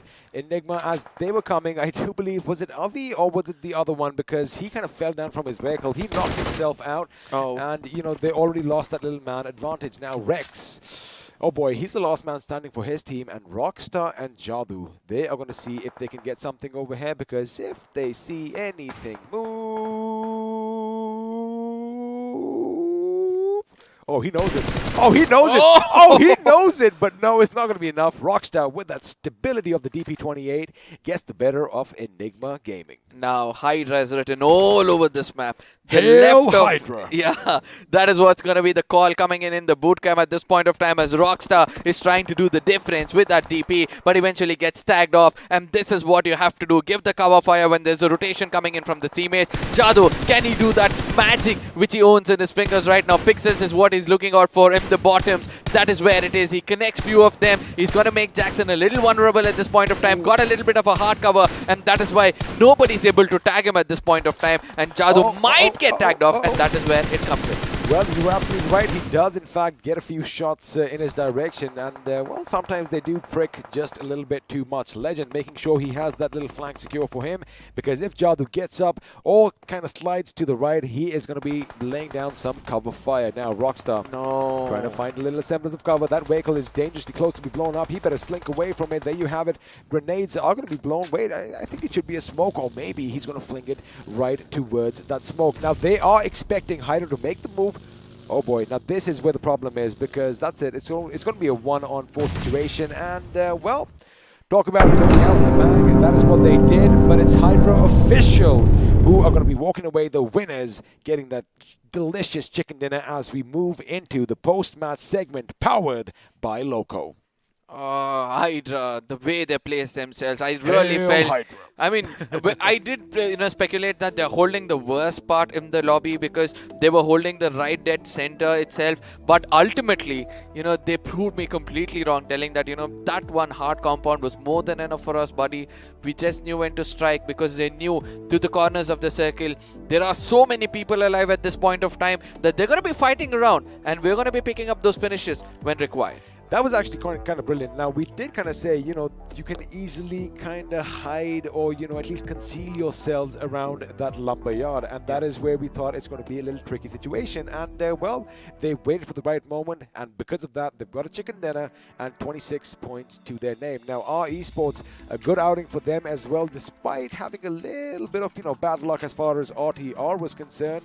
But speaking of RTR, this at one finish point when they did get the better of one of their members. Not the best play from them again. I wonder what's happening in that camp, as of course the iQOO MVP is on our screens. And well, Nick, you are just a bit too overpowered this game around. Loved his rotation. Yep, agreed. And also, let's not forget that Bullet, also from GOG, his name was popping up every now and then. Let's see whether it's going to be there in the top 5 as we're going to look at it. Oh, this is the first time we're able to see 5 different teams are going to be coming in. And that is sweet music as we're going to call out their names. It's going to be Rockstar from Rex, KSR7 from UP50, Hydra Parav coming in, and Enigma Avi, right? So this is going to be something so unique for us, right? There's going to be so much of finish points being shared among all these players, and the overall points table is now going to look so different. I mean, it's as simple as the fact that, all these teams were engaging with one another, and they're getting a bit more comfortable about that, which is, of course, good news for all of us watching, because we want to see all that death, destruction, and carnage. And speaking of that, 7 grenade finishes coming in this time, and, well, all the other facts and figures are going to be speaking for themselves. 64 knocks, 57 finishes. Aditya, UP50, the substitution comes in with the longest finish of 204 meters as well, with 50 assists coming up. Almost, that shows that everybody were keenly waiting to pick up their teammates whenever given the chance. So, match summary is done. The FT ratio is something I want to look at this point of time, because there are different MVPs coming in, so we can expect a different kinds of teams to have to have shared that ratio perfectly. And the amount of finishes, again, right? It was UP50 with 10 finishes. Let's see how much damage they've done. That's what I was going to bring up, because they were kind of eliminated a bit early on, but the fourth or 5th position is what they had, so it's decent enough. UP50? Yeah. I believe they were more 8. They had a lot of finishes this time around. Yeah, but they were in the 4th. Oh, we're talking about that. Yeah. But again, lovely damage overhead done by pretty much all the teams except INS. And, well, Team Soul and Team EXO once again at the receiving end of things, because we did see in Sanhok it was 0-0, and over here it's 0-128. Now, what's happening with Team EXO? Yeah, that's what, somehow Sensei is not able to place them in the perfect spot, and due to which they're paying the price. Now look at how EXO's position is going to be. Let's not forget that they were the top 3 contenders at one point of time, but looking at the graph, it's going to be Team Seoul on the top with 15 matches played, and OR has a very good opportunity to catch up. It's just 20 to 25 points is what they're going to need to hit the 200 marker, and once it's going to be reaching there, from then on they can slowly creep in towards them. But after that, it's going to be Big Brothers who also have a good opportunity to to put up some points and get a bit more closer towards the side of OR. Still, the thing is that the difference is 33 points, right? I mean, we've seen the biggest game go to about 31. No, we've actually seen 36. So again, OR, again, they were heavy-hitting team. They had 20 finishes in one game. They can actually get those 35 points and, actually topple them over. But for that, someone needs to be stopping Team Seoul in their tracks as well. But looks like Team EXO, on a bit of a decline, still haven't hit the 100-point mark, are going to be slipping down to the 15th position. Yeah, they were on the 12th position, but by the end of day 2, they were in the 3rd position. And 2 bad days. Now they've hit to the 15th position. I just hope that they wake up now and they do the right things. And we all know that they're known for the comeback, and they're also called the comeback kings themselves. So Hydra officials slowly climbing up over here. Good thing to see. One winner chicken dinner, the most wanted one for them. They were at the end of the table until the week 2. Previously they were in the 17th position. One good game, they've come to the 10th position. Walkouts on the other side, they finished up just 14 matches, one more game to go. They can also come up, and that is when the suppression of Team EXO is going to start, because there are more teams after the 16th position. It's all about being in the top 16, right? So 98 points in the 16th. Let's remember this and talk further. Absolutely, we are going to keep that in the back of our mind. But Hydra official making quite a jump, thanks largely to that chicken dinner. Now, if you see some red, that is because all these teams are in danger. As Team INS kind of slipping down as well. Not the best Erangel for them this time around as compared to game number 1.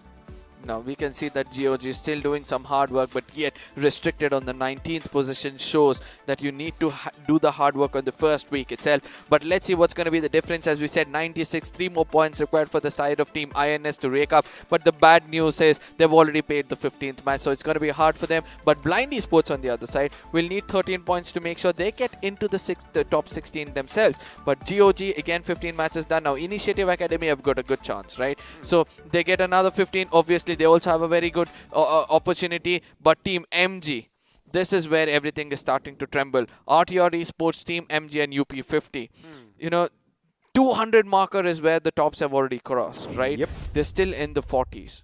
And just imagine, even if they hit around 2 to 3 games of chicken dinners with around 15 finishes, they're going to have 60 points, but still not enough to make sure that they compete in the top 16.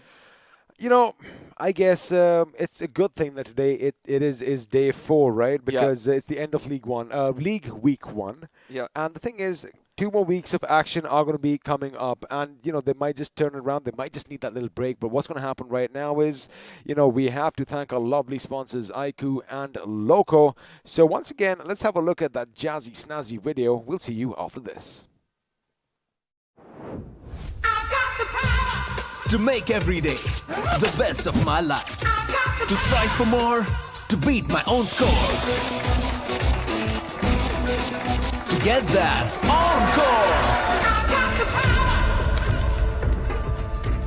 I've got this. I've got the power. To do more. See more. Be more. I've got the power. To win. I've got the power.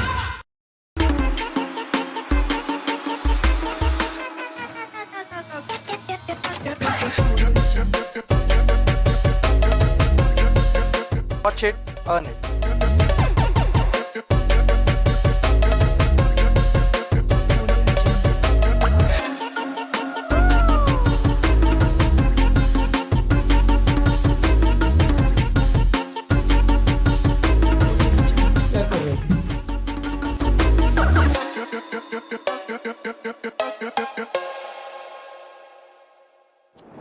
But it isn't only just the iQOO BMPS that is powered by Loco. Looks like our Indian gaming community is also powered by Loco overhead, because boy oh boy, I just saw everyone on there right now. And if you want to get onto Loco, you need a good device, and we're giving away iQOO Neo 6s. Yeah, 3 iQOO Neo 6s per day, and that's a lot of devices when you look at the whole tournament itself. So, guys, you can have your hands on this.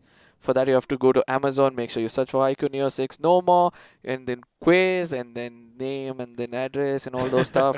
And then after that, notify me. So once you do get your hands on these phones, what you got to do is you got to download Loco, right? India's biggest live gaming and streaming platform. And you know what? You can after this, because please stick around. Please watch the remaining of the games with us. After this, you can head over and watch your favorite BGMI teams and other streamers showcasing their talent. And let me tell you one thing.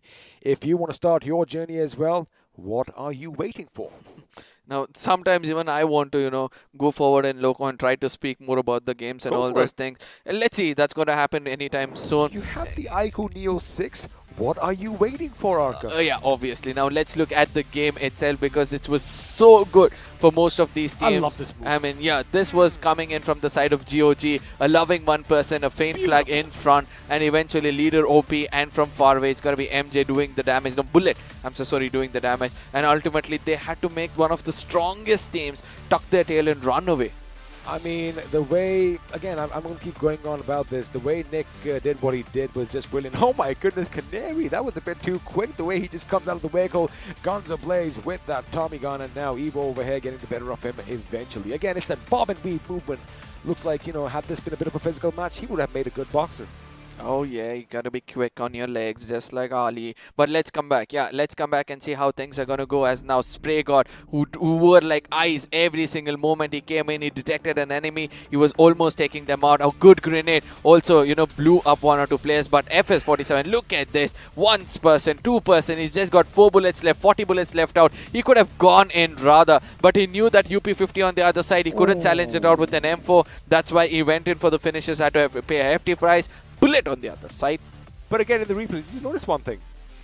The way that even though he went for the finish, it's that instinct, the reaction. He still, before he went out, still put a bullet in the guy who was shooting at him. I mean, that's just what these gamers are. That's why they're the pros, right? Their reactions are blink and you miss it. And well, that's why you and we are sitting here talking about it. Exactly. And lately, these people are challenging our language, our speed, and it feels good, right, on the desk. Yeah. Every day you also need some challenges. They're ever evolving, as are we. Yeah, and let's look at how the other games turned out to be.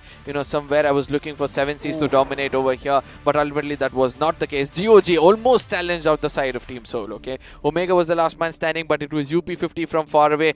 This is when they started to pick up finishes. Now look at what's going to happen here. WSF are going to be making their way to that same location, but they are going to make a little bit of a blunder, because all they did was come in one after the other in the same line. But of course, before that, we had that little skirmish breakout between UP50 and GOG, and this is where GOG got the better of the oppositions. The grenades, had they been thrown a little bit closer, it could have been devastating. But keep one thing in mind, from behind, it looks like nothing's happening. I'm sorry, GOG were taken out from behind. Now keep look at this.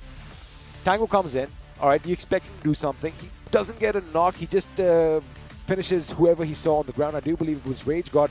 Have a look at how WSF are coming in. They are basically coming in one line and, making it easier for the opponents. And Aditya, the substitution has paid off perfectly for them. But on the other side, it was Manya ending a story for another squad. Yeah, Global Esports on the other side, they came to one of the most vulnerable spots over here. And after that, their rotation was so bad as one grenade welcomed in a very, very bad way. It was a bang start for the side of Hydras. They were like, we have done the damage this side. Let's concentrate on the other side. And Dynamite struck when the moment was right. GE, I do believe it was Knuckle, because we saw him, as soon as he got out of the vehicle, oh my goodness, that would have hurt. As soon as he got out of the vehicle, he had the option to actually go inside the house. The door was open. Maybe they could have had some cover. Maybe it could have been a different situation. But again, a few mistakes are being made. Hopefully, they come back stronger. But right over here, Ace Black trying to do as much damage as he can. And, well, Enigma, see, Eggy kind of knocked himself out. And, well, that is the reason Hydra officials suddenly started having that man advantage. Now, this is where Enigma everything went wrong. You know, from the hard covers itself, they had to concentrate on the side of Team Hydras. I know that there was another team rushing in towards them, and that is how it was really bad for them. But Hydras, the way they were holding that composure, they knew that this was unnecessary for them to go in for a push. Even in the final finish as well, it was the grenade finish rather going in and rushing and taking those players down. So look at how Hydra have played this game, right? They were not in the center. They were never in the Milta Power area itself. They come in, they hold the epicenter of the circle itself, and then they're like, one side we have the high ground, the other side we have the open field. So we're going to be looking at both the sides. Right. Nobody is going to fire until somebody rushes at us. Makes sense. Yeah. I mean, I think that's one of the perfect game plans, because you got to be adaptive. You got to be, creative to the situation that you are thrust in, and sometimes just undue violence, unnecessary aggression is not always the answer. I get it. So what happens is, normally when you're the aggressors, it's like you are trying to dictate the terms, right? Because you're making moves and the other one has to adapt to you. But over here, they kept their patience. Again, patience is something that is overlooked, and that little mental composure is needed as well. And I think it's a well-deserved victory for the boys. Yeah, and at the same time, UP 50 on the other side, the substitution change, Aditya coming in. Look at that final moment where you said, the linear placement of the opponents, and all he had to do was just go in for a small peek and keep spraying until he finds some helmets, and he was able to do it. There were so many wow moments to speak about, and also you would agree on that 47 nest. I think he was the lone player coming in where he took down 2 players of 7Cs, and then that M4. So if you were placed in that situation, right? So what would you do? Would you try to fight out the teams which were coming in, or concentrate on the finish points? Are we talking about, well, I guess, you could try and take some fights, because if they are coming at you, now it all depends on... Two players. He had knocked out 2 players with a UMP. Right. And then he switched on to M4, where he concentrated on the finish points, and later, he turned at final moments. He hit 1 bullet off the helmet before getting taken down. Right. So that fight, if you were in that position, would you rather, your crosshairs working fight, would you rather take the fight with the teams coming in? His HP was a bit low. I think he could have taken it. Again, it was instinct, right? Because you got to keep one thing in mind. Explosions are going off around. There are other fights breaking out. So the sound is not something that you're going to hear the footsteps coming in, because, the adrenaline is literally coursing in. You zoned in. So you see 2 people on your knees. You would try. Oops, I'm sorry for that. You would try and, go for the finishes, rack up as many points for yourselves. But again, that's that instinct. That's that reflex that came in. You see someone. It's like, suppose if I'm shooting, right? This is where you are one of the fallen comrades over there, right? I'm shooting at you. I knock you down. I'm finishing you. Still, he saw something from the corner of his eye, and instinct just went like that. Laid down one shot, but then down he went. So the thing is, I think it was all the confusion. He couldn't really hear them coming in, but it's good that they came in, because had they maybe come in one by one, it could have been a different story. Both the lads, they pretty much stormed the room, and well, there was nothing he could really do. And GOG on the other side, they started off towards the side of Milta Power. They took down the side of Team EXO. All they had to do is probably come back to Milta Power. Rather, they were thinking that the zone is not going to come back over there. They were waiting outside the zone near the lumber place, and still, they couldn't take the game home, because 6 finishes is what they had. Do you feel that, if they had prioritized the zone, respected it, and come back into the circle, they would have had a better chance? Well, I guess we all know the answer. Yeah, because, the thing is, at that moment, we keep saying this one little phrase again and again, presence of mind. You got to have your wits about you. You got to have a nice 360 vigil. You got to keep thinking 1 step, 2 steps ahead of your opponents and all that. So there's a lot of factors that come in. And, we did see a lot of teams this time. They made a few drastic moves. I mean, going back out of the blue, coming in. So I agree with you. It could have been the case. But again, we're going to see what they do next time around, because what's happened has happened. Right? There's no point mulling over the past. Yeah. That is one thing you should keep in mind in life as well, because, life moves on, and so do our games over here. But in the next few short moments, we are going to be heading away from the plains of Erangel all the way to the deserts of Miramar, where it is going to be a bit hot. It's going to be nice and sunny. But I miss Miramar. I guess we might just have a little switcheroo one of these days, and I want to have a visit to Los Leones, right? Go to Hacienda del Patron, see what's happening over there, and it's a different kind of a fight. Yeah, absolutely. Agreed on this point. But at the same time, it's going to be OR, Big Brother, Initiative Academy, all of these teams coming back. We have Walkouts Blind and Enigma Galaxy, who are going to be coming back as well. So we have been seeing that they perform much better in the previous games. And you were saying? I was going to ask you, so OR is coming back right now. And I do believe, yep, we are right. Team Soul is not going to be playing the next one in Miramar. Yeah. 33 points differentiate the two teams. What if OR does it in this one next game? I don't think so. It's going to be easy for them. Sorry, frankly buddies. speaking. Apparently, it's not going to be easy because, all right, frankly speaking, why? Yeah. See, now we have teams like Hydra Official who already got a chicken dinner. They're going to be strong. They're going to be composed. And they're going to be like, no, let's capitalize on the next game yet again. They're going to be, probably the fingers are hot, right? So they're going to be good. We have GOG who performed so well as well. Enigma, again, had performed so well. So you have already few teams, the confidence are really high.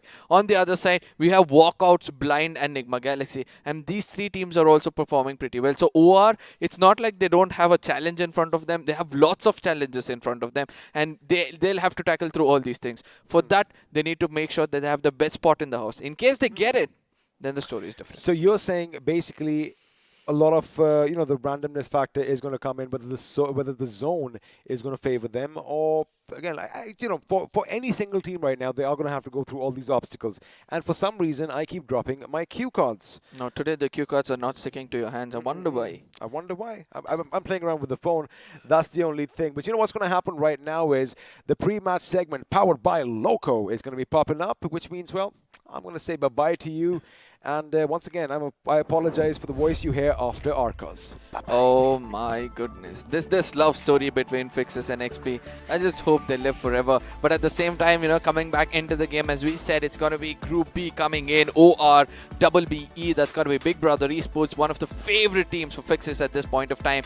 With IE coming in, Walkouts, Blind, Nigma Galaxy, ACBC, and Marcus Gaming. So this is the map of Miramar. Yet again, we have Marcus back into the fray. We have BB here. We have OR coming in. So what do you have to say? I mean, fresh fingers are going to be coming in as well as those experienced ones. Which is the team you think is going to be standing out for you? Considering how the day has been going along, I'm pretty sure it's going to be someone from Group A, because every single game that teams from Group A have played, they've secured a chicken dinner. Now today, the final day has been one of those days where, we've got the other teams, right? The teams that were languishing in the bottom finally, rise up, and I'm hoping for nothing less. Yep, and right now we're going to be looking at this beauty for one last time before we step into the game, because it's important for us to understand what she's got within herself. There's going to be a promo for you guys, so go enjoy it.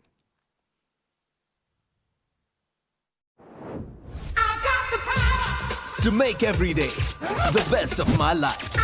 To strive for more, to beat my own score.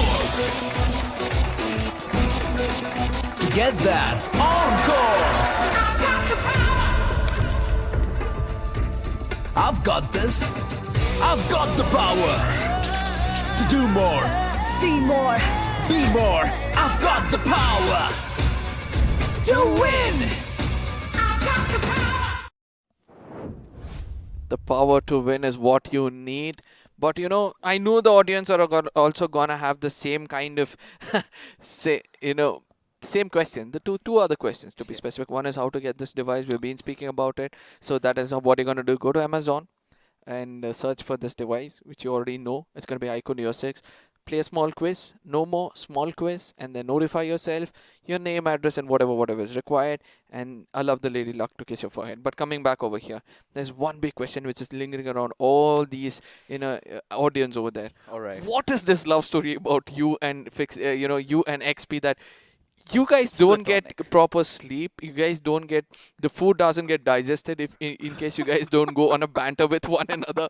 What's actually happening here? It's platonic. Nothing really is happening. I mean, we've been missing each other for quite a long time. It's been almost a year or plus that, we shared the desk. So yeah, there's going to be a little bit of a thing. But again, again, there've been few substitutes over here. It's going to be another map of Miramar. And like I have said, right, the teams that were kind of, feeling the nerves in those first 3 days are finally stepping up, especially teams like INS, Hydra Official, and everybody out there. And every single time, I'm getting those DMs, we're loving the English desk, we're loving the English cast, we're loving thank you so much. fixes. Thank you so much. And, we're going to not disappoint you, right? We have a giveaway going on. So all you've got to do is head over to the BGMI official esports channel and, make your predictions correct, right? Who do you think, which team rather, is going to be on top? Just on day number 4, and whoever is right, all you've got to do is hashtag XYZ, your favorite team. And if that team is on top, then you've got to also fill up a form, which is in the description. There's a small link, you've got to click on it. It's pretty easy, just your address and everything, because even if you win and we do not know where you stay, well, I'm gonna use those t-shirts and those zippers. Oh yeah, we are in need of heat as well, because we know that it's a lot summer of days, right? Yeah, it's summer days. So coming back into this thing that you told, that a lot of people are DMing you and actually coming to that fact that we're doing good, guys. If you are feeling the same as well, don't forget to come back to our socials and let us know, because that's going to be a pat on our shoulder as we're going to be getting into the map of Miramar, the most important map for the side of Group A at this point of time, according to me, because we have Walkouts, we have Blind, we have Nigma, we have to be specific, ACBC and Team MG. So that is where we would want these teams to perform well. And let's not forget RTR, Retribution, GOG and Enigma also are over here.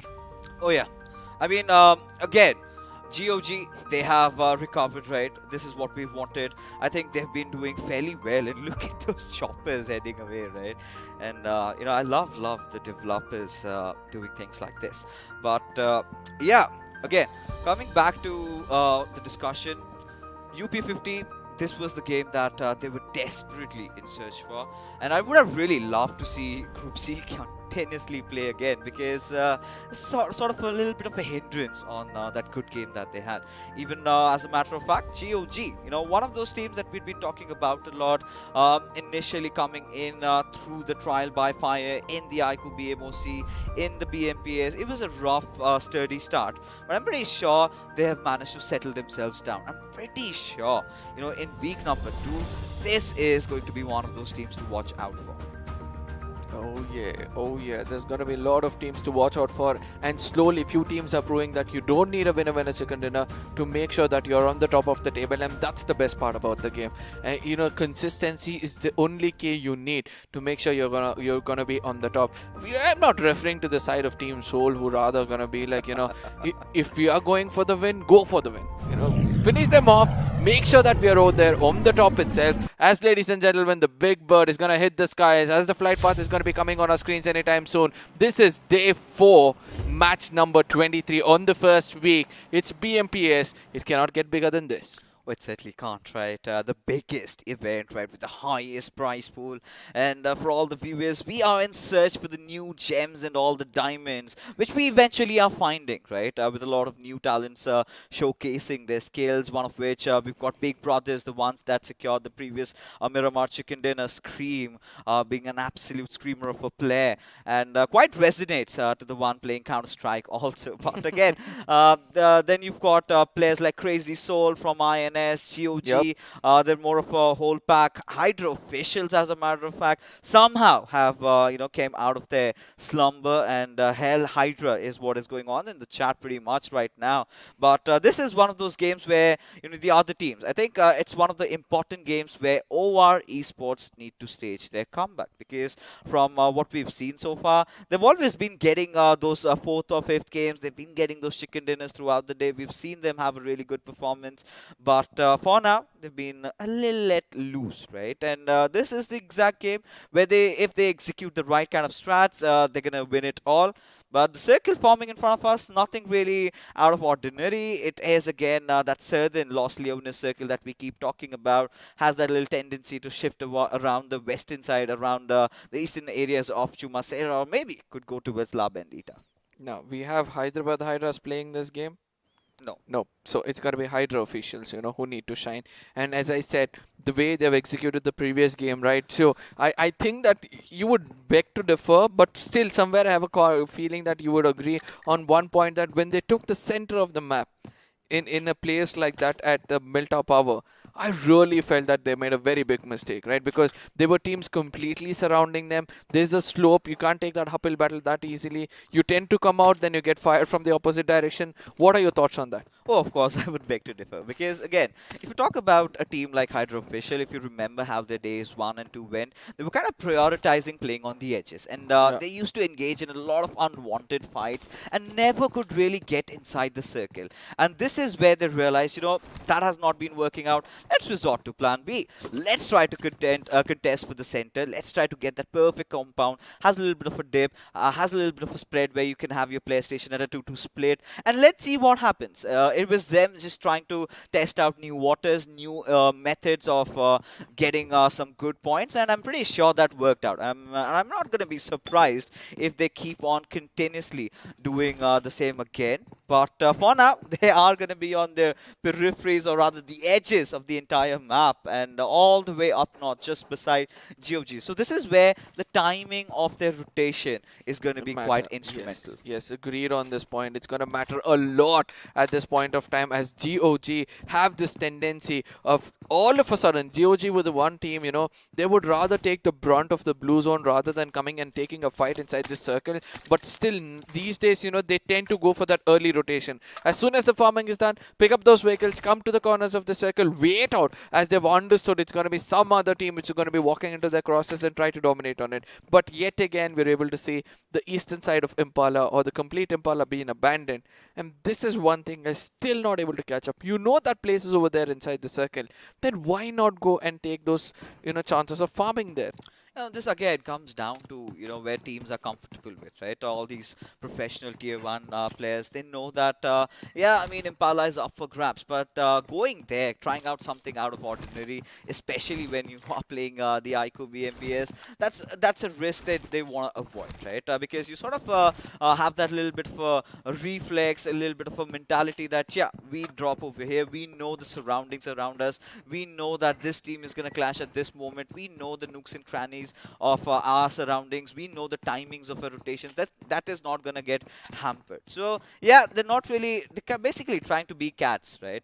Just walking on the same footprints where they came from, where they go to, and I think that could be the only rational explanation as to why teams are not really heading towards Impala.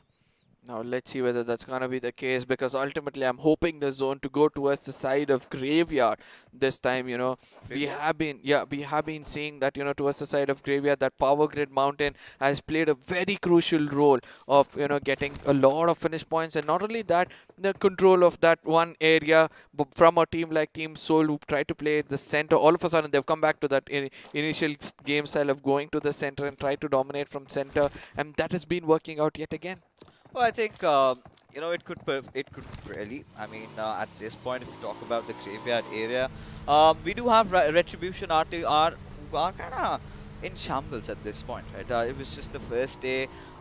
They managed to get a chicken, and ever since have been on a very steep decline. Now, this is one of those games where they could really garner a lot of points, and we even saw yesterday in the final game of Miramar, that we had Eros24 really got up on board, right? There was a moment where he was looking very confident, he was engaging in those fights, they were not shying away from battles, and that was eventually turning well. But ever since the update, Arka, we've been having this discussion a numerous number of times. The kind of tendencies the circle is showing these days, the notorious ways, it just could be anybody's game at this point. Now let's see what's going to happen, as we can see that all the teams are right now pushing to get to the circle itself, and we are already able to see that few teams are trying to contest with the dead center. NGX versus INS, probably it's going to be visible anytime soon, but there is going to be one team which comes in late to the circle at the perfect timing. That's going to be Global Esports, right? So we have been seeing their rotation lately coming in, that they don't come in too late, they don't come in too early, they find that mid moments where they can hear somebody close by, they try to take advantage of it. And let's not forget how Joker is striking lately. This is where I'm kind of starting to wonder the kind of a Midas touch that Global Esports managed to have in day number 2. It's kind of gone, right? The powers have been stolen away, and Again, Joker, nothing taken away from this player. He is phenomenal. We have seen that in the past. He has performed wherever it really matters, not just in a third-party land, just barring that. But he has been amazing nonetheless. But for global esports, the rotation has been completely off the books, right? I haven't really been a big fan of what they've been executing, even in the last game, if you remember, the fight against Hydra official, where they just dashed in like madmen. The IGL Mania had to actually be the distraction early on, had to divert all the attention to himself, but the timing was off, right? Had he rotated pretty early, had the players of Hydra official shot at him, and that is where global esports could have really rammed in. And there has been also one of the other issue that needs to be addressed. Majority of the times we're seeing these players moving in a single vehicle. 3 players just come in and just get shredded apart by Hydra officials, one of those teams that we haven't really been, calling them to be the ones who get a lot of finishes, who've been a lot aggressive or something. And that particular fight was defended so well. Now the buck stops at the players of global esports, the shot callings in there, which really need to address before it's too late. Now this is where it's going to be Autobotz who's trying to pick it up. We know that Autobotz is in the top 2 of the teams to dominate when it comes to the ACBC. I'm so sorry, not Autobotz. So Autobotz is also trying to play a little bit of a dominative gameplay today. They're trying to, break up as many finish points as possible. So let's see how well they can perform in this game. As right now, they're trying to tout out the side of BBs, right? So Big Brother Esports on the other side, one of your favorites lately. Yeah. And I've seen you, right? When you make a choice, you think so much before you're doing it. Let it be your food, let it be your dresses, let it be your shoes, let it be your friends. So why BB at this point of time? They have been the revelation, right? When nobody was expecting them, and since we indeed are the advocates of the new teams, we love our new names coming up. BB have etched their names, right? They have always impressed us with the quality of the rotations, with the kind of fights that they take, and this is what we were talking about. The circle kind of shifting a little bit towards that eastern areas of Chumasera, and INS have again contested for the dead center. This is where you could also have the players of Nigma Galaxy come in a little bit as global esports find themselves in the mix of a battle maybe against the team of ACBC. Now ACBC, I think, have done the damage as they've got one finish for themselves. And I know that, GE, I did read the finish feed coming in with one person getting taken down. Yes, it is true. Both of them are battling outside the zone itself, as ACBC is going to be the only team right now to make it inside the circle. But let's not forget that, GE 3-man squad is also strong enough, as another fight has taken place between Nigma Galaxy as well as the side. I believe it's INS again coming into the fray. Probably a third party, as it's going to be Enigma also coming in a bit more closer to them. Oh yeah, the battle for the heart of Miramar is what we're gonna witness. Maybe if these teams kind of resort into a little fight. But OR Esports, look at the rotation, right? Dropping off at Puerto Paraiso, taking that southern highway, and then eventually taking those little small roads and traversing around. They're gonna steer off from the crowd, right? They're still anticipating a little bit of a curveball, which well, we've been getting on majority of the occasions, and it's always an implosion of the circle towards the center, and then suddenly it's a whammy, right? Suddenly we get caught off guard, and that is how OR Esports have basically been playing from day one, and on majority of the occasions have really worked out. Now, OR Esports, Miramar is one of their favorite maps. That is where they always tend to thrive. But Team Enigma, again, this is one of those teams that have made it to the top 8. They've been pretty consistent, even without a chicken dinner. Yep, we have been speaking about them lately. I really love the way, Eggy and Avi are actually leading the fight. Every single time we see a fight coming in, if Eggy get taken down, Avi's going to be performing. If Avi gets taken down, Eggy's going to be performing. And that's the right kind of combination you need to have, as Deadpool at this point of time is just trying to taunt enemies to make them burn their resources, but rather he's going to be the person doing so. Autobotz, a team that always prioritizes the center of the circle, do not get themselves into any shenanigans. Of course, it is just an effort to try and push away the players of Team Blind from their territory, right? They do not want any kind of incursions coming in their way, so it's understandable. But what Sati is up to 4 times on a barrel, And we've seen the other international players trying to execute something like that, and well, few of them have already mastered the art. But Retribution are all high and mighty. But now Enigma gaming just unleashing a few couple of bullets on the players out there as he's flying. They find the players of GOG running and escaping and eloping from where they are, but could come to the clutches or the jaws of the players of Team Enigma. Oh, Bullet is going to be falling at this point of time, making it a little vulnerable for him to, get revived.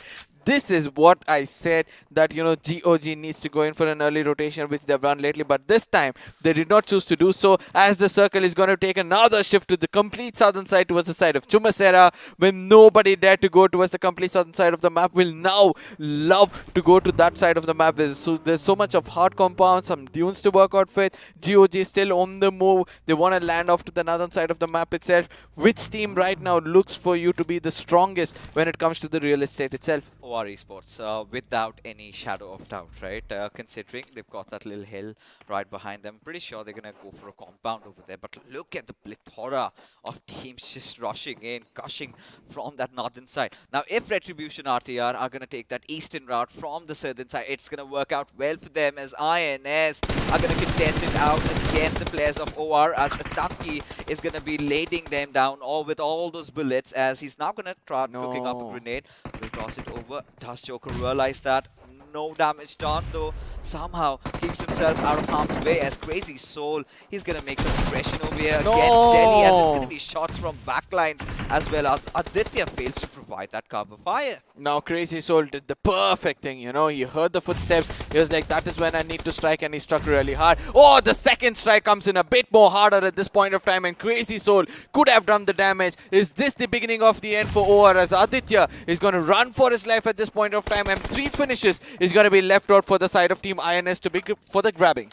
I mean, OR Esports, it was miscommunication all over the place, right? The moment one of their players goes out, I would expect Aditya to be providing cover fire from the back lines, especially him being taken down like this. 2 of their players already lost out, and Aru just helpless, squandering around, bleeding, as finally will meet his makers. Does the there was job a though. deal. Yeah, you just take it all away. I mean, I think there was a deal coming in. I'm going to drop off everything over here, guys. Just take it and go away. Let me live and then see what's going to happen. But ultimately, that deal was not taken, as they know it's more than the resources. It's the finish point which matters, as Aditya is going to be chased down by Billion and his teammates. They're going to make sure that they put an end for the side of OR, and they're going to be so happy about it. But have they made a mistake and walked into the crosshairs of Walkouts? That is something for us to wait and watch. I think they still have a compounds cover, so they're not going to have a lot of problem. But again, INS itself having the wild horses inside the lobby, as Shade could have been caught in a little bit of a situation. Maybe just a spectator's glitch, as ACBC start getting the better out of the players of Team Hydra. Now, Capron on the other side could have cooked a grenade at this point of time, but they're completely covered. Hydras at this point of time is going to be Dynamite going in for the healing, will be coming into the crosshair, but doesn't concentrate on the person who was going in for healing, rather, and eventually had to pay the price as a vehicle comes in from behind, and it has done the damage. Before they could come in for the revival, they did strike the iron when it's hot, but eventually Capron would have lost his life. The valuable of the players in ACBC. There's going to be one more person trying to come in, but Axor is going to be axing him down. The question is, can he get the administer the medicine at the time? Yes, he does. ACBC, really good plays. It's still the 4th circle. If you kind of administered all those bandages, you might get yourself back up. But take a look at the circle. Now, this looks a lot more promising for Walkouts over here. Now, they steered away from the pack. They might have some little bit of a resistance coming in from Initiative Academy or Team MG. If they decide to push at their direction, then Walkouts might just have themselves caught in a mix of things, as we not just have one airdrop but 2. It seems Christmas arrived too early for these teams, but who takes it? Would you go for it? MG3. Oh, MG3. Obviously, I would. You know, it's going to be a little bit of a close range battle at this point of time, and MK14 as well, right? So either of these two guns, best weapons. yeah, two best weapons for you at this point of time. But let's not forget that it's not going to be easy for the grabbing. Yeah, it's not going to be easy for the grabbing. But if one team is going to be thinking out of the box, which MG does at this point of time, it's going to be Gusty who's going to be rewarded. But at the same time, GE Manya is also coming a bit more closer. He would have relied the information as somebody's going in for the drop, guys. You guys have the high ground advantage. Just go for it, as it's going to be Beard Baba trying to take down the side of GE as they were keeping their eyes away. Joker is going to be the next man who might get taken down. Yes, he does, by the explosion of Yua from far away. GE right now with just one man left out, Manya. Let's see how long they can survive. Again, big issues with the timing of the rotation, right? The way they just came in, they wanted to contest for the compound that Walkouts were holding on, but could not even get themselves that far.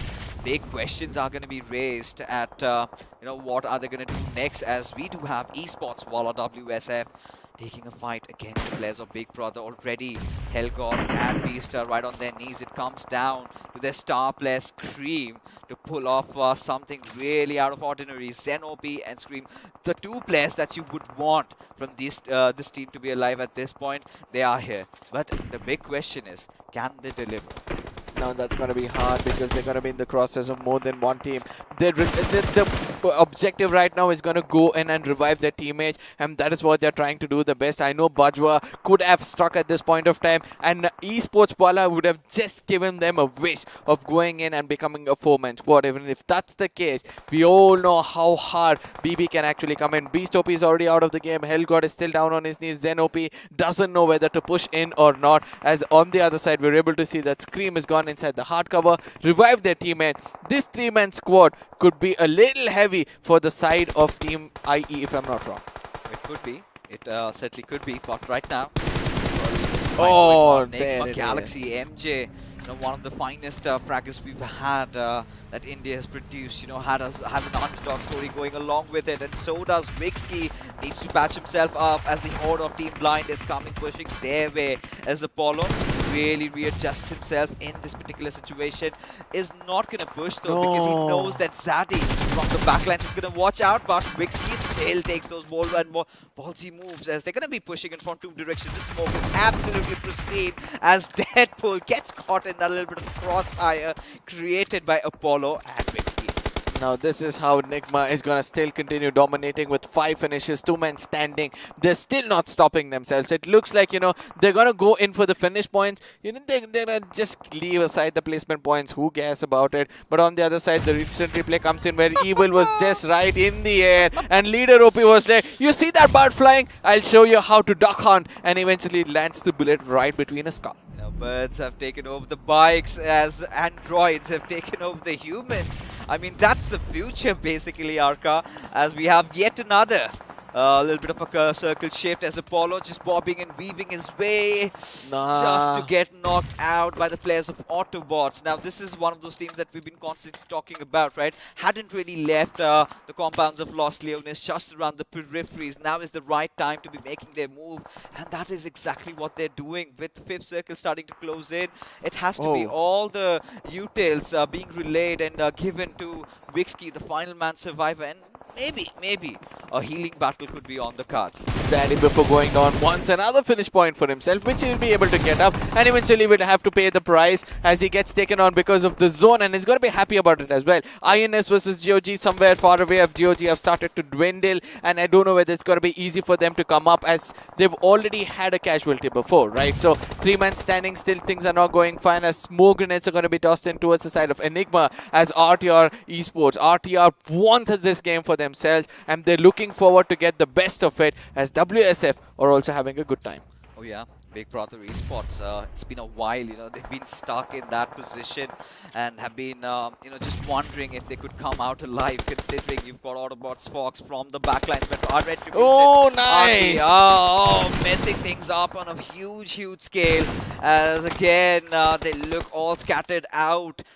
Getting 2 of their players already knocked out. It's going to be Eggy trying to connect it perfectly on maybe Coops, who I believe is knocked out. Oh yes, Or he did get knocked out, as Rex is going to get that revive as it all comes out towards Eros24. Has a little bit of a high ground advantage, but will not bother pushing. We did say this, right? If Abby is not there, Eggy is going to be stepping up, and he's living up to his name at this point of time, living up to the expectations of his fan and the fellow casters who are trying to live, make him be in the spotlight. But let's see what's going to happen next, because Eros at this point of time is having a divided attention. He doesn't know to go in for the revive because he knows, but there's one more thing which we have to see, that the carry into the circle was unnecessary, as they've got the dead center of the blue zone itself. Now IE has got a very good spot in the house. Gusty will be playing for placement points as of now. Who's going to be daring to get to the circle at this point of time?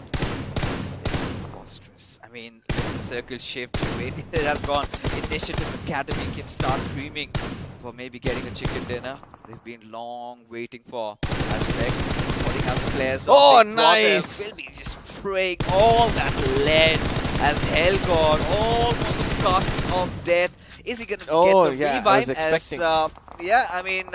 This was the point where Ross may have made some movements out there, as Retribution RTR seem to have recuperated a little bit, as Esports WSF, they are having a good time in this game as well, with survival 3 players now marching their way inside the circle, having spotted out Xenop, as Big Brothers find themselves in a whole world of trouble. It's going to be Eggy from far away, still striking in against the side of BB. And this is the time for Esports to, actually, WSF to actually rake up some finish points for themselves. Look at the push coming in from the side of RTR. There's going to be a molly which is going to be tossed in towards them, does a little bit of a damage. They're still going in for the heal, as there's going to be a grenade inside, if I'm not wrong. No, that's not going to be the case. It's going to be Eros at last, who's going to be using the other person, probably like a little shield if possible, and eventually striking and making sure they put an end for the ugly thorn. It was Enigma for them, right? Again, it was those trades that really came in handy, as INS have a little bit of a high ground advantage, as EW Bajwa,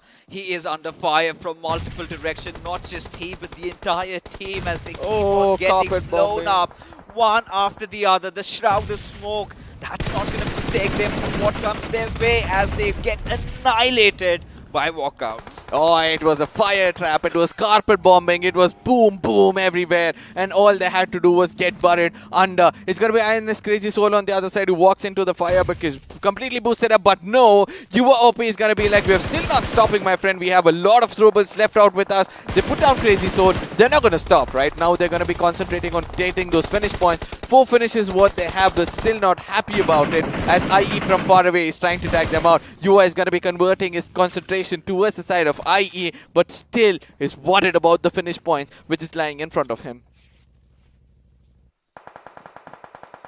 Initiative just on the peripheries, INS with a little bit of a split. Now, do have that high ground advantage, but at the same time, they're making themselves visible to the entire world, making them susceptible to all that fire that comes their way, as they finally bow out of the server. A valiant effort, though, a lot of finish points to their name, 9 to be exact. At the 5th point, that is a good way to go out.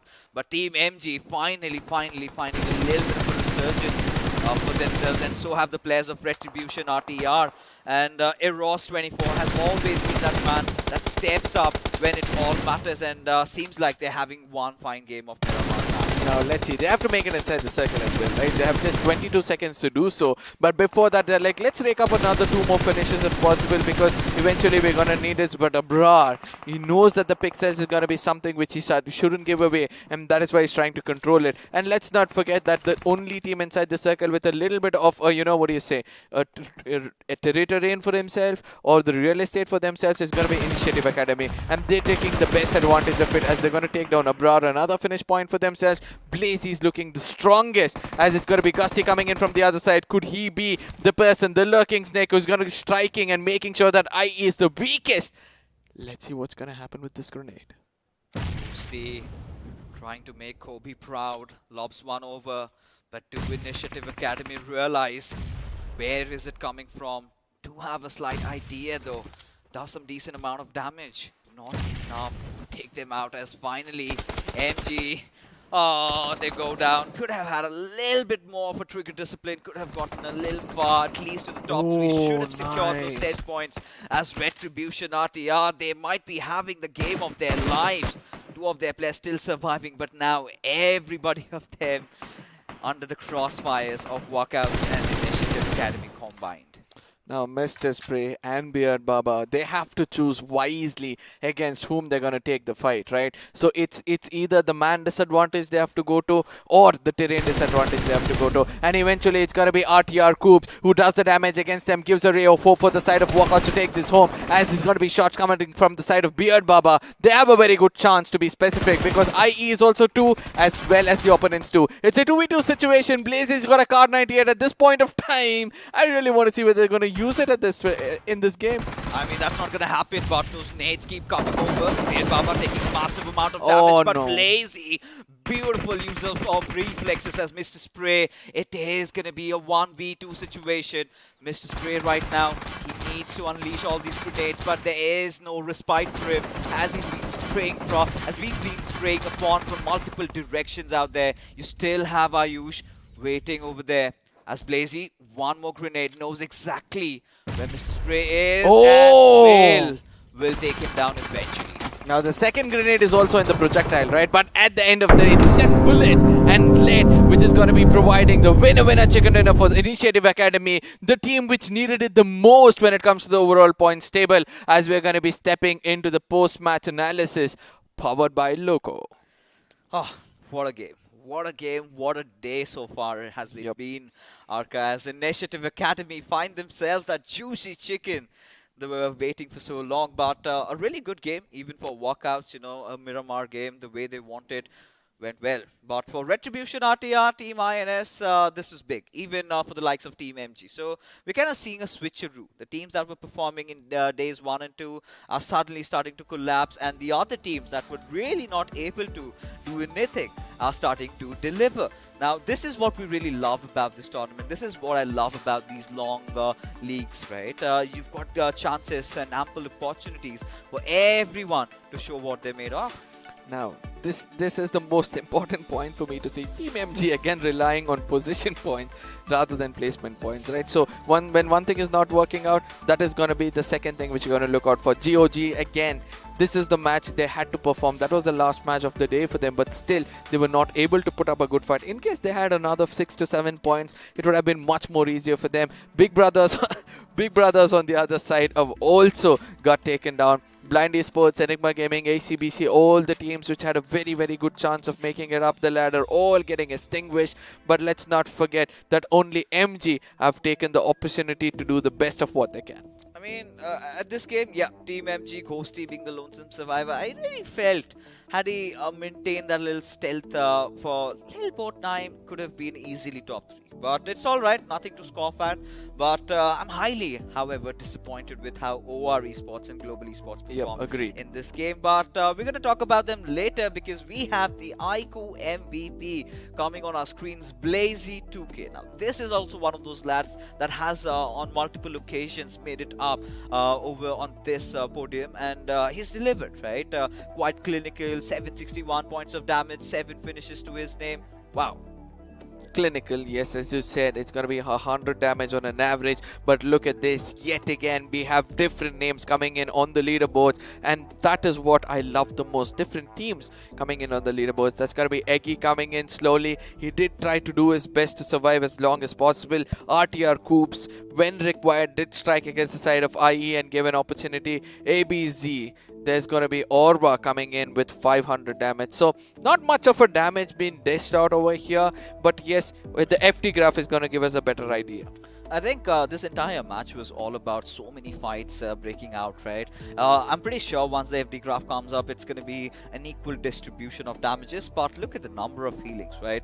Slightly higher than the normal Miramar games we have. It's kind of averaged around 9k. So in 11k almost, we're going to take it, right? But 3 airdrops have been looted. So that is something I'm really happy about.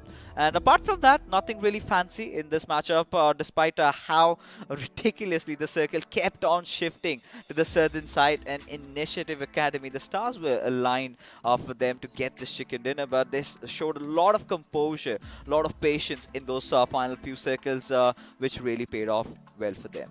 Yeah, we're going to be looking at the FT graph at this point of time, trying to understand how things have turned out. As you correctly pointed out, equal share when it comes to the damage being dealt. Look at that, even the team which went out with no finishes had a minimum of 71 damage at least dished out, right? So 1000 is going to be the average, 1700 is going to be the highest as of now. INS with 9 finishes. IE was even more clinical than that with 1610 finishes. But for me, the team which stood out, you know, to get the best of it all is going to be the side of team Nigma Galaxy as well as ACBC with 900 damage and 5 finishes for themselves. You know, again, the thing with Enigma Galaxy is this is not how they really like to play, right? If you take a look at you know, their past performances, their playing styles, they've always been one of those squads that heavily relies on a good position. They kind of tend to avoid those early battles, and they'd want to do so, but were in a really uncomfortable position. As ladies and gentlemen, we take a look at the overall standings. Team Soul still have a really blistering lead being built up. OR Esports is in collapse for their side. You know, not even a single game where we could, you know, sing their songs. But Big Brother Esports, again, quite consistent. But Enigma Gaming, Arca, is one of those names that we have to talk about.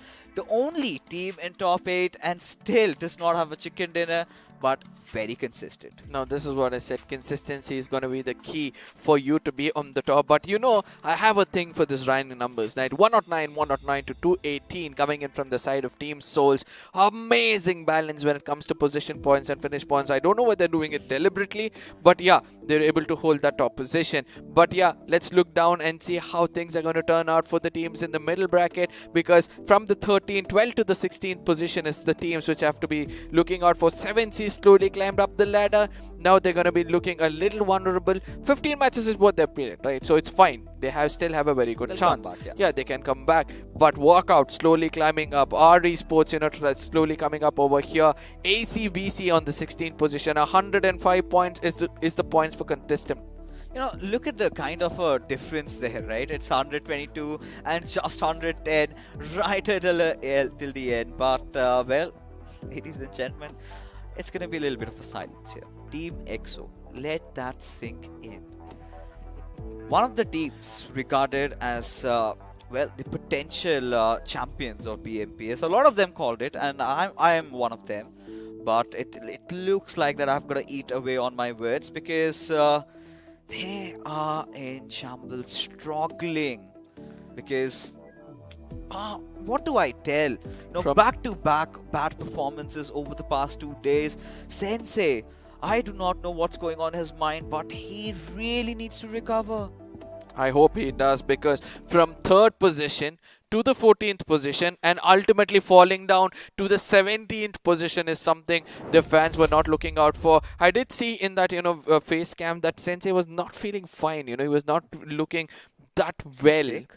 Yeah, probably might be sick. So, ladies and gentlemen, the fans of EXO, you guys can go find out and relay some information on our socials as well. But the most important thing is going to be this, that we're going to be looking at this beauty. That's Neo 6 coming up. And there's going to be a promo coming in from the side of iQOO smartphones, where they're going to explain us much better about this device. So, guys, please go ahead and enjoy that.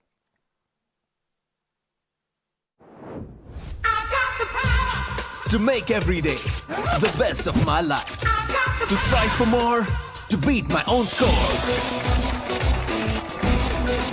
To get that encore.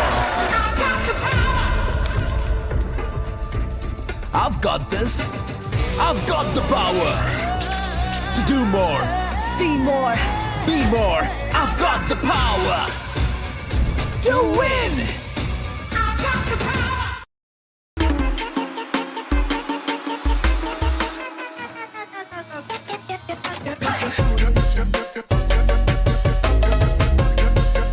Watch it, earn it.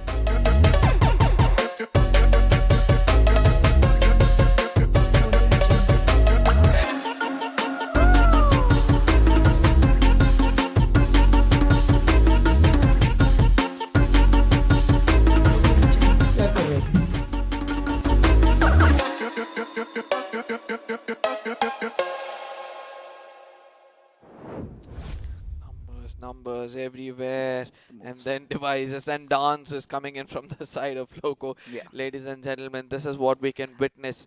Once Fixes is going to be happy with all his food, with all his analysis coming in perfectly. I mean, yeah, when you have a beautiful device, when you have the right platform, why not push yourself and get some streaming done? Oh yeah. And you could have one of these bad boys on your hands. All you've got to do is head over towards Amazon and search icon, just press over and type iQOO Neo 6, and then you've got to fill and rather participate in a little bit of a quiz. And if you're right, you might get this one away. But it's been an amazing day so far. Yeah. Teams from Group A have suddenly woken up. They're performing well. Initiative Academy, who were really struggling a little bit, have finally managed to get that chicken dinner. But this is where the conversation comes in. Global Esports Team EXO, what's wrong with them? Shoot. We will be looking at it, right? And then trying to, see how things go around. But yeah, as I said, Global Esports on the other side, it's just that the rotations yet again not going in fine. We saw them in between the rotations, wow, they got taken down. EXO on the other side, as we all said, right? So probably it's Sensei not being in the best of his health. That's what we felt. But ultimately, we have to see how that is going to turn out, as we know that it's going to be Snacks who need to step up a little more stronger when the team actually requires it because of the experience he gains. I mean, at this point, all of them have same amount of experience, right? Snacks, of course, a more recognizable player in the community, one of their, star faces, you can call them. But as a whole unit, I think I've seen EXO collapse over the past couple of days, right? Especially after how they made a comeback on day number 2. And ever since, sort of has been invisible. But ACBC and Hydra, again, this is something that I've been missing from Hydra. That little consistency. Right? Just when you think that maybe this is the Hydra that all the fans that were looking out for, they make those little mistakes, and then again the eyebrows are raised at them. And at this manner, this is where the discussion comes in for Global Esports. Their rotations, their timings, their entry inside the circle, once that curveball hits, has been all over the place. There was so many moments in this game where the crosshairs was so perfectly placed. This one. Yeah, exactly. This was where the crosshair couldn't be perfectly placed. Look at that 4x spray. It just followed that, it was a protractor kept over there and you're drawing the line. It was as clean as that. But let's come back and see how it goes around, as Nigma Galaxy on the other side were busy looking at the one man standing, and due to which they had to play a little bit of a hefty price. But ultimately, they did not get the finish, nor did they make it into the circle perfectly.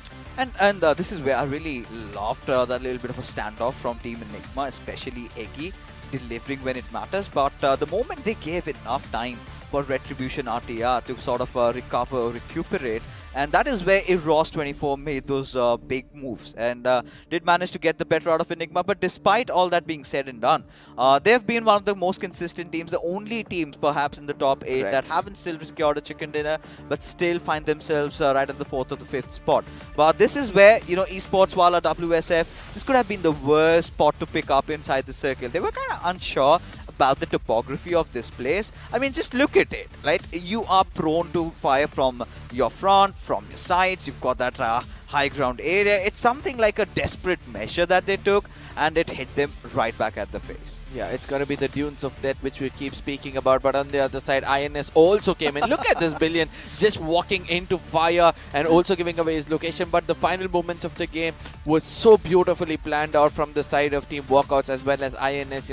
Billion at one moment was looking the strongest, and eventually it was crossfire coming in from all directions. And Retribution, RTR, Coops especially, this man almost stood out to become the MVP of the game itself. Just in case he had his crosses set with another person of IE, the story would have been so different for the others.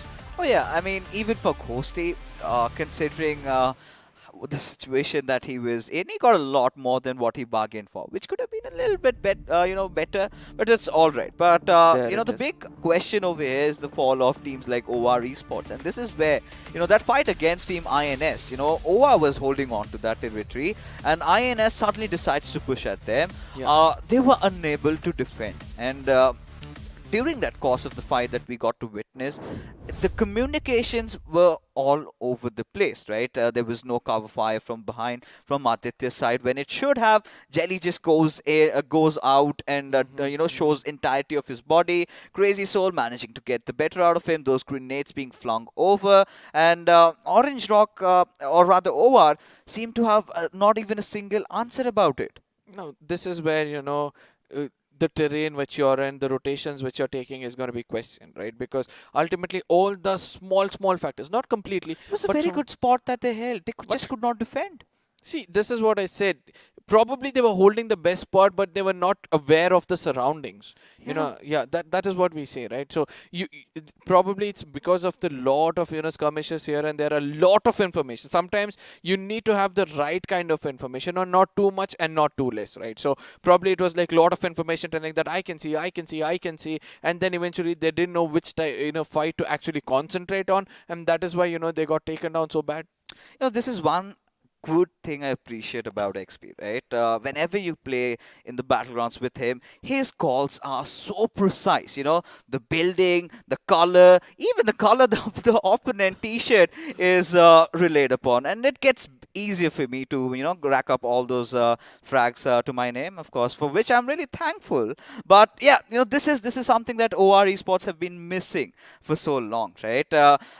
Especially from today's evening. And that has been out of the place because, there was a moment where we really appreciated how they rotated inside the circle from Puerto Paraiso. They were away from all the traffic, all the fights going on the northern side. Yeah. They had that. They were the first team who made it towards that southern circle and were holding over it. INS just made a mad dash for it. Yeah. And this is where, we've been talking about them being the wild horses in this tournament so far. They've been doing whatever they want to, and on multiple occasions are finally starting to rise up.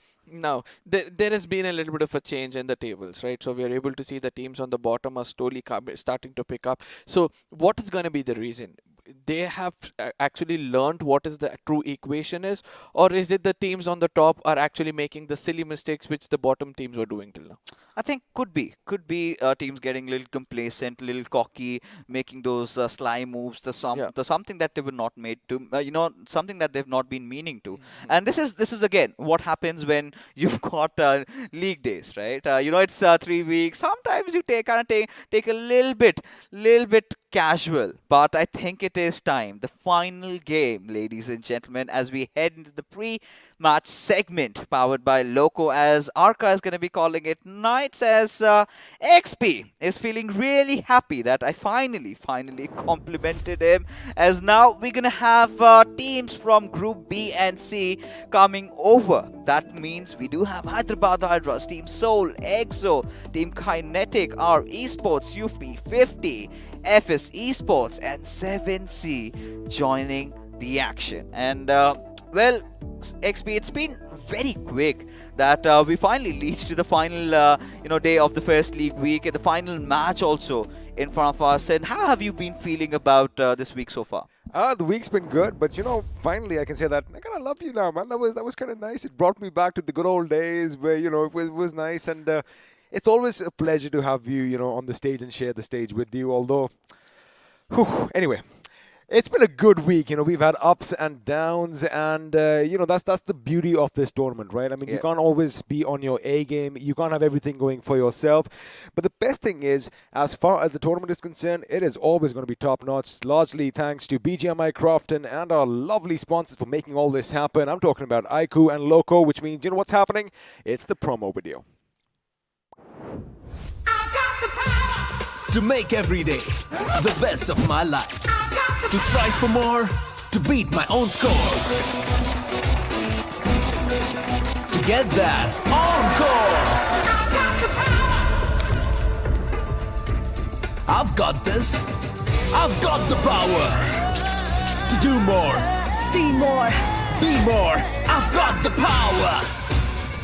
To win. To win. Do you have the power to win, Fixes? I mean, why do I? I'm already the winner because I have this beauty in my hands. And, This guy. See, honestly, you haven't played in a while with me. I'm pretty sure you would not want to get on a 1v1. But, you guys can win your 1v1 fights, especially if you have this. And there's a specific way to do so. Well, what you got to do is, all you have to do is head over to Amazon, make sure you search for the iQOO Neo 6, and, well, you are going to have to participate in a little bit of a quiz, which is pretty even, Stevens. I mean, if this guy can do it, we all can, trust me. I'm not saying you're dumb. I'm just saying that you do it way too often, right? Oh. But now the thing is, well, you might just stand a chance to win this bad boy for yourselves. And also, if you don't get the phone, chances are you can get yourself some amazing merchandise as well. Yep, and today's going to be such a tough day, right, to decide which team was actually the best. There have not been any recurrent chicken dinners coming in. It's been a new name every single time. Of course, teams from Group A have dominated today. But yes, I mean, whichever team do you think is dominating day number 4 will be on top? Let us know rather. Head over to BGMI official esports channel to the English stream.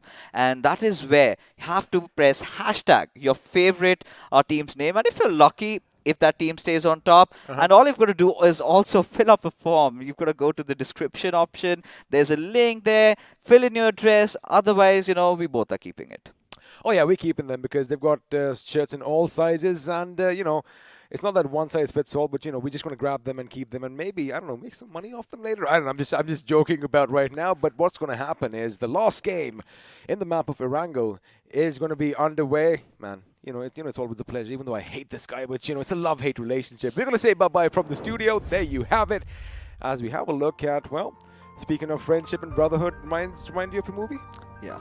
Surely. There you go. I mean, I literally call this a Jay Viru bike. That's it. So who's Jay and who's Viru in this situation?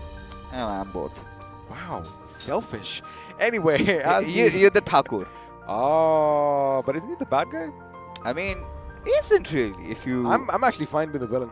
I like it. That's why you're talking about, the others. I mean, this is where it comes down. You already have. No, I actually genuinely like being the villain. It's actually, I mean, see, I'm not being self-deprecating right now. I think it's pretty cool, but rocking the black shirt, the spikes on your hairs. I thought I'd go a little bit for that, the young and the millennial look today, and I think it's working out. Still does not help your growing age, right? The thing is, yes, physically I might be whatever. Mentally, I'm still just a little wee baby. All right. I'm going to take that. And I mean, it's usually with all the big boys out there, they're very softy at heart. But, yep. All right.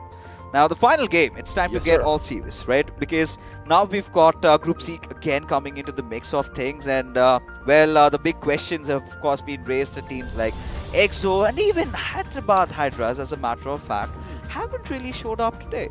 Not today, and as far as EXO goes, they haven't really done anything drastic in the last couple of days, if you think about it, right? Especially since they did almost breach that first point. They did end up in second. That was the third, I beg your pardon, after day 2. But now, as of course, the plane is going to be in the sky for the last time on day 4 in the league stage. Of course, this is the 24th match. I like that, 24 games every single week, and the plane path is going to be dissecting the map pretty much in half. We are going to be flying north with a little bit of a shift towards the west, but anything out of the ordinary that you think might happen over here now, especially considering you just asked me about Team EXO. Do I say it's a slump? Do I say that maybe they just they had a good time on the weekend? I mean, what do you think it could be?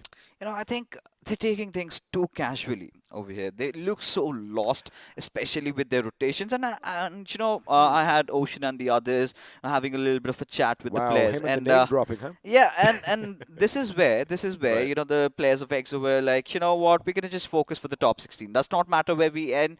But if that is the case, right, questions are gonna be raised at you. You're gonna be a little casual. You're gonna start losing points, and there comes those days when you enter into the final week, right? And you're somewhere around that 18th, 19th position, and you never find your way back up. See, the thing is, I do believe as soon as this week is done and dusted with, week 2 is going to be a different affair as far as, I beg your pardon, all the established teams are concerned. Now, you did mention Exo Snacks, of course, one of the stars for his team. Experience is aplenty in that squad, right? Now, it's all about just making sure whatever they think, whatever they've Ooh, wait a second. Speaking of Team EXO, Sensei, you're lucky that Sarang isn't up in a high building and he doesn't have a weapon right now, because again, it would have been a little problematic losing one of their members early on. But now we did have a look at the circle. It is going to be pretty much centered around the main island of Erangel and has a bit of a northern touch to it. Chances are, you know what I want to see? It's been a while. I haven't seen anything around the ruins. And, well, you found something funny? Is it that little... That was it. Oh, my goodness. Speaking of chances, UP50 Sarkar is going to be laying down whatever he can in Hyderabad Hydra's direction. Again, they took a bit of a gamble here, Fixes, because they know that, you know, UP50, they love dropping down on the containers. And chances of getting weapons early on are pretty high. And this is where, you know, Hyderabad Hydras were out of options, right? Considering where they drop, it's in northwestern Georgopol city. But when you do have walkouts also playing inside the lobby, they have to resort to such measures. And again, this is where we find a little bit of a contrast, right? UP50 decide to drop off. They take that risk of, you know, finding vehicles. And if they do not, or if it is a collision, which we have even witnessed in the past, right? That is a gamble that they took. It paid off. But for Hyderabad Hydras, it was pretty much about gliding all the way. And again, it was a risky maneuver, but seemed to have been working out well and fine. At least they still have all their 4 players alive and rocking. I like how you are a bit skeptical. Did that really just happen? Did they actually make sure they have all 4 players? But, you know, higher the risk, higher the reward. Let's see what's going to happen now, because for one of the first few times in the map of Erangel, you know, the circle is still going to be on them right about now. The western aspect of Georgopol is going to be in the first zone. And, you know, I was just thinking out loud right now. Well, actually, I wasn't thinking out loud. I'm going to do that now. What if, instead of taking that risk of, you know, gliding over the containers at Georgopol, they pretty much head south of that giant mountain that I like calling Everest or Mount Olympus, depending on who's playing.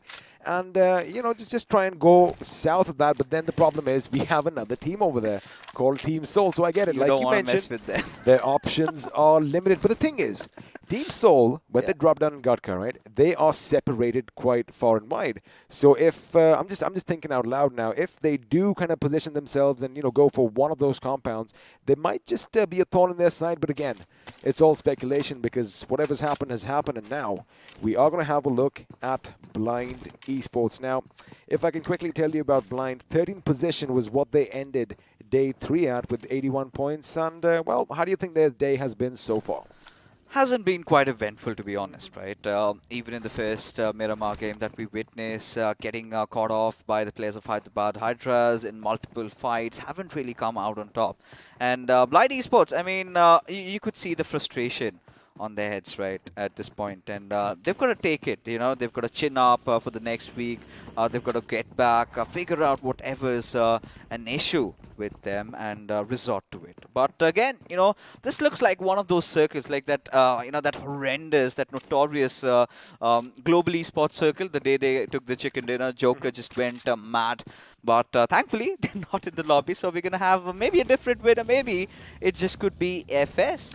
Speaking of people not being in the lobby, of course, since the Autobotz aren't going to be assembling in Erangel anytime soon, Initiative Academy are going to have Primosk all to themselves. Now, let's quickly talk about them, because they did get that chicken dinner in Miramar last time around. And again, you know, sometimes they are so good that it's frightening, right? But other times it's almost like as if they have no idea what's going on. You know, I get it.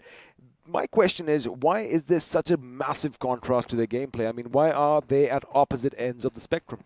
I mean, again, it comes down to how the circle pans out, the teams playing in, the groups involved, and the only variables that we have is the groups and the circle's curvature, right? The way it shifts, and you know, that's the best part about the battle royales. And again, it barring that factor, it's about the mental state of these players, right? How are they feeling outside the game? How's the environment? You know, are they good with each other, or are they having blame games already? Because when you have so many of those games, you kind of tend to get into those little bit of quarrels. Sometimes, you know, the blame games come in, and you've been part of that. You know how the entire drama sort of sets, and never really ends in a pleasant manner. it wasn't me, it was you, and then sometimes they just go their separate ways. But of course, that is part and parcel of the esports business that we are in, and hopefully a lot of teams can actually stick together. One of them being Hyderabad Hydras. I mean, these boys, they've stuck together for quite some time, and you know, it kind of shows. It's almost like a brotherhood. And well, speaking of brotherhoods, Team Soul seem to be doing good as well. Getting a lot of frags for themselves, but now they are going to be on the prowl, trying to get some better positions for themselves in the circle. And I know you do have a point that is going to be, well, festering in your mind. You know, talking about Hyderabad Hydras, one of the big names that really comes into my mind is going to be Manti OP. Oh, yeah. Right? One of those players, you know, you've witnessed. Jack of all trades. Yeah, he was the jack of all trades, but master of none. Because right now, there hasn't been a single game that Hyderabad Hydras have had him played in. And this sort of raises questions, you know, to your ethics, to your discipline, to the game, to your commitment. Because, again, Manti was one of the biggest names, you know, whilst we were also playing, and he was considered to be the next big thing. Right. And suddenly watching him fall like this kind of breaks my heart. But again, you know, again is an example for what, you know, you need to do if you need to survive in this ever competitive environment. Absolutely. You gotta give credit where credit is due, though. Of course, there's no shortage of skills. Hold on, I'm gonna hold on to the thought right now. UP50 Aditya is gonna come under heavy fire from Team Soul, but they gotta be careful because they are now gonna be surrounded. Wait a second, Goblin and Akshan, they seem to be focused on just one man. This was the time when the remaining members of UP50 could have done something, but for some reason, buddy, they seem to have backed off, and well, looks like they are gonna bite the dust just a little bit. They might just lose a member because Soul Omega is going to try and see if he can find that last man. Keep in mind, Blind Esports in the distance to your left, well, now to behind Soul Omega, we're taking shots at them as well, which means, oh boy, that their survival is going to be a bit questionable. But again, UP50, a little panic setting in because they would have pretty much... Ooh, smokes are coming in. Looks like they are going to go in for that little revive. That's a big question is why? Especially when you know this is Soul's first rotation. Why would you want to play with fire? Is it you know, because of, you know, I defeated Team Soul, got a little bit of a fandom, a little bit of views? I don't think that's the case right now. I feel they could have actually taken the fight because just behind Aditya, right, the vehicles were coming in from his teammates. Now, they probably assumed that all 4 members, I get it, you know, you don't have the information, you don't have all the right whereabouts. I get it. Of course, they know that they are going to be heading over there, but take the fight to them. Because Aditya right now was probably wondering, hey, are we the first ones over here? But no, vehicles getting behind as vehicles are going to be whizzing past Sarang. And he does lay down some shots and, of course, some preemptive smokes coming up, making sure his teammate can be picked up. Elsewhere, Savitar is still going to be gunning. Team EXO, buddy, not looking good on day 4 and, well, week 1. Team EXO again collapsing as finally some signs of revival. Fierce does respond in a good fashion, but it's not the end of the world, right? They still need to get back their star player Punk, who's still crying for help. But that's not going to happen anytime soon, considering the position that Aladdin is holding right now. I totally agree with you, and the fact that 7C Esports, you know, they have one of the members on a massive flank to the left of your screens if you have a look at the mini-map to the top right, but looks like Punk's days are going to be numbered as the first blood is finally going to be popping up on our screens at the 10-minute mark again. This is something that, you know, you have to get used to in the map of Erangel, but have a look at the rotations through the ruins. Turns out some teams are going to be ruined as they go past because, oh my goodness, I see UP50 driving past them. I do see another couple of teams, Hyderabad Hydras, are going to hear all the commotion. They might just alight from their vehicles and lay down some lead in that direction. Team Soul also seems to be heading in the same direction. But wait a second. Goblin spots him. Goblin shoots. The Goblin is not going to connect this time. Had he had an M4, that could have been a different case whatsoever. But again, this is where I have to come back to the discussion, right? UP50 knew this was a hybrid circle. This could have went up north and still resorting to go down south. And look at them now. Other teams have already gotten themselves into such a good position. KSR, why would he do that? Barely on a sliver of HP, still just swimming around, trying to stay alive for as long as possible. But I'm pretty sure the cavalry is not going to arrive anytime soon because it's Team Soul on their tails. It is ACBC again, trying to surround them. And, you know, whatever on earth that could go wrong has gone worse for them. Now, the only thing that could be a little glimmer of hope for UP50 is Team Soul in a way, because Evil Sky, if he does extend a bit too much, Oh, if he spotted does him come out. up, he could be in trouble. Oh, we've seen him. He's seen him. I think KSR has spotted him as well. And again, good presence of mind to swim away. But UP50 are going to be in trouble because Initiative Academy and, well, the mischievous Loki himself are coming in to play as well. Now, this time around, what's happened is, buddy, Team Soul, in fact, because of this little commotion, a couple of the members have actually gone to the north side of the bridge. And finally, this is what I wanted KSR to do. Get in the vehicle and probably patch himself up. However, he does pop those pills, and I wonder if they give you a little bit of extra energy. Well, they said to do, but this is where they're going to start collapsing Team Soul. They're going to be merciless as they keep peppering down those bullets. Initiative Academy also caught in a really bad position out here. Keep one thing in mind. I did mention that, two members of Soul are already north across the bridge. This is a little bit of a nice plan. They are playing that little 2-2 split right now, making sure, they catch the enemy off guard from behind. And again, Fixers, think about it. The blue zone isn't going to do a tremendous amount of damage just yet, as long as you have your meds. Speaking of damage, Soul Omega switches to his weapon. Unfortunately, the M4 is going to be a bit empty. The reload, I beg your pardon, is coming in. And against all odds, he does manage to get a knock, largely thanks to his teammate Soul Goblin, who is going to be making sure that IE are going to be down on their bloody knees. And Soul Omega, he's going to make sure he pops smoke because, well, he wants all that loot for himself. This is where Team Soul can really experiment things, right? A 2-2 split, the kind of a cushion they have, but KSR, hold on, still just making a run for the circle. Evil Sky can see death staring at his eyes and needs to get to the shore, but could have a little bit of a chatter though.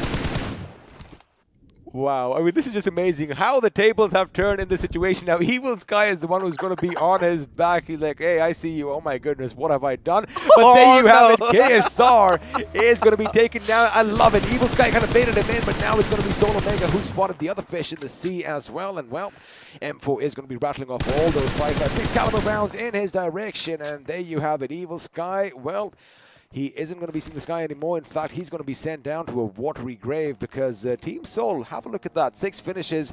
Akshat is going to be coming and joining their teammates as well. Like I said, at this stage, make sure you pop your pills. Make sure you have your energy drinks because the circle isn't really going to be that hard-hitting as such. And, I like what they've done. That 2 split was basically, it caught everybody off guard. And they were like, wait a second, is Team Soul to my north or are they to my south?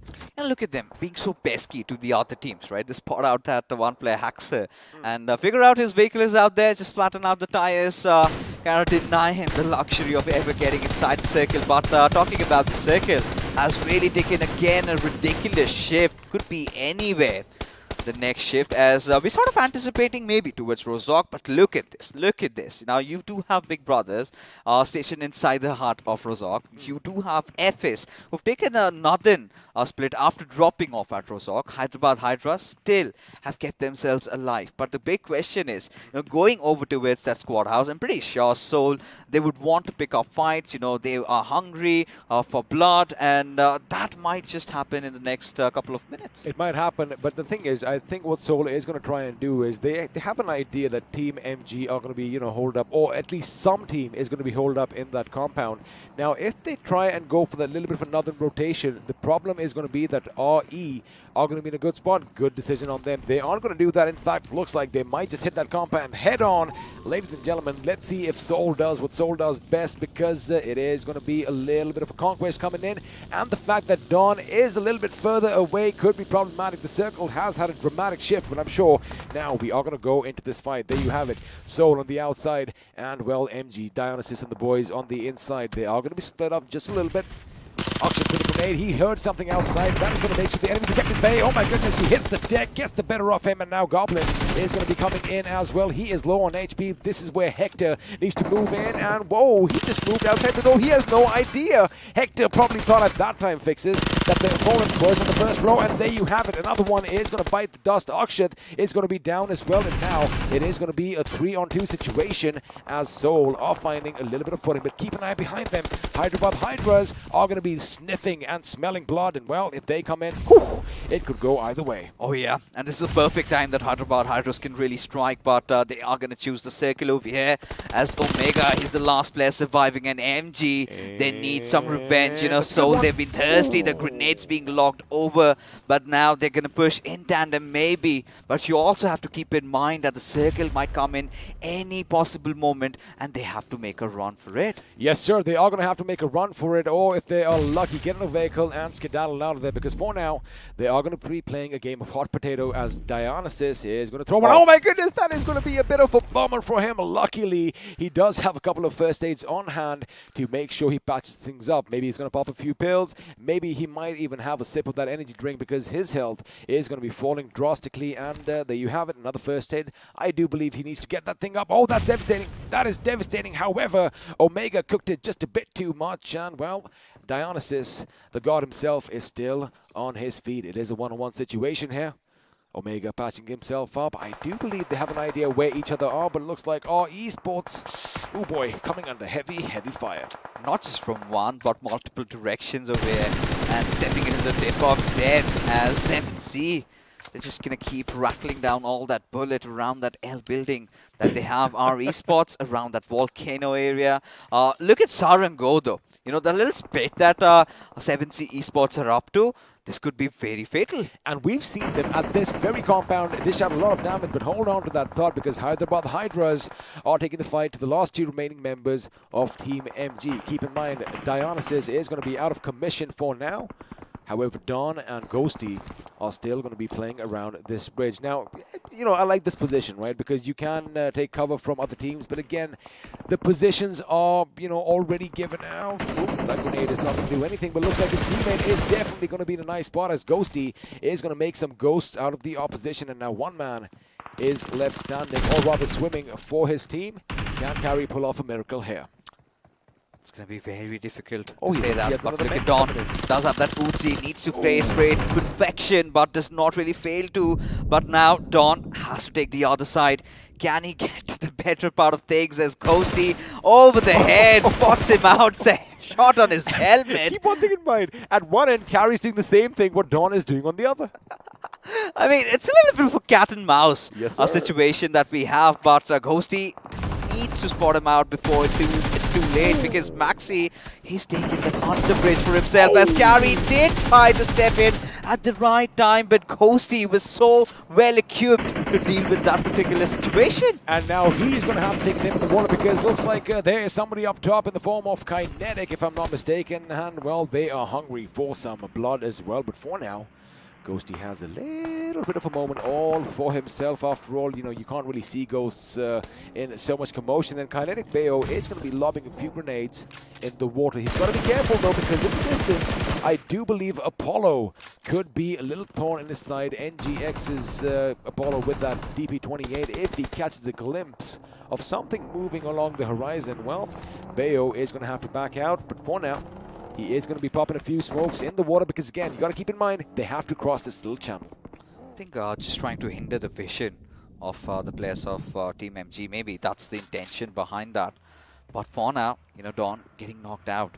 Enigma Galaxy, they're just waiting for all the players to come their way. The Ramen comes in, takes the splash inside the waters, and Kinetic, they would want themselves inside the circle. Now, this is where we've got so many teams from the western side trying to get inside the zone, but Ghosty still alive and kicking. But the question is, for how long? Well, looks like it couldn't be too much longer because he is getting shot at from every which direction, and at some point or the other, Bayo is going to have to back off, which he does, because his teammate God was just taken out. Now, Savitar all alone atop the rooftop, a fiddler on the roof as Blind are going to be down below, and now he is going to be shrouded in some plumes of smoke. He jumps down. That is a good decision. Again, you got to keep the enemy guessing. Smoke screens are going to be deployed, and now, in fact, he can actually enter the house if he wishes to, or drop down because Blind might just come out rushing. Hold on to that thought. It was Rage who did have an angle on him, and well, Savitar is going to be blown to Mars. But then again, I kind of like these sort of moves, right? The risk-taking abilities of these players. Sometimes it pays off, sometimes it is not, like a slap on your face. But for Blind Esports, again, this is one of those games that they've been quite silent, quite calm. But even more than that, it is so important for OR Esports around the peripheries of the circle. Has spotted out Team EXO, especially Sensei, making those big brain plays. But this is where Team EXO need to decide, need to pick up a perfect spot spot to find themselves a good game, a final laugh at the final game of this evening. Well, let's see if they are going to have the final laugh, because unfortunately, Sensei the Master has gone down. I do believe it was an Nigma Galaxy knock. However, our Esports are going to capitalize on that finish, as Scream does get the better of Kinetic KU, but it's going to be Dreams who is in a world of his own from Nigma Galaxy, making sure that this man is sent packing home. Now, Big Brothers Esports, ooh, the blue zone is going to be taking chunks away from his HP. However, 6 first aids is still pretty good. And of course, you know, you're thinking what I'm thinking right now, right? This little position, I get it. You have a shot all for yourselves. Wait a second, Blind went straight for the enemy. And little did he know, actually, it was his teammate who did spot them out. And maybe it was a bit of a distraction, but now they have all this makeshift fortification for themselves. Not a bad position to be in, Fixes. Talking about bad position, Team X again onto collapse, just survive with one member.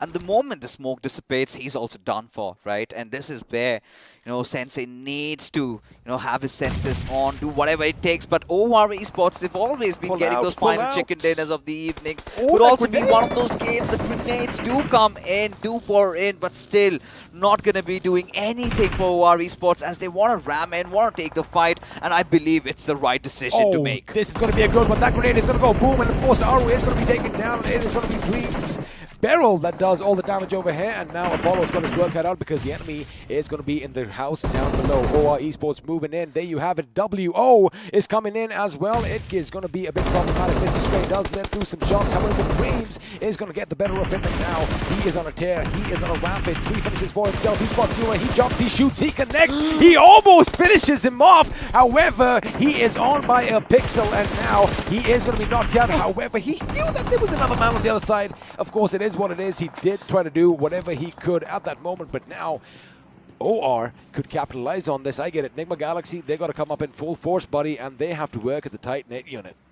Oh, they certainly have to, but Aditya, this could be the play of the tournament so far. If he can manage to clutch or pull off something really big, finally has his position given away. And now this is the push coming in from Wixky, still fighting through the smoke, but will eventually meet his makers as Nigma Galaxy somehow successfully defend their compound. Well, they are doing good, and it looks like the man of the moment, Dreams, could be picked up. Keep one thing in mind, Walkouts spared Baba, the last man standing. Well, just as I say that, sorry, with like, he was standing, and now he is a mummy in the ground. Blind Esports still, they have 2 members up and about with Rage on his knees, but looks like the smokes are going to be deployed, and that revive is going to come in. Sarung has been in a good position. You know, again, the only thorn in the side for Blind right now are going to be the gentlemen from 7C Esports, but keep in mind, Team Kinetic could be shooting them in their back. A massive grenade does go off. Rage is going to be blown up, and looks like the follow-up grenades are looking good as well.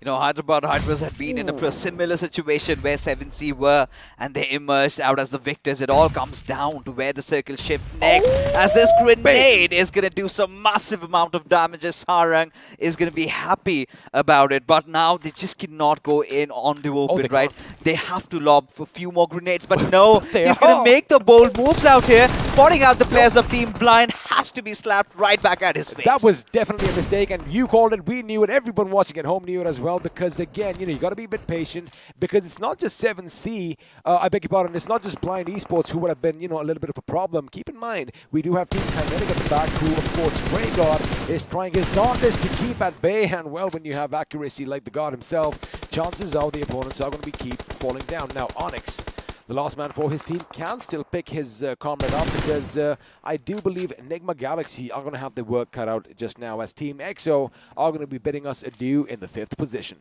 Oh, they surely are, but Team Blind somehow recuperating from the situation that they were in, and now the only thorn lies right beside them, has to be 7C. They're going to meet faces again, but they will be surely prepared for that, as MJ getting the better out of Beo just the moment he was revived. Did not even give this lad a single moment to administer that first aid. But what is going to happen is, since their left flank is secure as far as Nigma's concerned, there you have it. Onyx is going to go down. I wonder if they're going to keep an eye out on the kill tally, because they definitely should. They are going to know right now that, hey, wait a second, the left side is clear. Now we've got to focus on the right. Now, 3 members still alive for Nigma Galaxy. 9 9 finishes to their name. 7C Esports have a nice position, as do the boys from Blind. But again, if they do clump close to one another, it could be problematic. And, well, let's see what Nigma Galaxy is going to do, because they are going to be laying down all that firepower in Blind Shadow's direction. Almost getting knocked out. Now, I like the fact that all these squads, right, they have the edge of the circle in their respective area, but there you have it. A grenade is going to go boom, and with that, Rage is going to be living up to his name, because he is going to be a little bit angry. Where is MJ going to throw the grenade? It's going to be a bit to the right, but it looks good. There you have it. Shadow is going to be at the receiving end, and wait a second, this one might get the better of Zaddy. He does let loose, and well, not a bad outing for Enigma Galaxy so far. Indeed. And one more grenade could just seal the deal for themselves. I think has spotted him out. Did hear the gunshots coming in. Just pour all that lead in. But 7C, despite all odds, have made it to the top 2. Rampage. And now Nigma Galaxy, they are trying to engulf them like an amoeba. Wixky, he's going to go on a bit of a drive-by. Would want to execute that little bit of a bait-and-switch play. Maybe sit inside the pilot seat and try and figure out the exact position of 7C. Unless he doesn't get decapitated by that Lamborghini, because his head was sticking out a bit too much, but of course that isn't going to happen right now. Now, it is going to be a 2v3 situation. 7C Esports with 6 finishes to their name up against Nigma Galaxy, who again are looking good. However, if one of them falls down, right, what's going to happen is, well, what's going to happen right now is MJ is going to go for some more loot. They have a lot of terrain to work around with, but 7C Esports do as well, and looks like they don't really know where they are. I really like this player. They have a slight idea of where they could possibly be, but Wixky surely is giving his position away. But this is the cue where the other players will strike, and that exactly happens now. Wixky just going in with the push from multiple directions. Too much for Ladin to handle over here as he gets blown apart, and there you have it. Nigma Galaxy coming up top with that beautiful, juicy winner chicken dinner. That is delicious, as we are going to be heading over to the post-match segment. I know you are hungry. Powered by Loco, as we have a look at the point standing. 29 for Nigma Galaxy, 14 of which came via finishes. And this is where they were executing the perfect play, right from the very start. They backed upon the fact that the circle is going to tend to shift a little bit down south. They were holding on to that compound for quite a long time, and they were being pushed over. A lot of squads did come in. It was Walkouts, OR Esports pushing at their direction. They managed to somehow recover from that situation. Eventually then going out to deal with 7C Esports, did exchange blows, had to take a fight against Team Blind, and they did it all. It was a wholesome game, and 14 finishes chicken dinner really does help them out. Everybody dreams of being the iQOO MVP, but when you are named Dreams, and when you do have 6 finishes, and when you do have 1100 points of damage, well, I think things are definitely going to go your way, as Nigma Galaxy do make their way, I do believe, to one of their first or second iQOO MVP positions. Oh yeah, I mean, for Team Nigma Galaxy, I think they've been one of those teams that kind of been in the middle of things, right? Not too good, not too flashy, neither too shabby. But as we take a look at the top 5 leaderboards over here, MJ has been one of those players that has also delivered. Oh yeah. And I was wondering, when do we get to see him? And he's at the 2nd spot, but Aditya tried to put off a standoff, did not really work out. Those movements were a lot slippery down that in that entire fight, and did not well for him, but it's fine for OR. The thing with OR was, they were in thick and thin of the action right from the get-go, because that is where the circle kept on, imploding in on itself, and you can only do so much when one squad comes from the east, one from the west, one from the north, and one from the south. But as we have a look at the match summary, anything that stands out, well, the grenade finishes are getting, reduced as the matches go by, primarily because they are letting their guns do all the talking. And again, analytically speaking, the reason has to be that other teams are not shying away from fights. Especially every final day in Erangel that we have, teams resort to such measures. Just go on with the head-on push, try to get the better of situations, which is well reciprocated in the FD graph. I mean, we love saying that sometimes the teams make it so easy. It's like shooting fish in a barrel. Well, that is what was happening in this game. A lot of people were trying to, grow some gills, and unfortunately, evolution hasn't really helped us so far in that regard. Maybe in the not-so-distant future, we might see something like that. But for now, the FD graph is going to be up on our screens. Nigma Galaxy, your winners in this game with 14 finishes and, well, 2,866 points of damage. And all these damage numbers came up in the final phases of the circle, right? After the fifth shift, when we had that radical shift down south, right? That is when Enigma Galaxy, they had the best compound inside the circle. They knew exactly what was coming their way, and we all know what's going to come our way. The overall standings, ladies and gentlemen, just a glimpse of what's going to be waiting for us in week number 2. But before that, let's see where are these teams going to end at. Well, we already know Team Seoul, they still have their lead, they still have the little bit of cushion, they still have 3 chicken dinners, as does OR Esports. Now, both of these teams are going to be head and shoulders above everyone else. Enigma Galaxy, however, have finally made it to the podium. They've kind of dethroned a big brother Esports by just 1 mere point. And again, I love the fact they have 78 points from finishes and 78 from position. Yeah, maintaining that perfect balance of life. 7C. But yeah, not just 7C, they've also jumped in, you know, they've been getting those comebacks since yesterday. But Enigma Gaming has been my favorite team of it all, right? Despite not having a single chicken dinner, not really having those flashy moments, not those big games, but still, they're in the middle of things, right? And averaging around 8 to 10 points per game. And that is exactly what you want in these league stages. That is how you need to come into playing your games, get them a decent amount of points. But this is where we've got to take a look at the picture that we do not really like the most. And EXO again. Danger, alert. These teams are in danger. I love this little addition that the production has added. I like it. It just makes it a bit more dramatic, and, well, we all love our drama.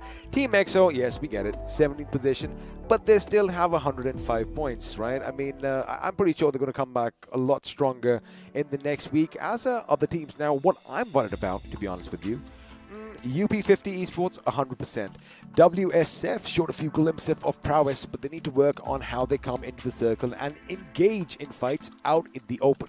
I think for UP50, they have to do some massive changes in the way they've been trying to rotate and try not to pick up fights against them. Fear in them for some reason. Yeah, I mean, it's like a half-hearted commitment inside the fights, right? And every single time, you know, you've one of those players going in, there's no flanks. You know, the players are not stationed at the right spots, and you kind of see that little bit of a reluctancy, that little bit of a hesitancy being displayed from their side. Now, one of those biggest examples was that little fight that they tried to pick against Team Seoul. Now, we all know that Team Seoul tends to go over there. That's their first rotation. Now, UP50 decided to pick a fight against them, and the next moment they realized, no, this is not what we're supposed to do. Let's try to back off, and they had multiple teams then shooting at their directions, and Seoul on their hunt.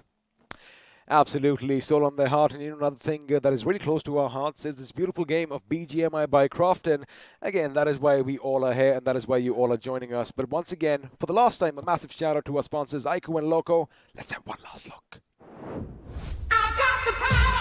To make every day the best of my life. To strive for more. To beat my own score. To get that encore. I've got this. I've got the power to do more, See more. be more. I've got the power to win.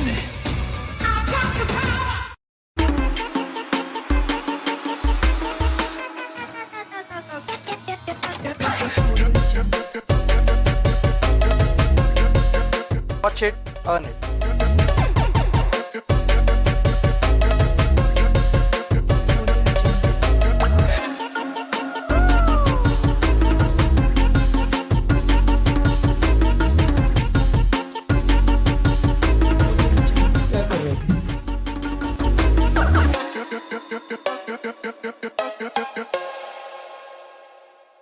You know, one of the best features of this device is the cascade cooling system. It's like a beautiful waterfall, you know, just trickling down like a little stream.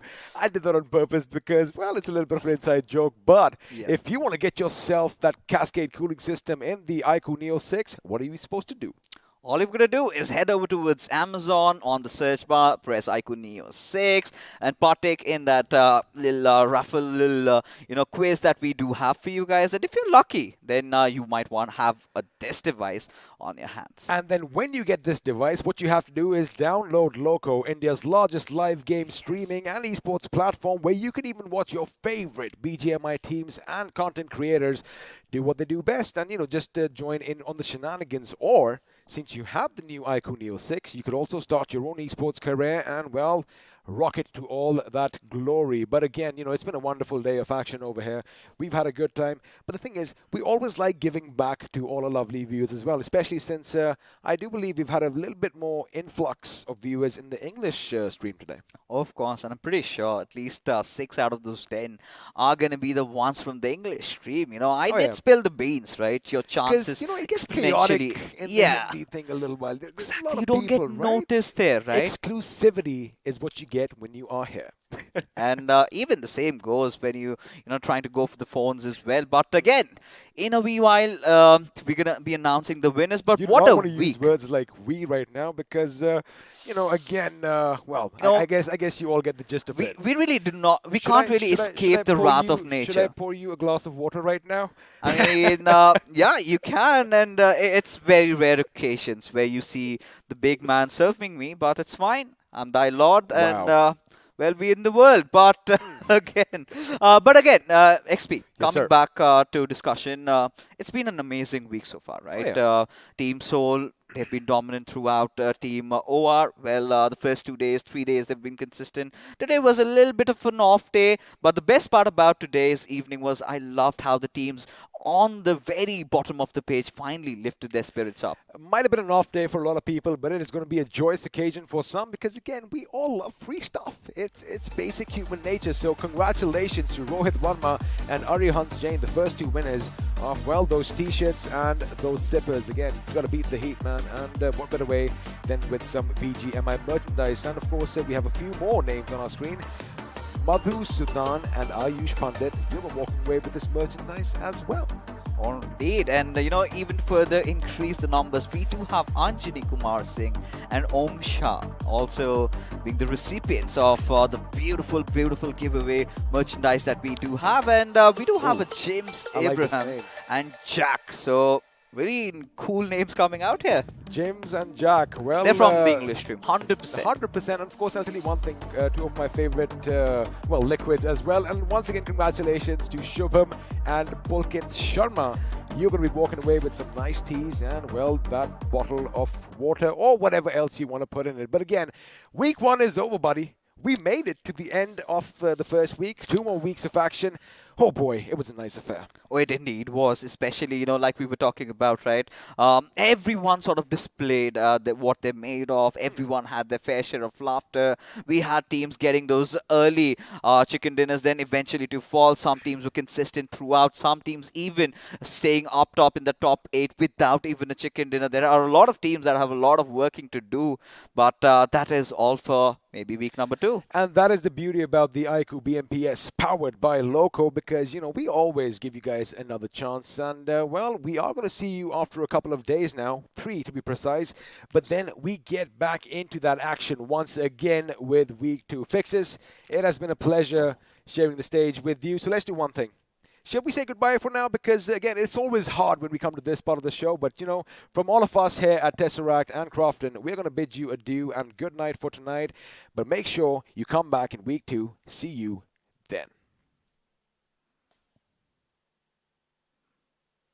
Or not. We can still hold on.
Uh.